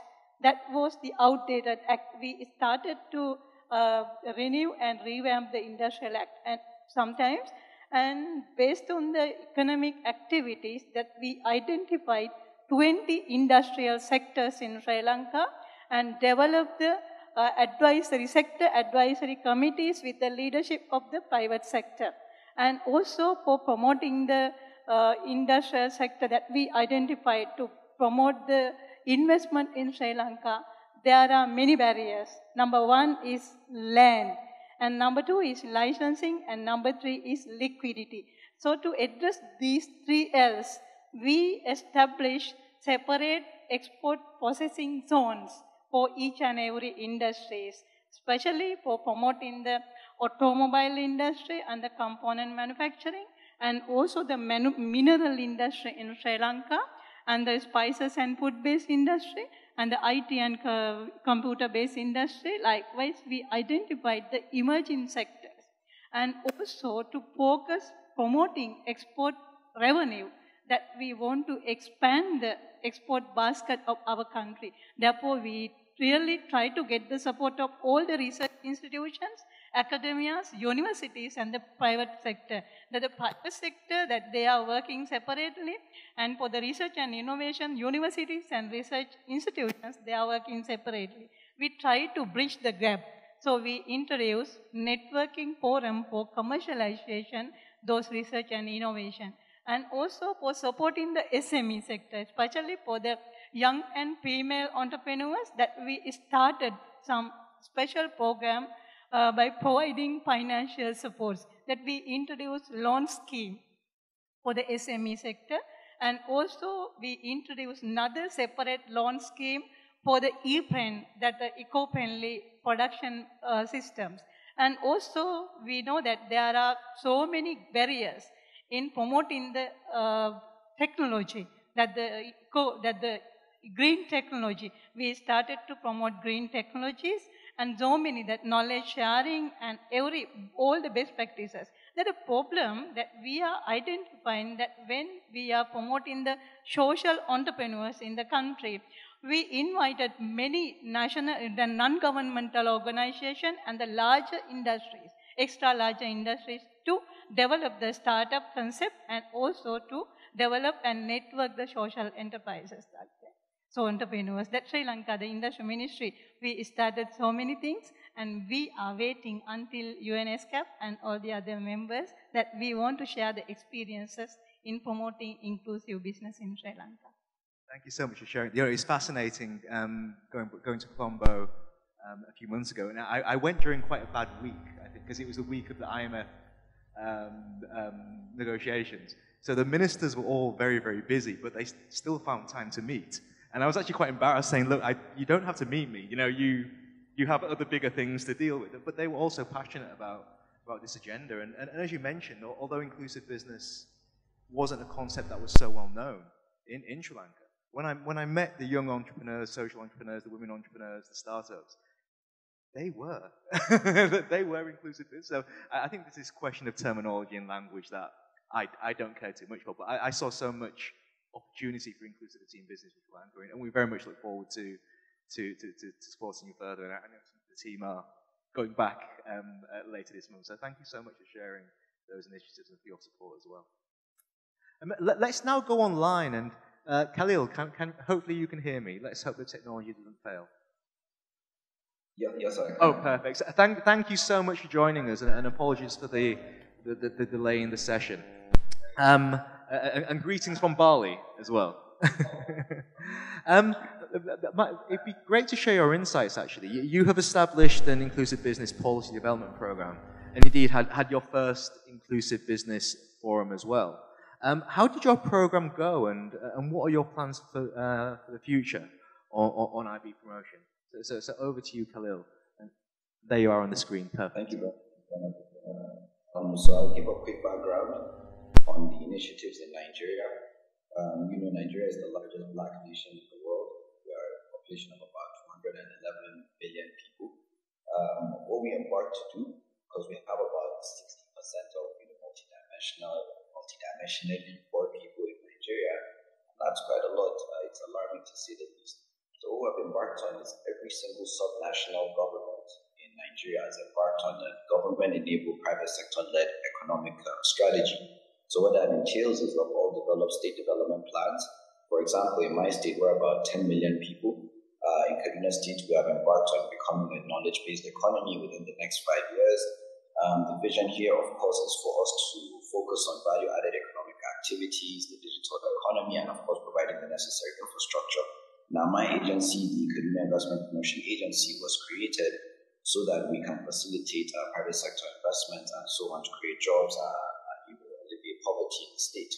Now, having done that since the creation of the agency in 2015, we realized that there was this lag.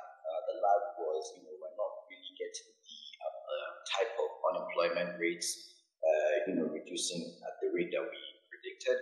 We're not seeing a lot of initiatives whereby all the youths, because we have about 75% of our population of 10 million people are below the ages of 35, alarmingly, and they're not getting the right jobs.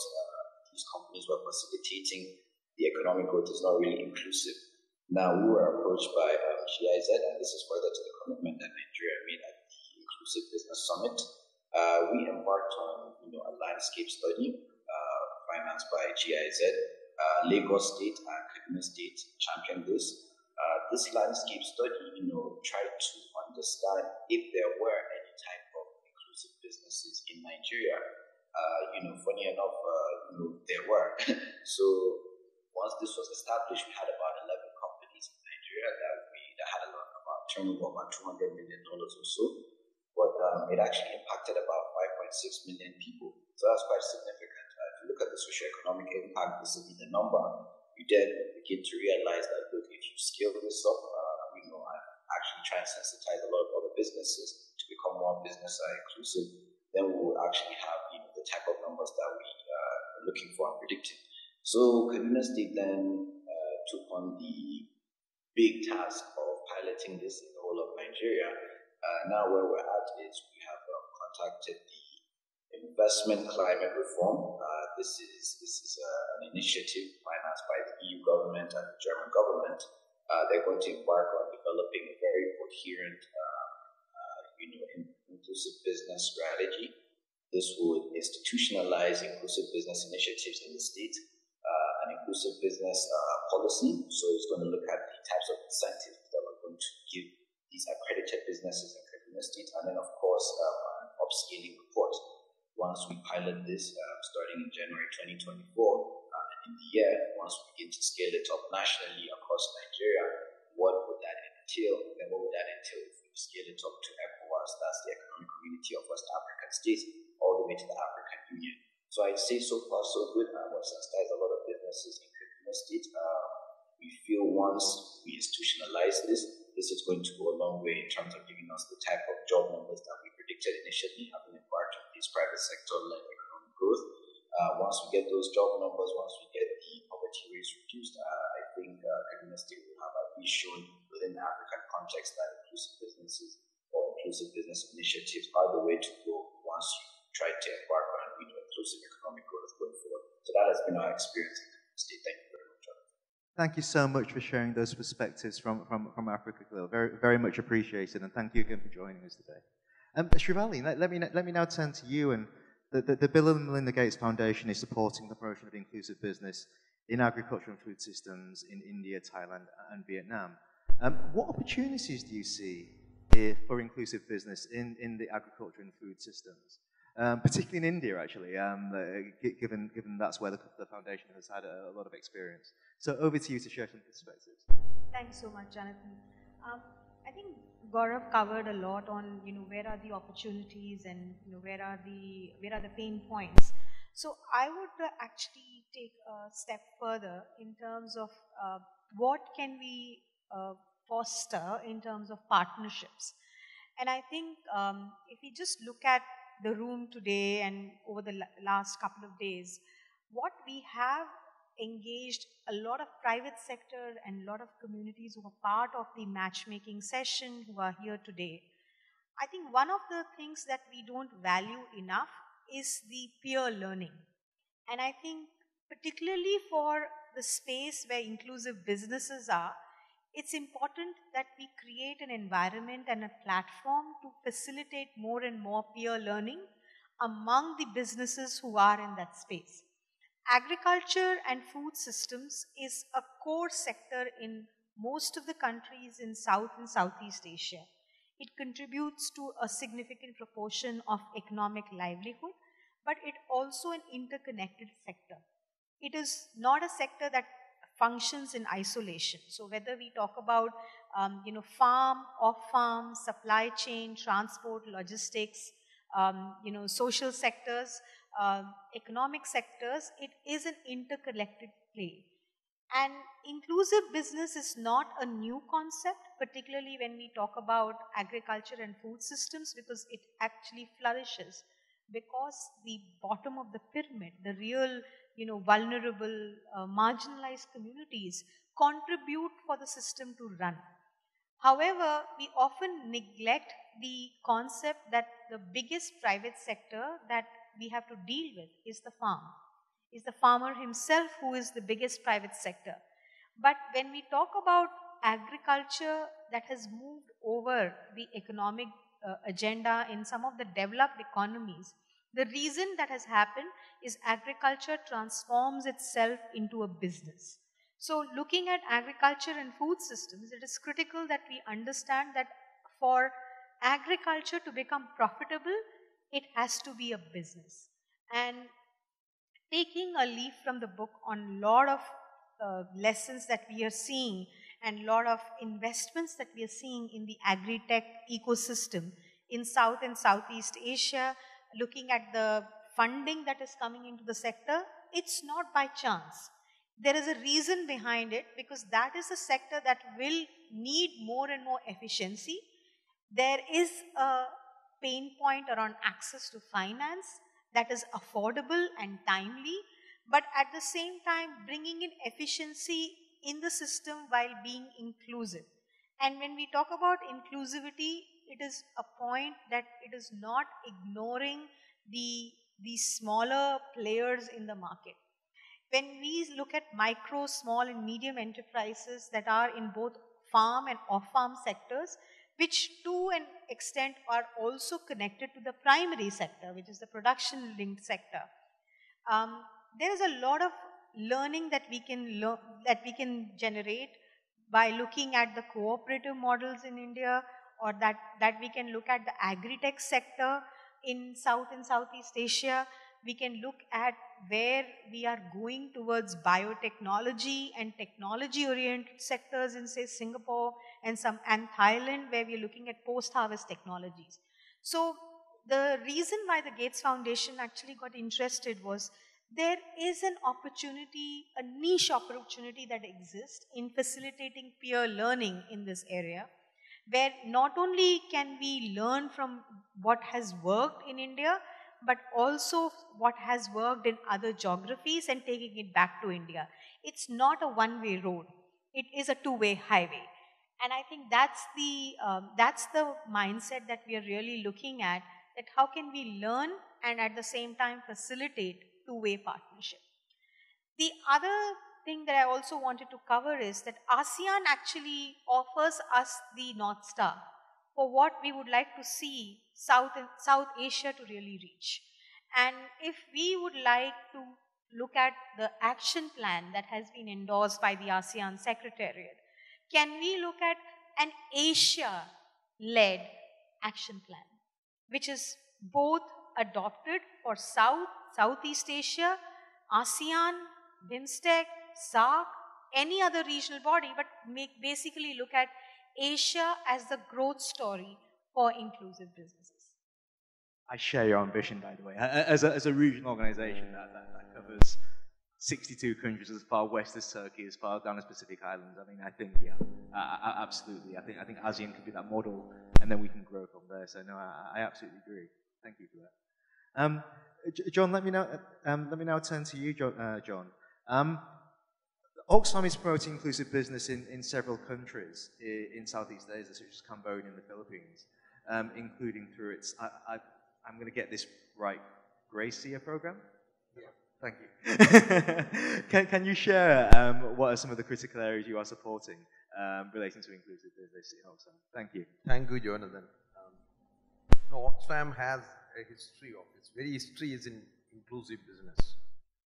1943, 8 young people got together and they created what you call Oxfam shops across. It's the largest recycling movement in the world with more than 1,200 shops across the world. And we work on entrepreneurship, economic empowerment in more than 70 countries across Asia, Africa, Latin America. Today I will talk about something very inspiring work in Southeast Asia. It's called Gender Transformation and Responsible Agriculture Investment in Southeast Asia. It's a multi-country program working with women, farmers, and national platform, regional platform, and global platform. So it has all 3 elements of economic empowerment at the grassroots level, supporting agribusiness, gender transformation, working at the national level with national platforms, capacity building, and regionally advocacy and globally also connected. 88,000 farmers are benefited from this initiative. And we have 150 producers associations in Vietnam, Cambodia, Indonesia, Philippines. And there are lots of learning which we have on this. 40 business corporations which we have been working with to change the way they work with their employees, communities, and ensure gender equity, fair workers' practices and wages. And we also work with 10 national and multinational organizations and 15 national agencies and 5 regional agencies. What is it that we learn from this? Number 1, learning is it's so important to handhold and support, but also ensure enough space for them to be economically empowered to produce. So this requires finance, skills, capacity, and organizing them. In Cambodia, we have a number of women entrepreneurs coming together in a cooperative way, and we also help them to find market link. In Vietnam too. So that's one thing is women equity, women's equality, women's empowerment is fundamental in transforming for 2 reasons. Because it also helps, women's empowerment helps families to have more sustainable livelihood. Number 2, it's not just capacity building, investment, and etc. We need to create a policy framework, policy environment. So constantly we need to work with the government and to have a multi-stakeholder approach. Government agencies, donors, private sector, business. So multi-stakeholder approach and a policy formulation is very important. The third lesson is how do you work across regions, because best practices can be very important. There are some innovations which happens in Vietnam can be used in Cambodia or Indonesia. So this really helps to bring together these experiences and best practices that can be replicated. And the last part of it is, this needs to be a part of a larger global perspective on democratization of economy, inclusion of economy.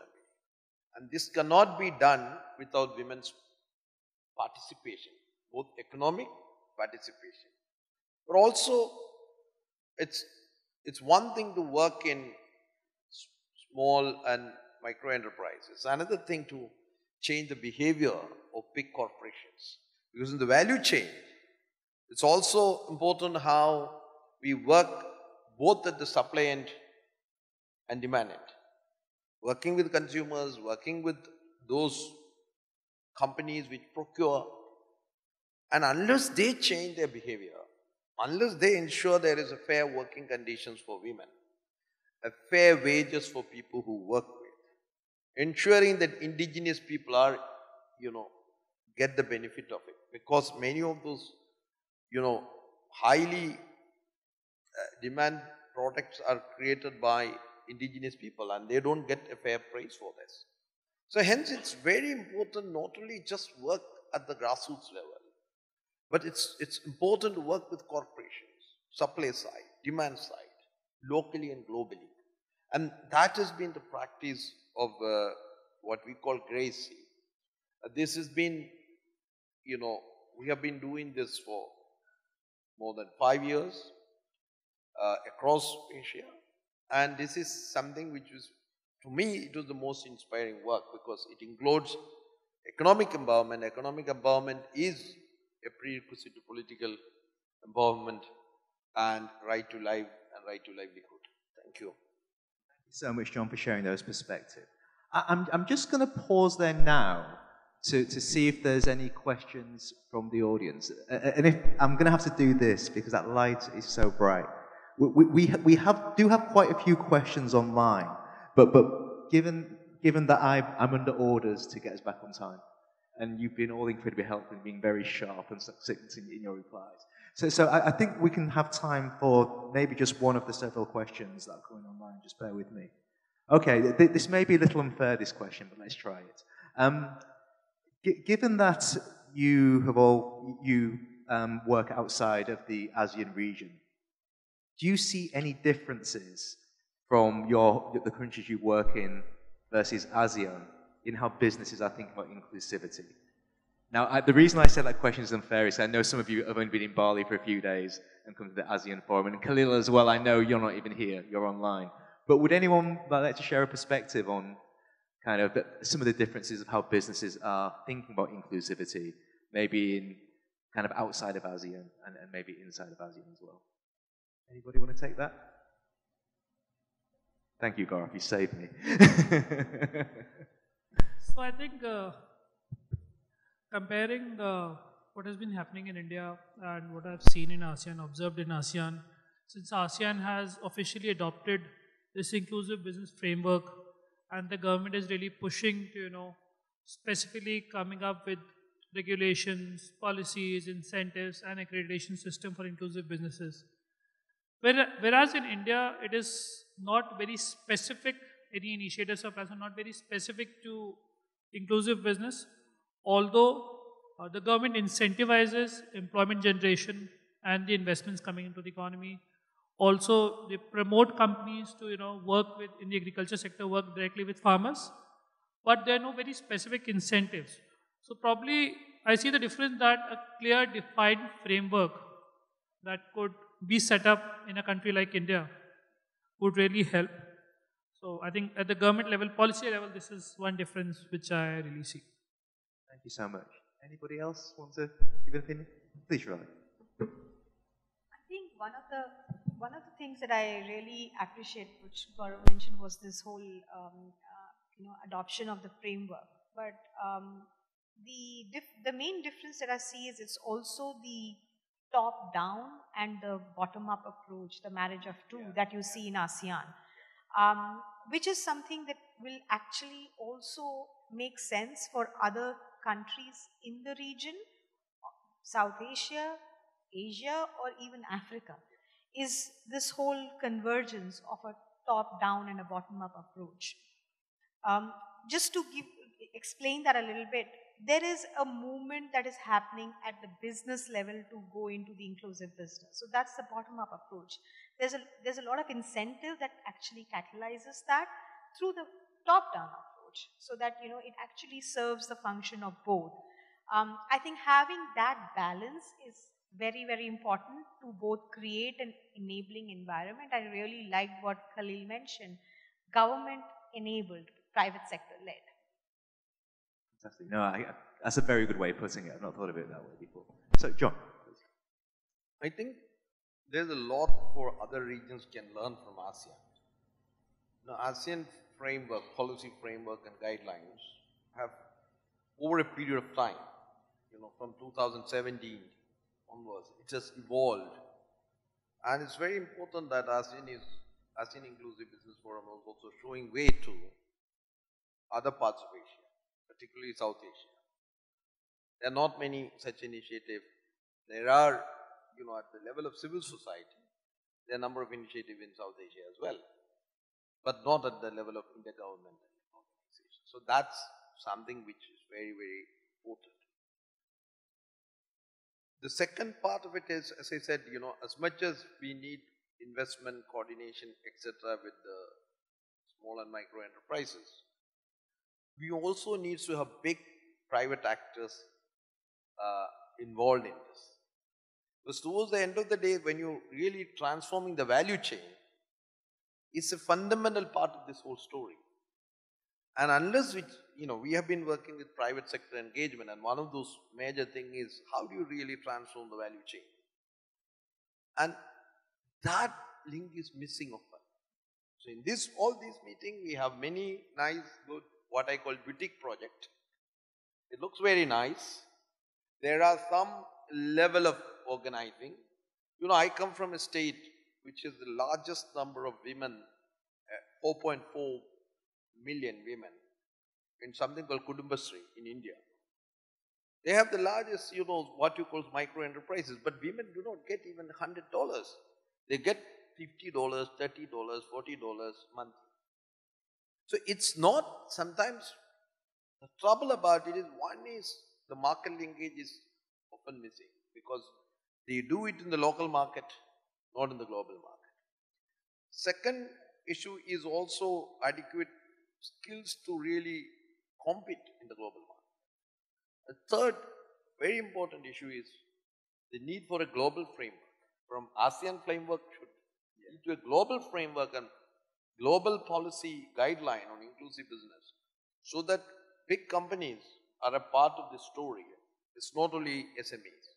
And innovations needs to be sort of celebrated and encouraged. There are here and there islands of innovations, but often they are not even known. So those things are very, very important. Thank you so much, Sean. Please. Jonathan, I also agree with his comments and everything, because I thought that if there is a common platform for promoting inclusive business within the region, that is very good. And when we consider about the industries and the private sector, they cannot survive with the global value chain. So the important thing is to develop the global value chain, and also we want to certify and accreditate the global value chain at the same time. And also if we can introduce the regional policy framework for promoting the inclusive business, that is also fine. That is Sri Lanka, from yesterday to up to now, I learned so many best practices from Asian countries, especially Malaysia, Indonesia, and Vietnam, Philippines. They also have so many things. So we believe that we can share those experiences and best practices with all the countries. That is the thing that we want. Thank you so much for sharing that. Khalil, would you like to share any perspective on this question? I know it's a bit unfair because you're not actually in Bali and have not met many of the companies or followed some of the conversations, so no pressure, but I'm just giving you the opportunity if you'd like to come in. All right, I'll try and visit one day. So basically, I think with the African context, I think what we need to do on the continent is one, work on the business environment and investment climate, first of all. Because if you take a look at our rankings, we're not really up there yet. So automation, digitization, ensuring business permits and licenses are gotten in a very easy manner is key. Kaduna State was ranked #1 by the World Bank in 2018. We want to be able to ensure that the whole country is on par with that. Then, of course, the linkages that my other colleagues have mentioned, linkages across the value chain, the global value chain is very, very key. What we've noticed is, when you're doing economic planning at a subnational level, you have to be aware of all the global, value chain linkages that are present, right? So how do you integrate into the global value chain? If you have farmers, how are they going to produce? How are we going to add value? And how are we going to export it, and so on? So the frameworks are key. African countries need to also come on board, so more sensitization on the continent. And I think a continent-wide type of framework, especially for inclusive business, is key. But I think us starting it in Kaduna State, scaling it up in Nigeria, being the most populous on the continent, will give birth to that. And we're looking forward to work with ASEAN members and so on to actualize this. Thank you. Thank you so much, Khalil. I'm afraid I've been given the unenviable task of getting us back on time. So timekeepers, you can thank the panel, not me, for being very succinct in sharing their insights. But I think we're going to have to wrap up here. But I think the key overarching message I get from this session is we have to work together. And as Trivali said around the peer learning, we have to learn from each other if we are indeed to kind of create this global movement for inclusive business, and indeed move it from the margins to the mainstream. So let me just take this opportunity. Let's give a warm round of applause to our panelists who have joined us here today. And also, Khalil, thank you so much for joining us online. Thank you so much.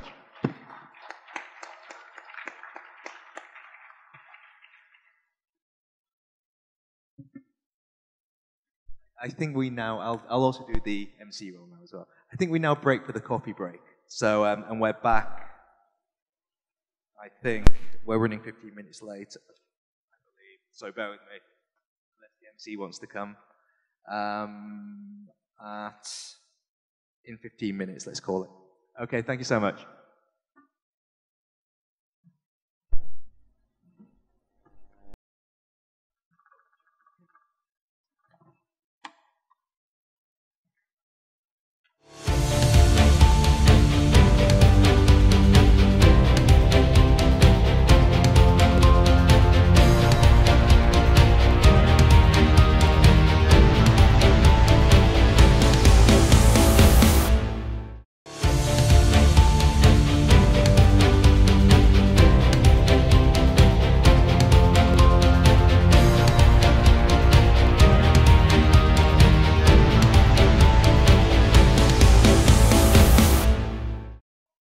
Hello, good afternoon, everyone. My name is Jeremy Reyes from the Philippine Permanent Mission to ASEAN, and I'll be your moderator for the last session today, exploring country-level partnerships. But before we start with the group discussions on this session, allow me first to introduce to you the objectives of this last session for this afternoon. So first is this session will socialize the plan of action for the promotion of inclusive business in ASEAN. So with that, this will provide opportunities for our stakeholders, both public and private, to explore partnerships around 4 broad areas of action for the plan of action on ASEAN inclusive business. So the first one would be the development and adoption of policies and strategies to promote inclusive business. Second is to support firms in the development of IB models. Next would be enabling access to finance. And lastly, to enable sharing of knowledge, the ASEAN Inclusive Business Knowledge Hub. So before we start, allow me to recognize the facilitators for this, the breakout sessions that we will have for this session. So first facilitator would be Marta Pérez from ESCAP. Then we have Marcos Dierich from GIZ. We also have Ignacio Blanco from ESCAP as well. Mr. Kirti Mishra from Endeavor. Mr. Dio Herdiawan from World Benchmarking Alliance, Mr. Amri Bakhtiar from the ASEAN Secretariat. Next would be Ms. Maria Loranti from Oxfam Indonesia, and lastly, Mr. Max Bolakovsky from OECD. So I'll turn now the microphone to our MC to provide the gist of the breakout discussions, and I'll see you again later. Thank you. Hi again, everyone. Good afternoon. My name is Jeremy Reyes. I'm the Commercial Counselor and Economic Official of the Philippines to ASEAN. So I represent the Philippines in most of the ASEAN meetings. But be that as it may, I'm happy to be with you this afternoon. And I'm sure before we ended the session earlier for coffee break, we made some announcements on how to proceed with the last session, which I'm sure everyone is excited of. We're on the last stretch for this summit. But be that as it may, allow me to read again some of the objectives that we have for the last session for this summit. So for the last session, the session will socialize the plan of action for the ASEAN Inclusive Business Model, which was endorsed by the ASEAN Economic Ministers last week in Semarang. So these are the objectives of this session. First is to socialize the development and adoption of policies and strategies to promote inclusive business. Second is to support firms in the development of IB models. Next is enabling access to finance. And lastly, enabling sharing of knowledge.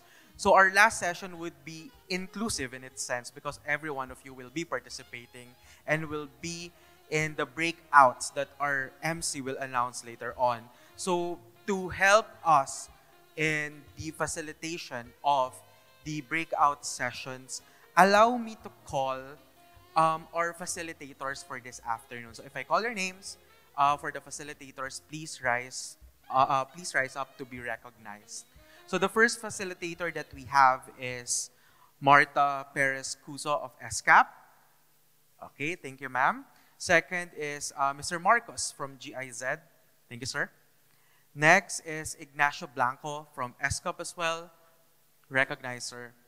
Mr. Kirti Mishra from Endeavor. Recognize, sir. Next is Mr. Dio Tobing from World Benchmarking Alliance. I recognize you, sir, from there. Next is Mr. Amri Bakhtiar from the ASEAN Secretariat. Where's Amri? Oh, Amri, you're there. Thank you. Next is Ms. Maria Loranti from Oxfam. Thank you.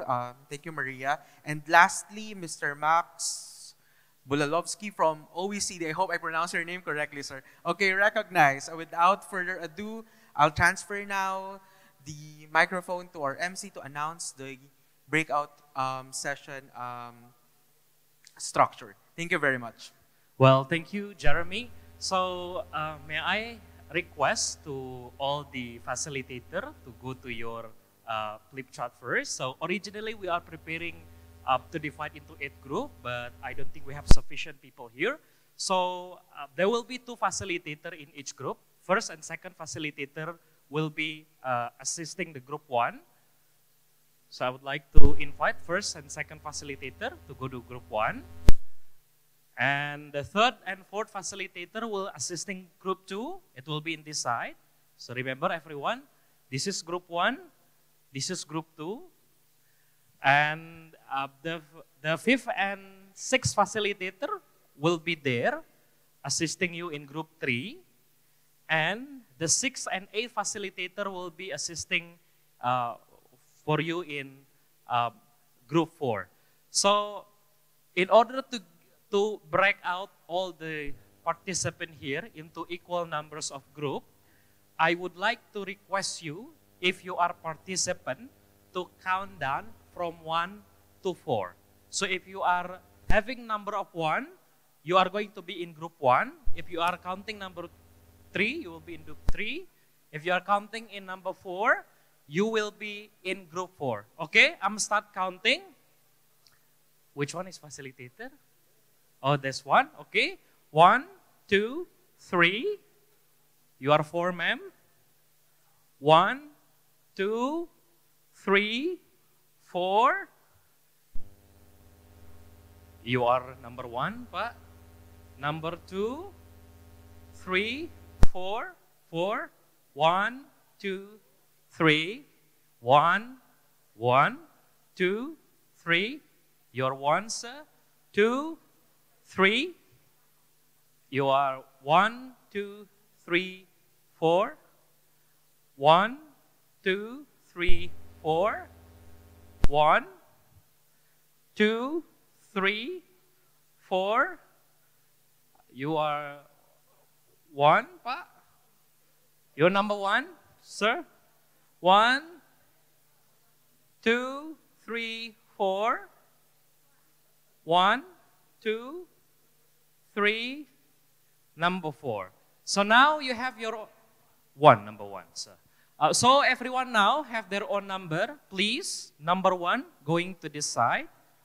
Number 2, this side. Number 3 is there. And number 4 is here.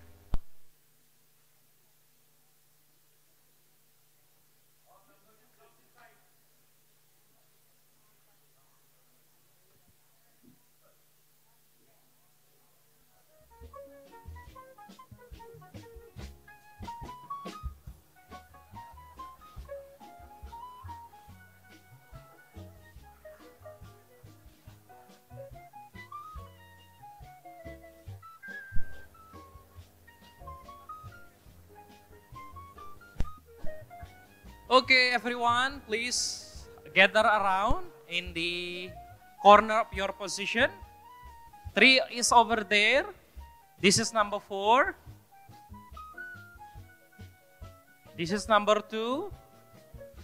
Number 2 is around table 4. Group 1 will be nearby table 1. Group 3 will be around table 16. And group 4 will be around table 14.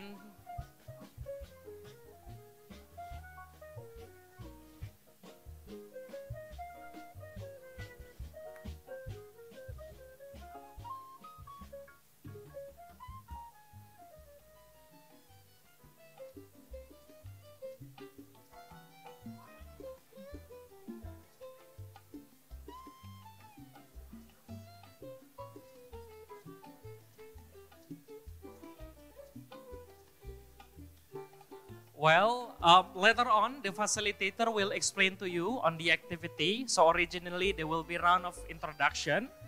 Yeah, each people will have 1 minute to introduce themselves. Then, due to the presentation session at the end of this plenary, you will urge to assign 1 people representing your group to become a speaker to explain the result of discussion at the end of this session. And the facilitator will guide you to identify the challenge and the discussion that you may have now. And we will proceed on the sharing of challenge of identifications opportunities for action.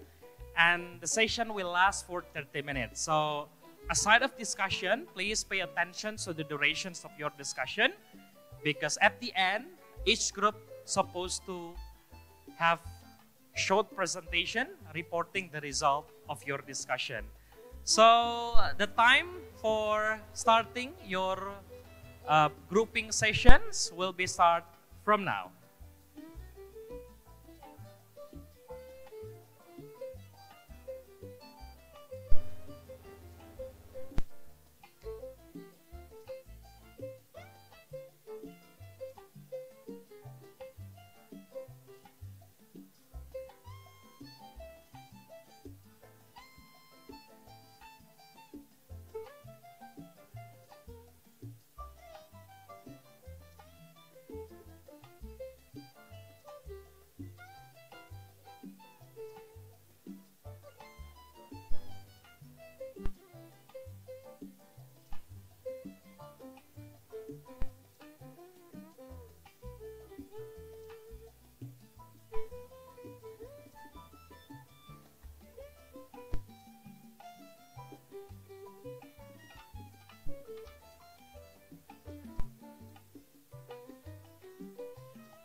Operator, can you go to the next slide?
Announcement to all group, we only have 30 minutes left, so make sure to optimize your time.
A gentle reminder to everyone, you only have 15 minutes remains.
Participant, we only have 3 minutes left, so make sure that you have a sign who will be representing your group to explain the result of your discussion.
Two minutes left.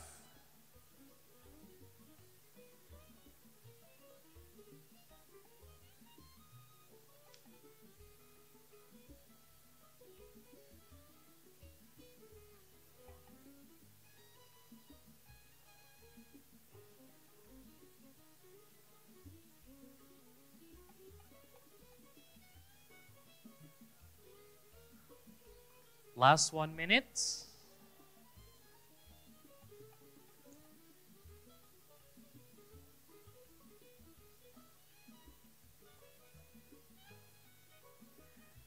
Yeah, please remember, each group, you should assign one representative of your group to explain the result of your discussion. And we will give you time around 5 to 10 minutes, for 5 minutes only for each group to explain the result of your discussion.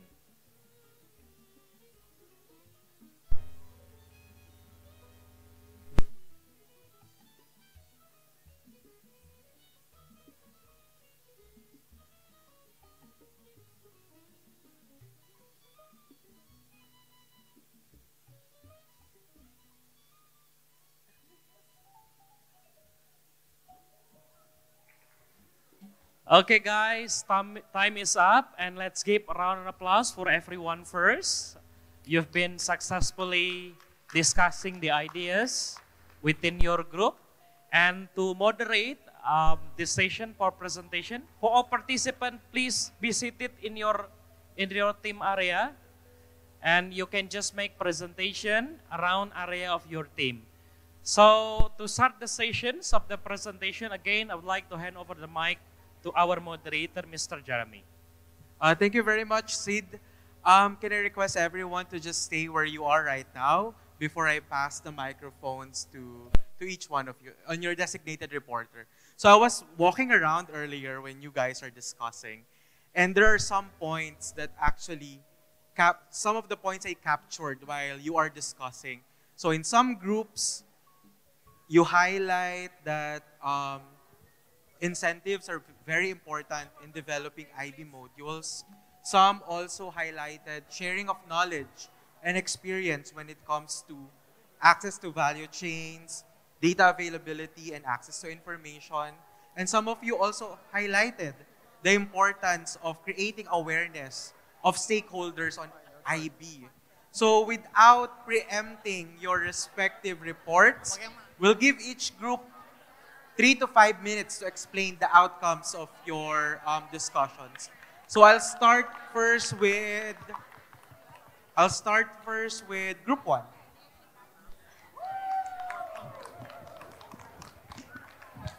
Who's your designated reporter, group 1? Okay, please proceed. 3 to 5 minutes is okay. Thank you.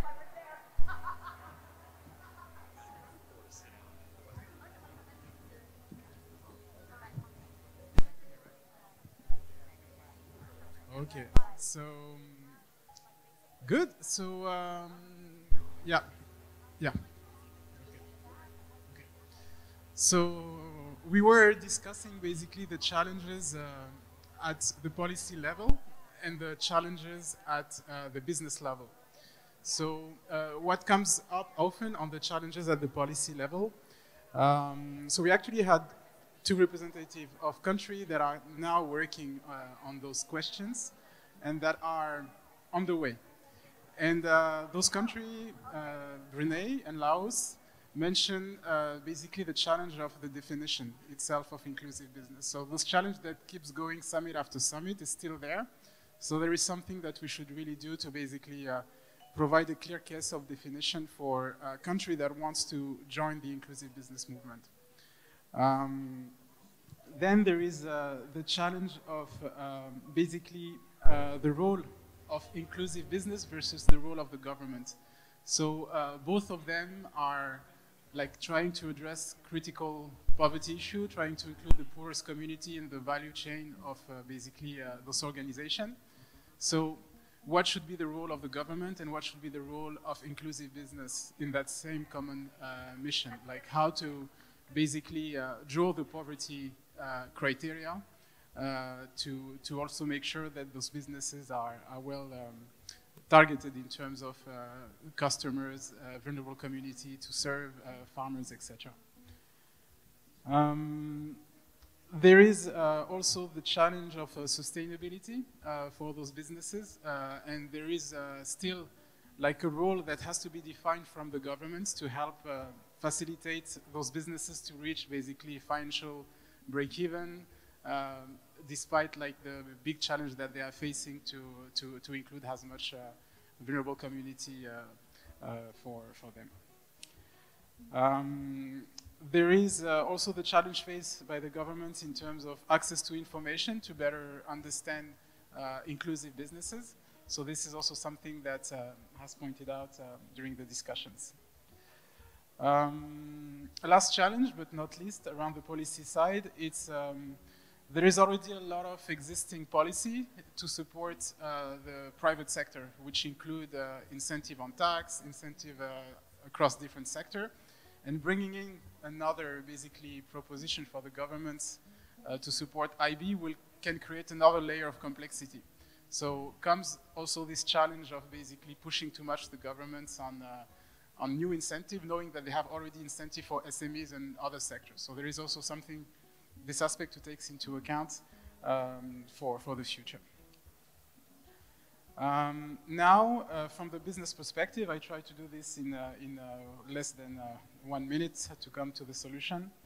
So the business side, basically, there is two layers of businesses. I would say there is the SMEs that is represented by us in the summit, and there is the multinational corporations.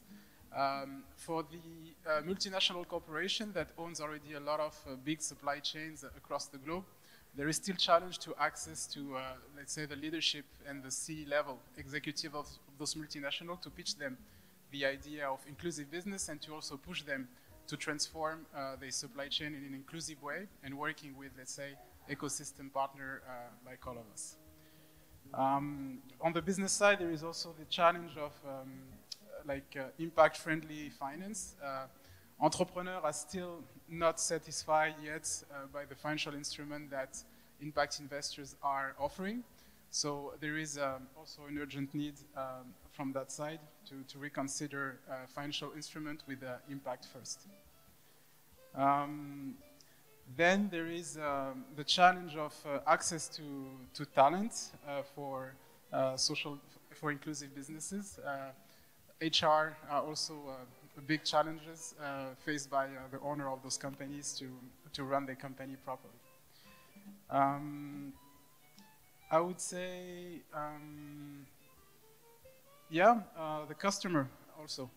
So inclusive business is not only about basically taking into account marginalized community and integrate them on your business model, but it's also how to involve the consumers in this global movement to make this success faster for inclusive businesses. So Also, taking into account the consumers is also a very important challenge that needs to be addressed.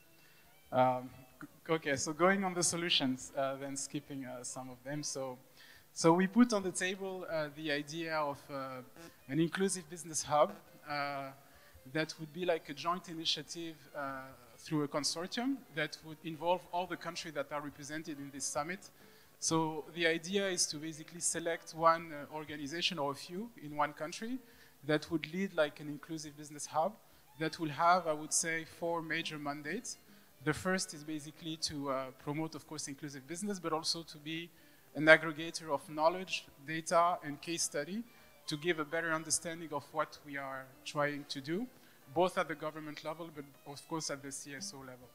The second mandate would be to create partnerships to facilitate joint ventures or ethical supply chain developments among us. So there is different actors involved at different stages of the value chain in different industry, here in this room, but also in our ecosystem. And the idea of that inclusive business hub is to facilitate joint ventures, to replicate business models that work in one country to another's, but also to create ethical supply chain to connect, let's say, supply chain from Cambodia to Singapore or Indonesia, etc., through us that would be leading that inclusive business hub.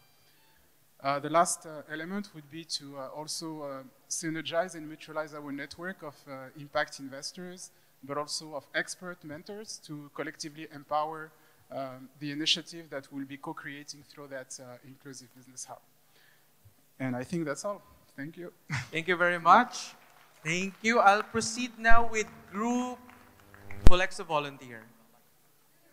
Okay, let's proceed now with group 2. Who will be reporting from group 2? Okay. So yeah, thank you for the opportunity. We are from the group. We discussed about how to support firms in the development of IB models. First, about the challenges, we have listed several challenges. But basically, the colleague from Group 1 mentioned almost everything. So it's very resonate with what we have discussed also here. So the first challenges that we identify is especially on awareness, both public awareness and also corporate awareness, because when we have better awareness from the public and also from the corporate, it will attract other support, for example, in terms of the funding, in terms of the access to finance, and also the capacity for the communities so they can involve in the supply chain and so on. And then also the second is on lack of incentive for practicing IB. This is also we identified. I think over there also already mentioned. And then basically I think that's what we have discussed. There's also discussion about the challenges to involve bigger corporations to practice IB, because I think it was also in yesterday's discussion that it's kind of easier to involve the SMEs and also the social enterprise to practice IB, but it's not the case for to reach out to bigger corporations, how they will be willing to involve the communities or the people at the BOP to be part of their supply chain. And then I think that is from the challenges, and if I miss something, please add from the groups. And then if we move to the opportunities, we see several opportunities, like for example, the Pak from Singapore has already a survey like on the public perception, feedback on how to identify the gaps about the knowledge on the IB. That is also very important to see how is the perception on IB in the community and also in the corporate, in the public and also in the corporate, sorry. And then we also see the opportunities, especially that we can how to share the best practice, like this kind of event is very important, especially to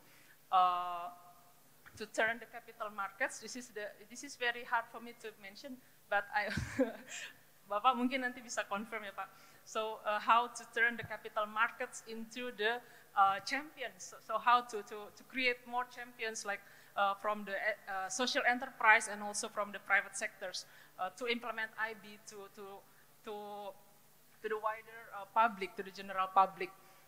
Especially to learn from other countries and also to celebrate the best practices, case studies, success is very important so we can spread more impact to the wider community. And then we also see the opportunities to involve civil society organizations in the process of promoting IB, as we also see there is the gap between the communities or the people at the BOP with the bigger corporations. So how to involve the people at the BOP into the supply chain, there is still gaps that civil society organizations can play there.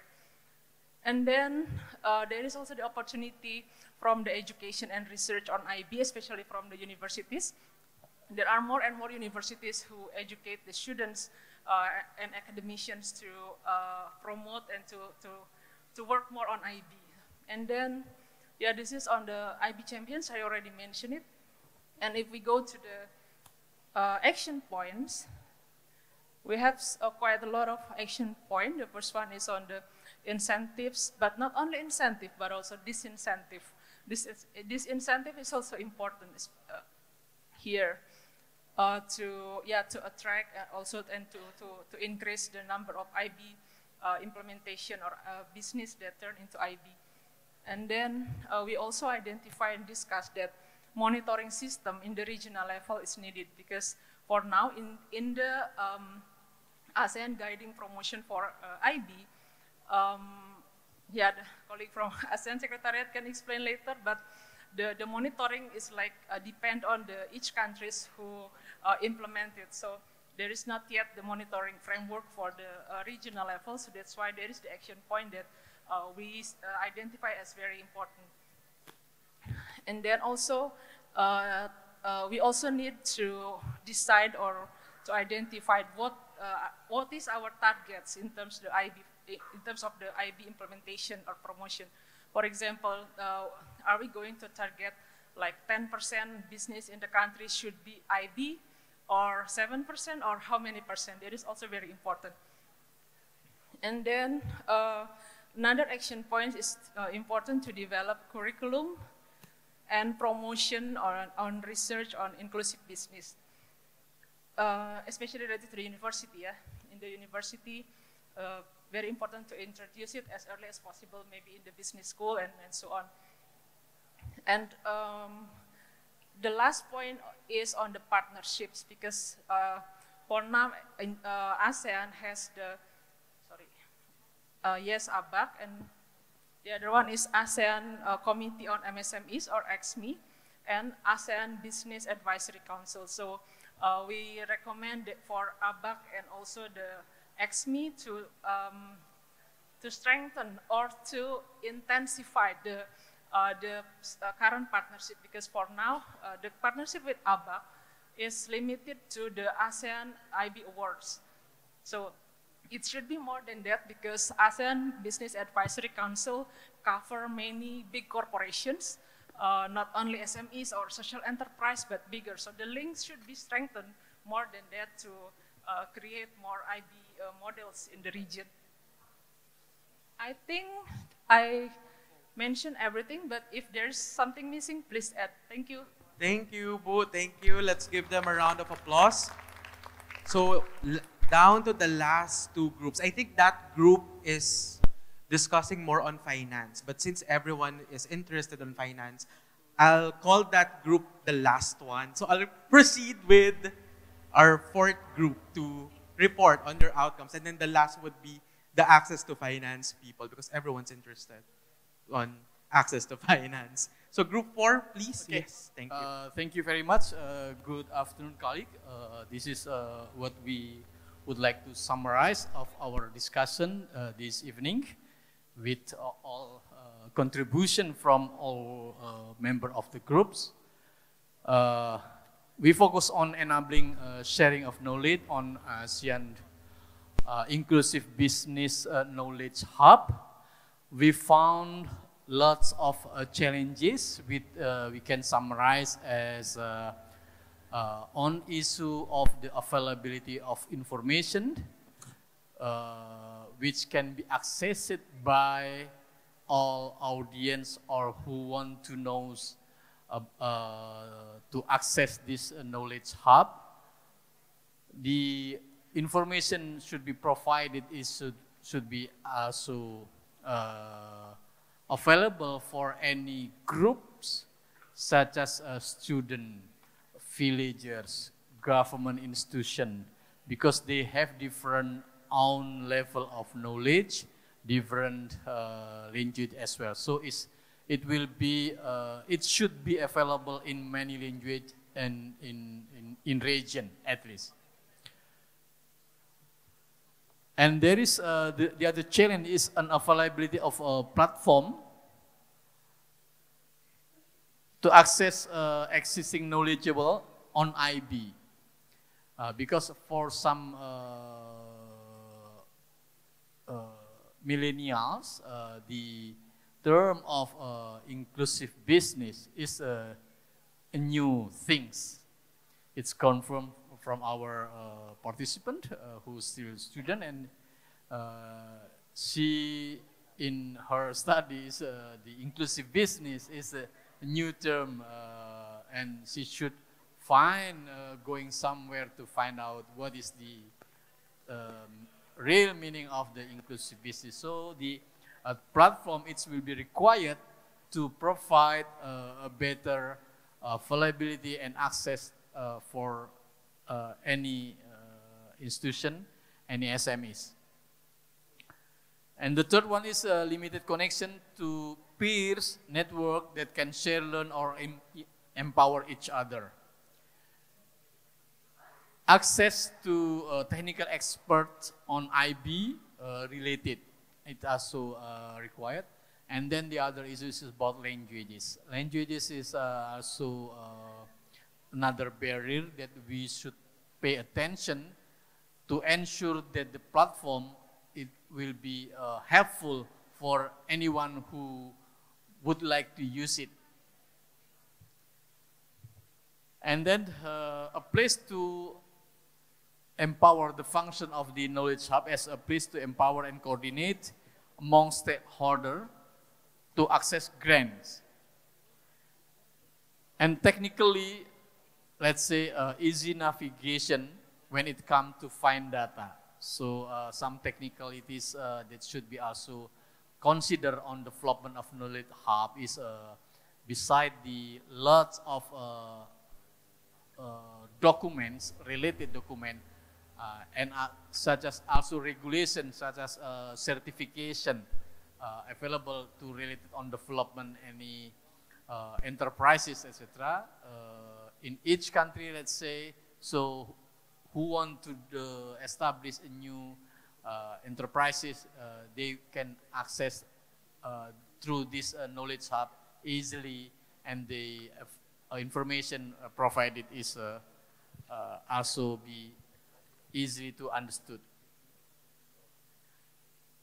And then we also need to strengthen the motivation of small business to keep learning.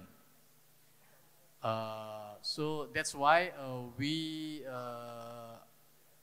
also one another challenge is how to maintain the small business to keep learning, and hopefully this Knowledge Hub will provide them more flexible opportunity to open it to access after working hours, let's say, if they didn't have time to do it in the working hours.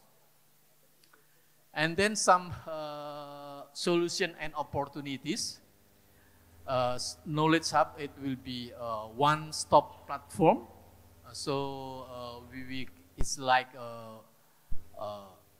what is in Indonesia is a common term is palu gada.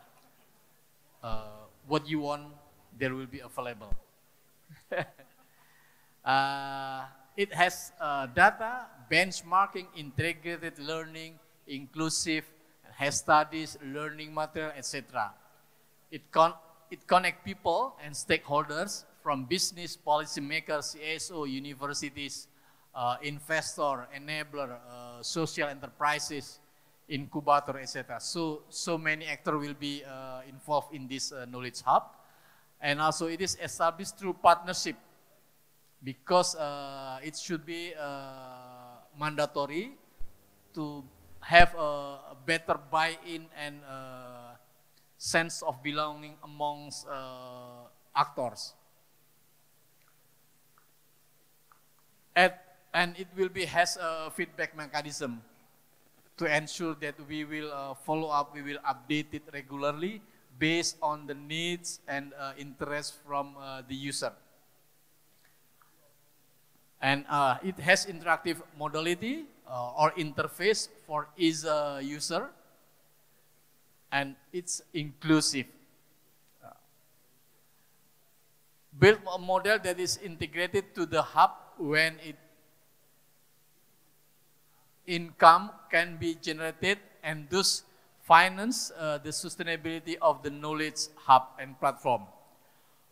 Opportunity to contribute from existing actor. There is an opportunity for this knowledge hub, and the partners, let's say a lot of partners, IBAN, ESCAP, ASEC, ASEAN state members, etc.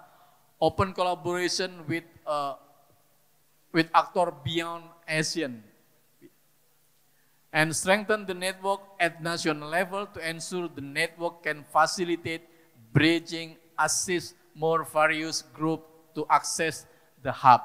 So that's all from the group 4. Thank you very much. Thank you, Pat. Thank you. And down to our last group, we have group 3.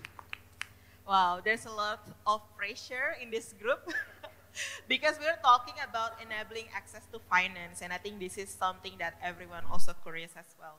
I'm gonna be short because maybe some of you wanting to see sunset. So I'm gonna directly explain about the solutions that we discussed as a group.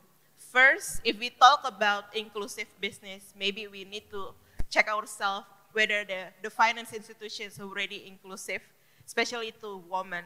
And we see like there's an issue on the gender gap, especially when trying to get a finance itself. In some society, the finance institutions require a male representative to get a finance. And we see this is a huge issue because a lot of a lot of entrepreneurs are female, and females needs like a husband or maybe like the loan under the husband's name. And we see like one of the things that we can focus here is to create more inclusivity system to closing the gender gap by empowering women and build more inclusive infrastructure in gender lenses especially. And we hope that we can have more promoting of gender equality and improving infrastructure to access to banks, especially the one that live in rural areas. And maybe we can force the central bank as, regulator needs to interfere in the system itself to give more access for women to get a finance. The second solution that we see here is coming from the challenge how not all financial institutions have information about which inclusive business that ready to get the finance. And also at the same time, the inclusive business itself doesn't have more information about which finance institution that they can reach into. So there is a huge capital and huge entrepreneurs, but there is a huge gap about to access the information. So we see here, it's very important to have an information sharing, open access, transparent, symmetry of information on how to access financial support, in particular for MSME, especially the one that underprivileged. And we see maybe like another solution that we can share is having a matching platform. And the government also can work together with the fintech or startup to develop this kind of platform to sharing the information. Sorry, I'm reading this because it's very small. Yeah, basically for the financial institution itself, the big question is there any incentive for them to give the finance to the IB? And this is something that we can work on together, what kind of incentive that can support them to give more finance to the small entrepreneurs here. And if we can also, the third things that we also want to give as a solution to give more access to finance is creating capacity building, because we realize a lot of entrepreneurs cannot get the finance itself because they cannot meeting the basic requirement. And I think it's really important that as a government enablers to work together to create a capacity building as basic as creating a financial literacy, coaching, and maybe we can collaborate together between the development partners, international organization, and also with the financial institution itself to create a capacity buildings on how we can create a system where the inclusive business can meet the requirement and get the access to finance itself. And lastly, we talk about the standardization, because I believe when we talk about access to finance, it's not, it's different requirement between the big companies and also the small business. And we need to talk about what kind of standardization that we need to support our inclusive business to get the finance itself. So I think that's it that I can conclude from our discussion. Anything that I missed from my friend, maybe you can add. No? Okay. Thank you, Bu. Thank you. Let's give everyone a round of applause once again.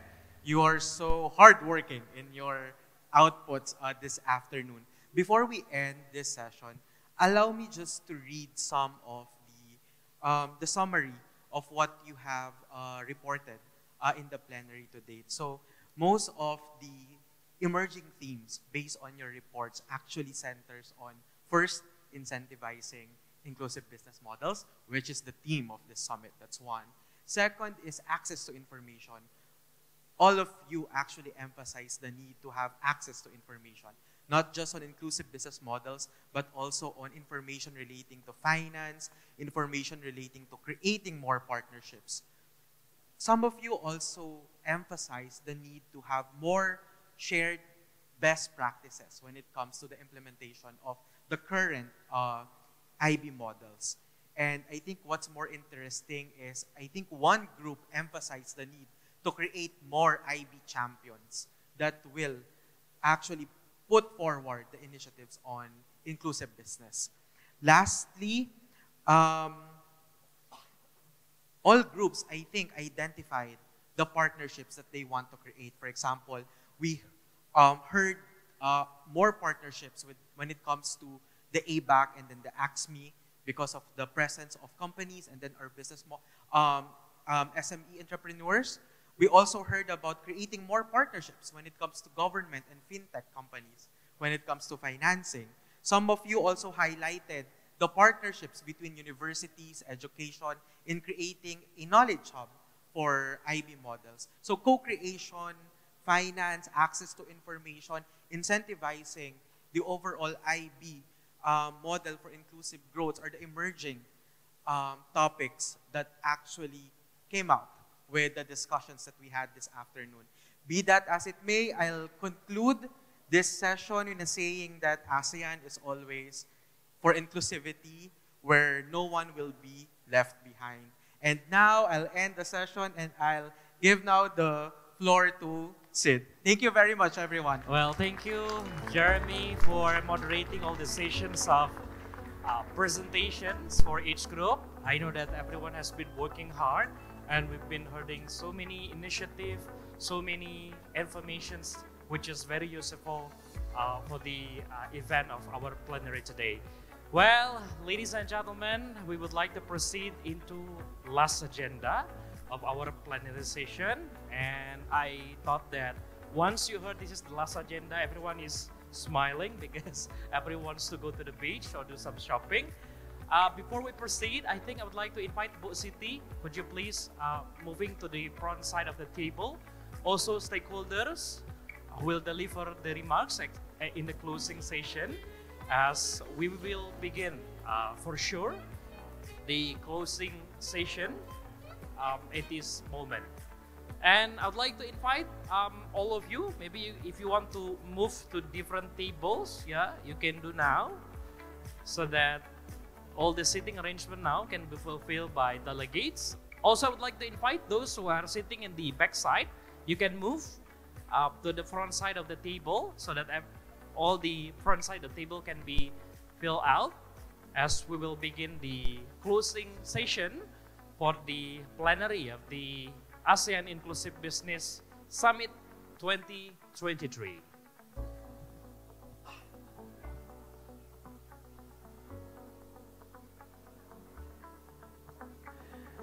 Well, ladies and gentlemen, we would like to acknowledge that the successful of the Inclusive Business Summit Indonesia 2023 are the result of the collaborative works of the Ministry of Cooperatives and SMEs Republic of Indonesia with the various partners and stakeholders all over ASEAN and beyond. Therefore, in these occasions, the first closing remark, I would like to invite one of our collaborative partner, ESCAP, which will be represented by Mr. Jonathan Wong, Chief of Innovation Enterprise Investment, to deliver a closing remarks. Thank you for that very warm round of applause at this time of the day. I really appreciate it. If you will indulge me, let me step back maybe 100 years or so. We all know that business has been a driver for innovation and economic dynamism in the Asia region and lifted millions of people out of poverty. But if we look back in time, although that is the case, throughout the industrial revolutions, while business has been a force for good, it's maybe not been so good for the environment. We've seen CO2 emissions increase in step with the industrial revolutions. And actually today, income inequality between the very richest and the very poorest is higher than it's ever been. So I think the point I'm trying to make there is business has been good, but there are issues around inclusivity and sustainability.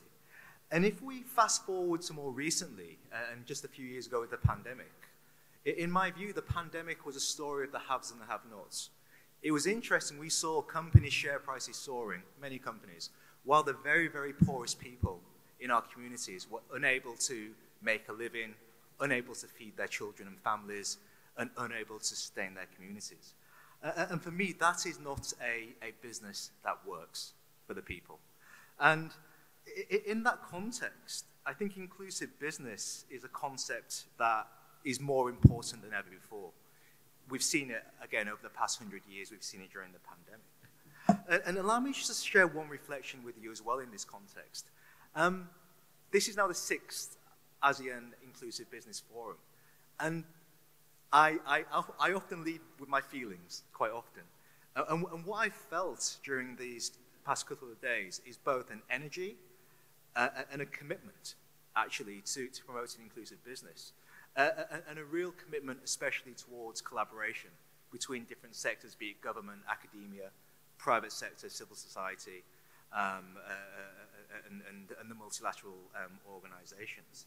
And I think this energy is really testament to the passion that we all have for this agenda. I had the pleasure of being invited to the closed ministerial meeting, and I could tell every single country weren't just committing to supporting inclusive business because other countries were doing so and it was an ASEAN community. They were doing it because they wanted to, just both professionally and emotionally as well. And that was so good to see in that meeting, the commitment from all ASEAN member states to promote this agenda.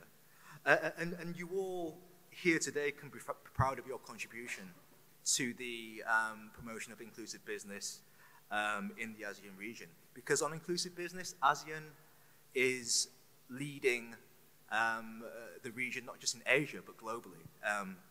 And I think I can say that with quite authority. We're really leading the way with both the guidelines that were endorsed a few years ago and indeed the very ambitious action plan that's been endorsed. Again, someone mentioned wanting to see the sunset, so let me wrap up now with just a quick few thank yous. May I take this opportunity to again thank you all for your commitment, energy, and insights to progress this agenda in ASEAN. There are three organizations I want to thank in particular. And let me start with the Ministry of Cooperatives and SMEs. Deputy Minister, your team have been amazing in organizing this event. You know, it's been a round of applause there. Well, each one. Your team have been incredible, and it's been a real pleasure to serve and support you on this, and every year it keeps getting bigger and better. So thank you so much, Deputy Minister, and thank you to your team. Secondly, I'd like to thank the ASEAN Secretariat, who we've been, round of applause again, who have been such a productive partner. And even through the hard times and the good times, we've managed to keep our sense of humor, professionalism, and spirit of cooperation. So thank you to the ASEAN Secretariat for all your support too. And last but not least, I want to thank my ESCAP team. Another round of applause. who have worked so hard on making these past couple of days a real success and getting some really good outcomes, particularly around the action plan as well. So thank you so much to my team. So that really just leaves me to wish you all a safe journey home to the different parts of ASEAN and indeed the rest of the world that you're coming from.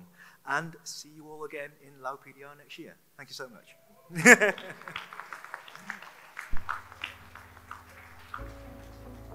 Well, thank you, Mr. Jonathan Wong, representing the UN ESCAP, one of our collaborative partners, for delivering your closing remarks. Well, ladies and gentlemen, as a host country, Minister of Cooperatives and SMEs Republic of Indonesia is committed to promote IB, which will be carried out into various program and concrete action plan. We are grateful to host the 6th ASEAN Inclusive Business Summit, where it gives the momentum for Indonesia during chairmanship for ASEAN to further elaborate inclusive business in terms of concrete action, both in national and regional level. As a host country representative, then I would like to invite Ibu Siti Aziza, our Deputy Minister for Entrepreneurship, to deliver the closing remarks.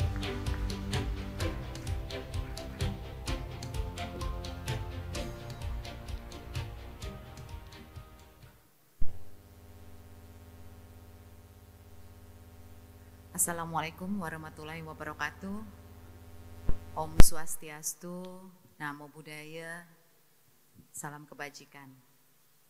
Ladies and gentlemen, distinguished speaker, and esteemed participant, good afternoon or good evening, because we are already about 6 o'clock tonight. So thanks for Jonathan for very nicely wrap up of this summit. So we know we actually work for, I think, the last 4 months or 5 months even to make this summit happen.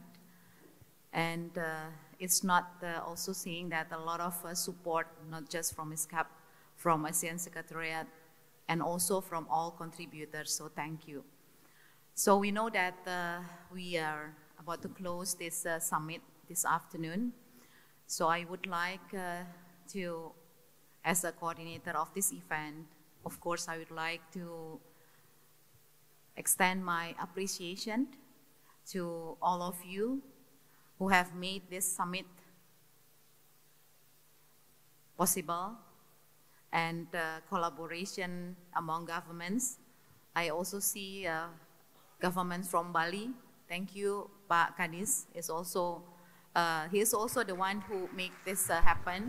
Thanks for all his support for the governor and team in Bali. So the collaboration, of course, among the government, the private enterprises, civil society, and all the speakers who are flying from all over the world. Thank you for all the speakers. So we understand that without this collaboration, we couldn't make this happen. So some of highlights that have been delivered by Jonathan just now, and we all agreed that starting yesterday we had the high ministerial meeting with all the countries supported, very supportive, and they also mentioned about their program on IB. So after the high level ministerial meeting, we closed with the press conference, which is all the media is also excited on what's going on and what's why we have this IB summit and so on. So we understand that they also want to understand why IB summit now, or IB inclusive business, becoming more and more important for us, particularly for Asian countries. And we close with a very nice gala dinner. So congratulations to all IB awardees coming from 10 countries. So we know that we just realized that 9 out of 10 is actually on the food, agriculture. So that's why we agree to, to expose this food ecosystem or agriculture becoming one of IB focus.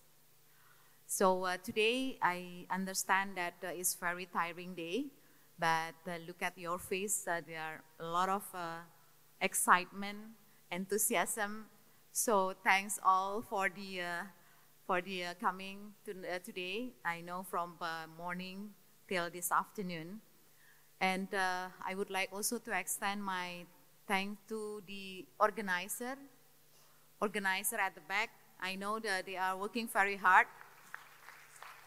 So, as always, a lot of last-minute changes. So, sorry about it. That's always happen in every event. But I believe you guys doing a very good job. So we all agree of it. So I think the thing that I want to also deliver that we gain a lot of things within the summit, and I heard a lot of result. There's 4 groups they already discussed, and then the result I think we can deliver to all countries. So what is going to happen, and then what's our plan next year? And I believe Laos representative is also here. So good luck for you for next year. We believe that you will make another IB summit more greater than today. So last but not least, I would like to also extend my gratitude to the organizer, definitely, and to the esteemed organization, OECD, ESCAP, for their valuable contribution. So I wish for Laos for next year. So we are on your back. So don't worry, we will help, whatever you want. So on the substance, definitely, and all the agenda. So thank you again. May the spirit of inclusive business guide us as we navigate the path ahead. And to those who will back home, so I wish you will have a flight back home safely. Thank you. Wassalamualaikum warahmatullahi wabarakatuh.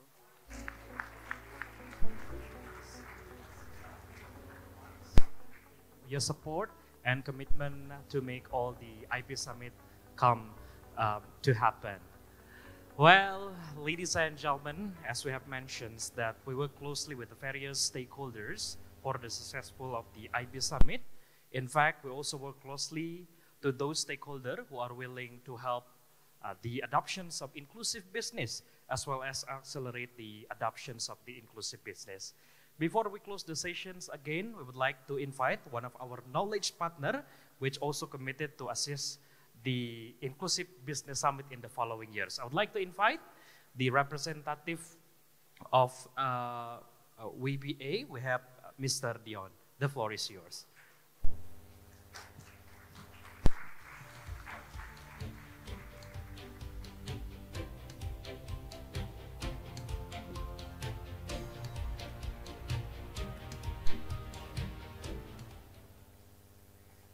Assalamualaikum warahmatullahi wabarakatuh. May peace be upon you. Shalom, Om Swastiastu, Namo Buddhaya, dan salam kebajikan. That's the perks of being on the third, and it's always been the case that many of the things has been shared by Jonathan and Her Excellency Ibu Siti Aziza. But let me dive into a little bit, and we have been very pleasured and very supportive in the organizations of the 6th ASEAN Inclusive Business Summit, and we are thankful for that. But perhaps many of you not know, our logo appears somewhere on the screens, but who is this basically, organization, not knowing and not being present anywhere. And I'd like to take a little bit, introduction and before the closure of, I hope you don't mind already, it's 6 o'clock today. And just before end of the sessions, we would like to a little bit deep dive into that.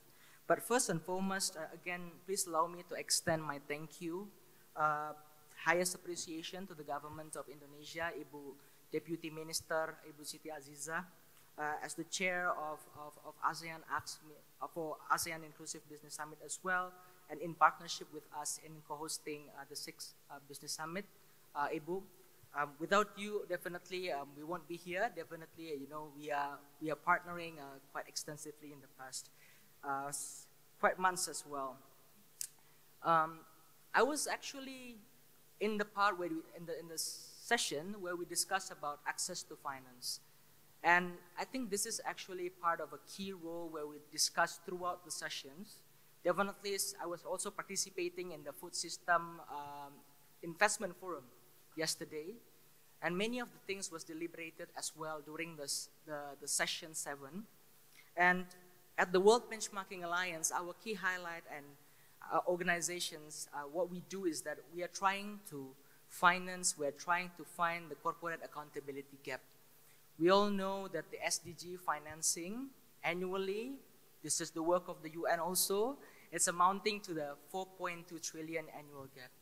And therefore, the World Benchmarking Alliance, what we do is that we are developing this benchmark methodology, and we are also working together with the private sector through our 7 industry sectors. So there are actually financial system, food agriculture, decarbonization, social, nature, and digital inclusion to measure on the extent to which they are contributing to hold the corporate accountability gap in the SDGs achievement. Because research have found that if we are not providing allocated funding on this subject matter, we might only be able to achieve the SDG not in 2030, but in 2082. So that's a halfway decade. And we are grateful as well, again, to work along with the government of Indonesia, with ASEAN counterparts, with UN counterparts in the development of the plan of actions that was adopted a week ago on inclusive business. And we support definitely the Indonesian proposal to establish a regional pool of fund, because this is clearly that was found out in our financial system benchmark too, that allocation for MSMEs are very limited. I will stop there. Our methodology, everything is available online. You may make it useful as well. And we look forward definitely collaborating with Lau PDR. Again, no pressure, but in case anything related to data, evidence, in inclusive business and sustainable business development in the region, we stand ready to make use of our data. With this, again, I wish to thank you everyone who are participating and also inclusive businesses who are part of this summit, who are part of the ecosystem in developing a regional commitment on inclusive business. Without you, we won't have this summit at all. So I think round of applause of all businesses and enablers who are part of this summit. I wish to close my remarks by reiterating that we stand ready to support ASEAN in turning these commitments into actions through mobilizing our existing free and publicly available ready-to-use methodology, evidence, insights to contribute to increasing ASEAN's business competitiveness and flourishing inclusive business models adoptions by corporate actors, MSMEs, and all enablers in the region towards an epicenter of growth that is people and planet-centered. I thank you very much. Well, thank you, Mr. Dio from the World Benchmarking Alliance, who has been giving remarks. And thank you again for your commitment in supporting the following IP Summit. Well, ladies and gentlemen, last but not least, I would like to invite the representative of Lau PDR, who will become chair of ASEAN in 2024. We have Mr. Vanaseng, Director SME Planning and Statistic Division, Plum Lau PDR, to deliver the closing remarks.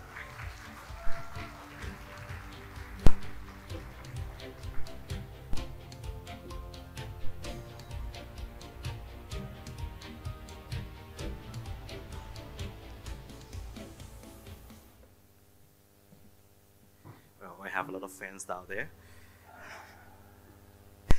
Well, First of all, Your Excellencies, distinguished delegates, as me follows, esteemed guest speakers, ladies and gentlemen, a very good afternoon once again. Well, it's my pleasure to represent the Director General of the Department of SME Promotion of Lao PDR to deliver the closing remark of the 6th Inclusive Business Summit.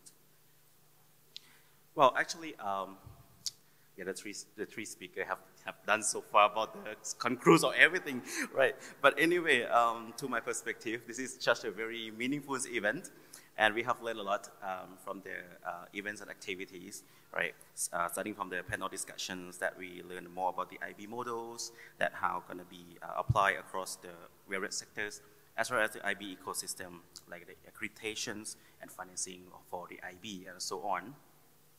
And a snapshot from the high-level ministerial meeting that the AMS has adopted the plan of action. And of course, that will run the promotion of the IB in the region from 2023 to 2027.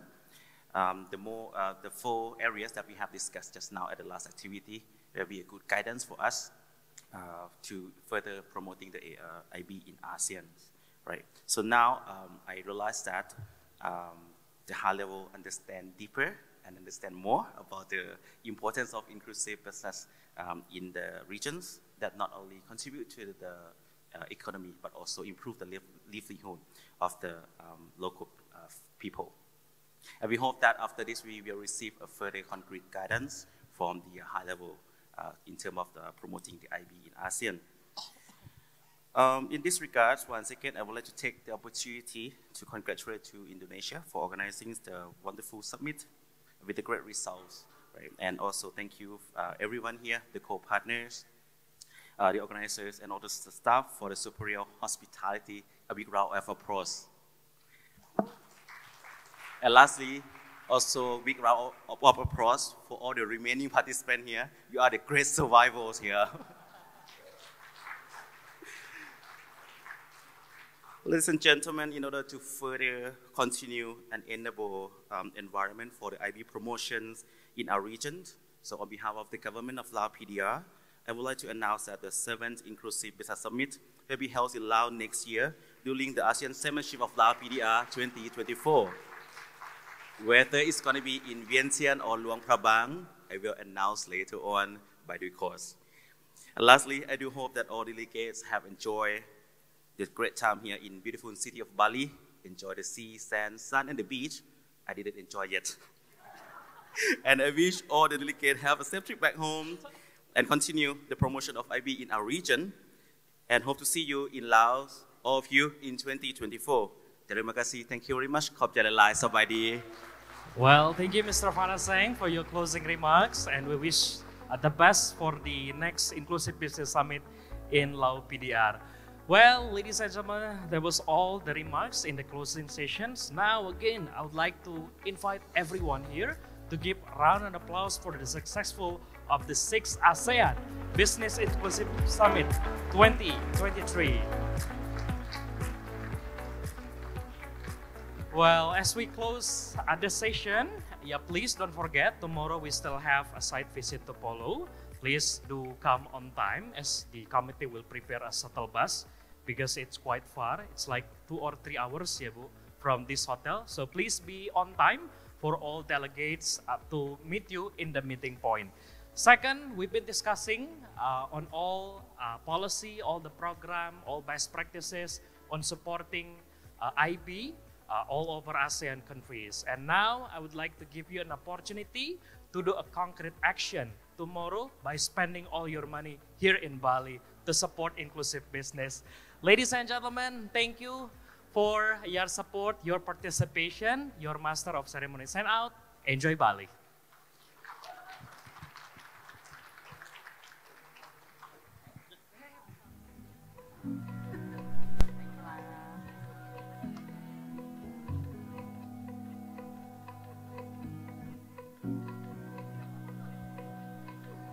As the closing activity, I would like to invite all delegates to come to the stage. We will have a last photo session, which we think that we will divide into several rows to accommodate all the participants. Well, all delegates, committee, you can join as well.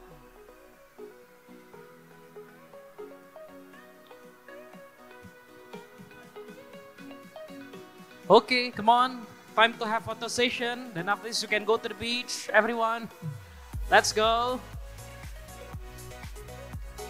Okay, don't be shy. Come on.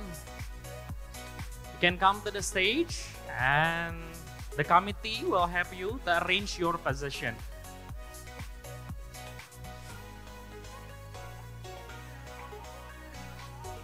Okay, everyone, all facilitator, you can proceed to the stage directly. Come on.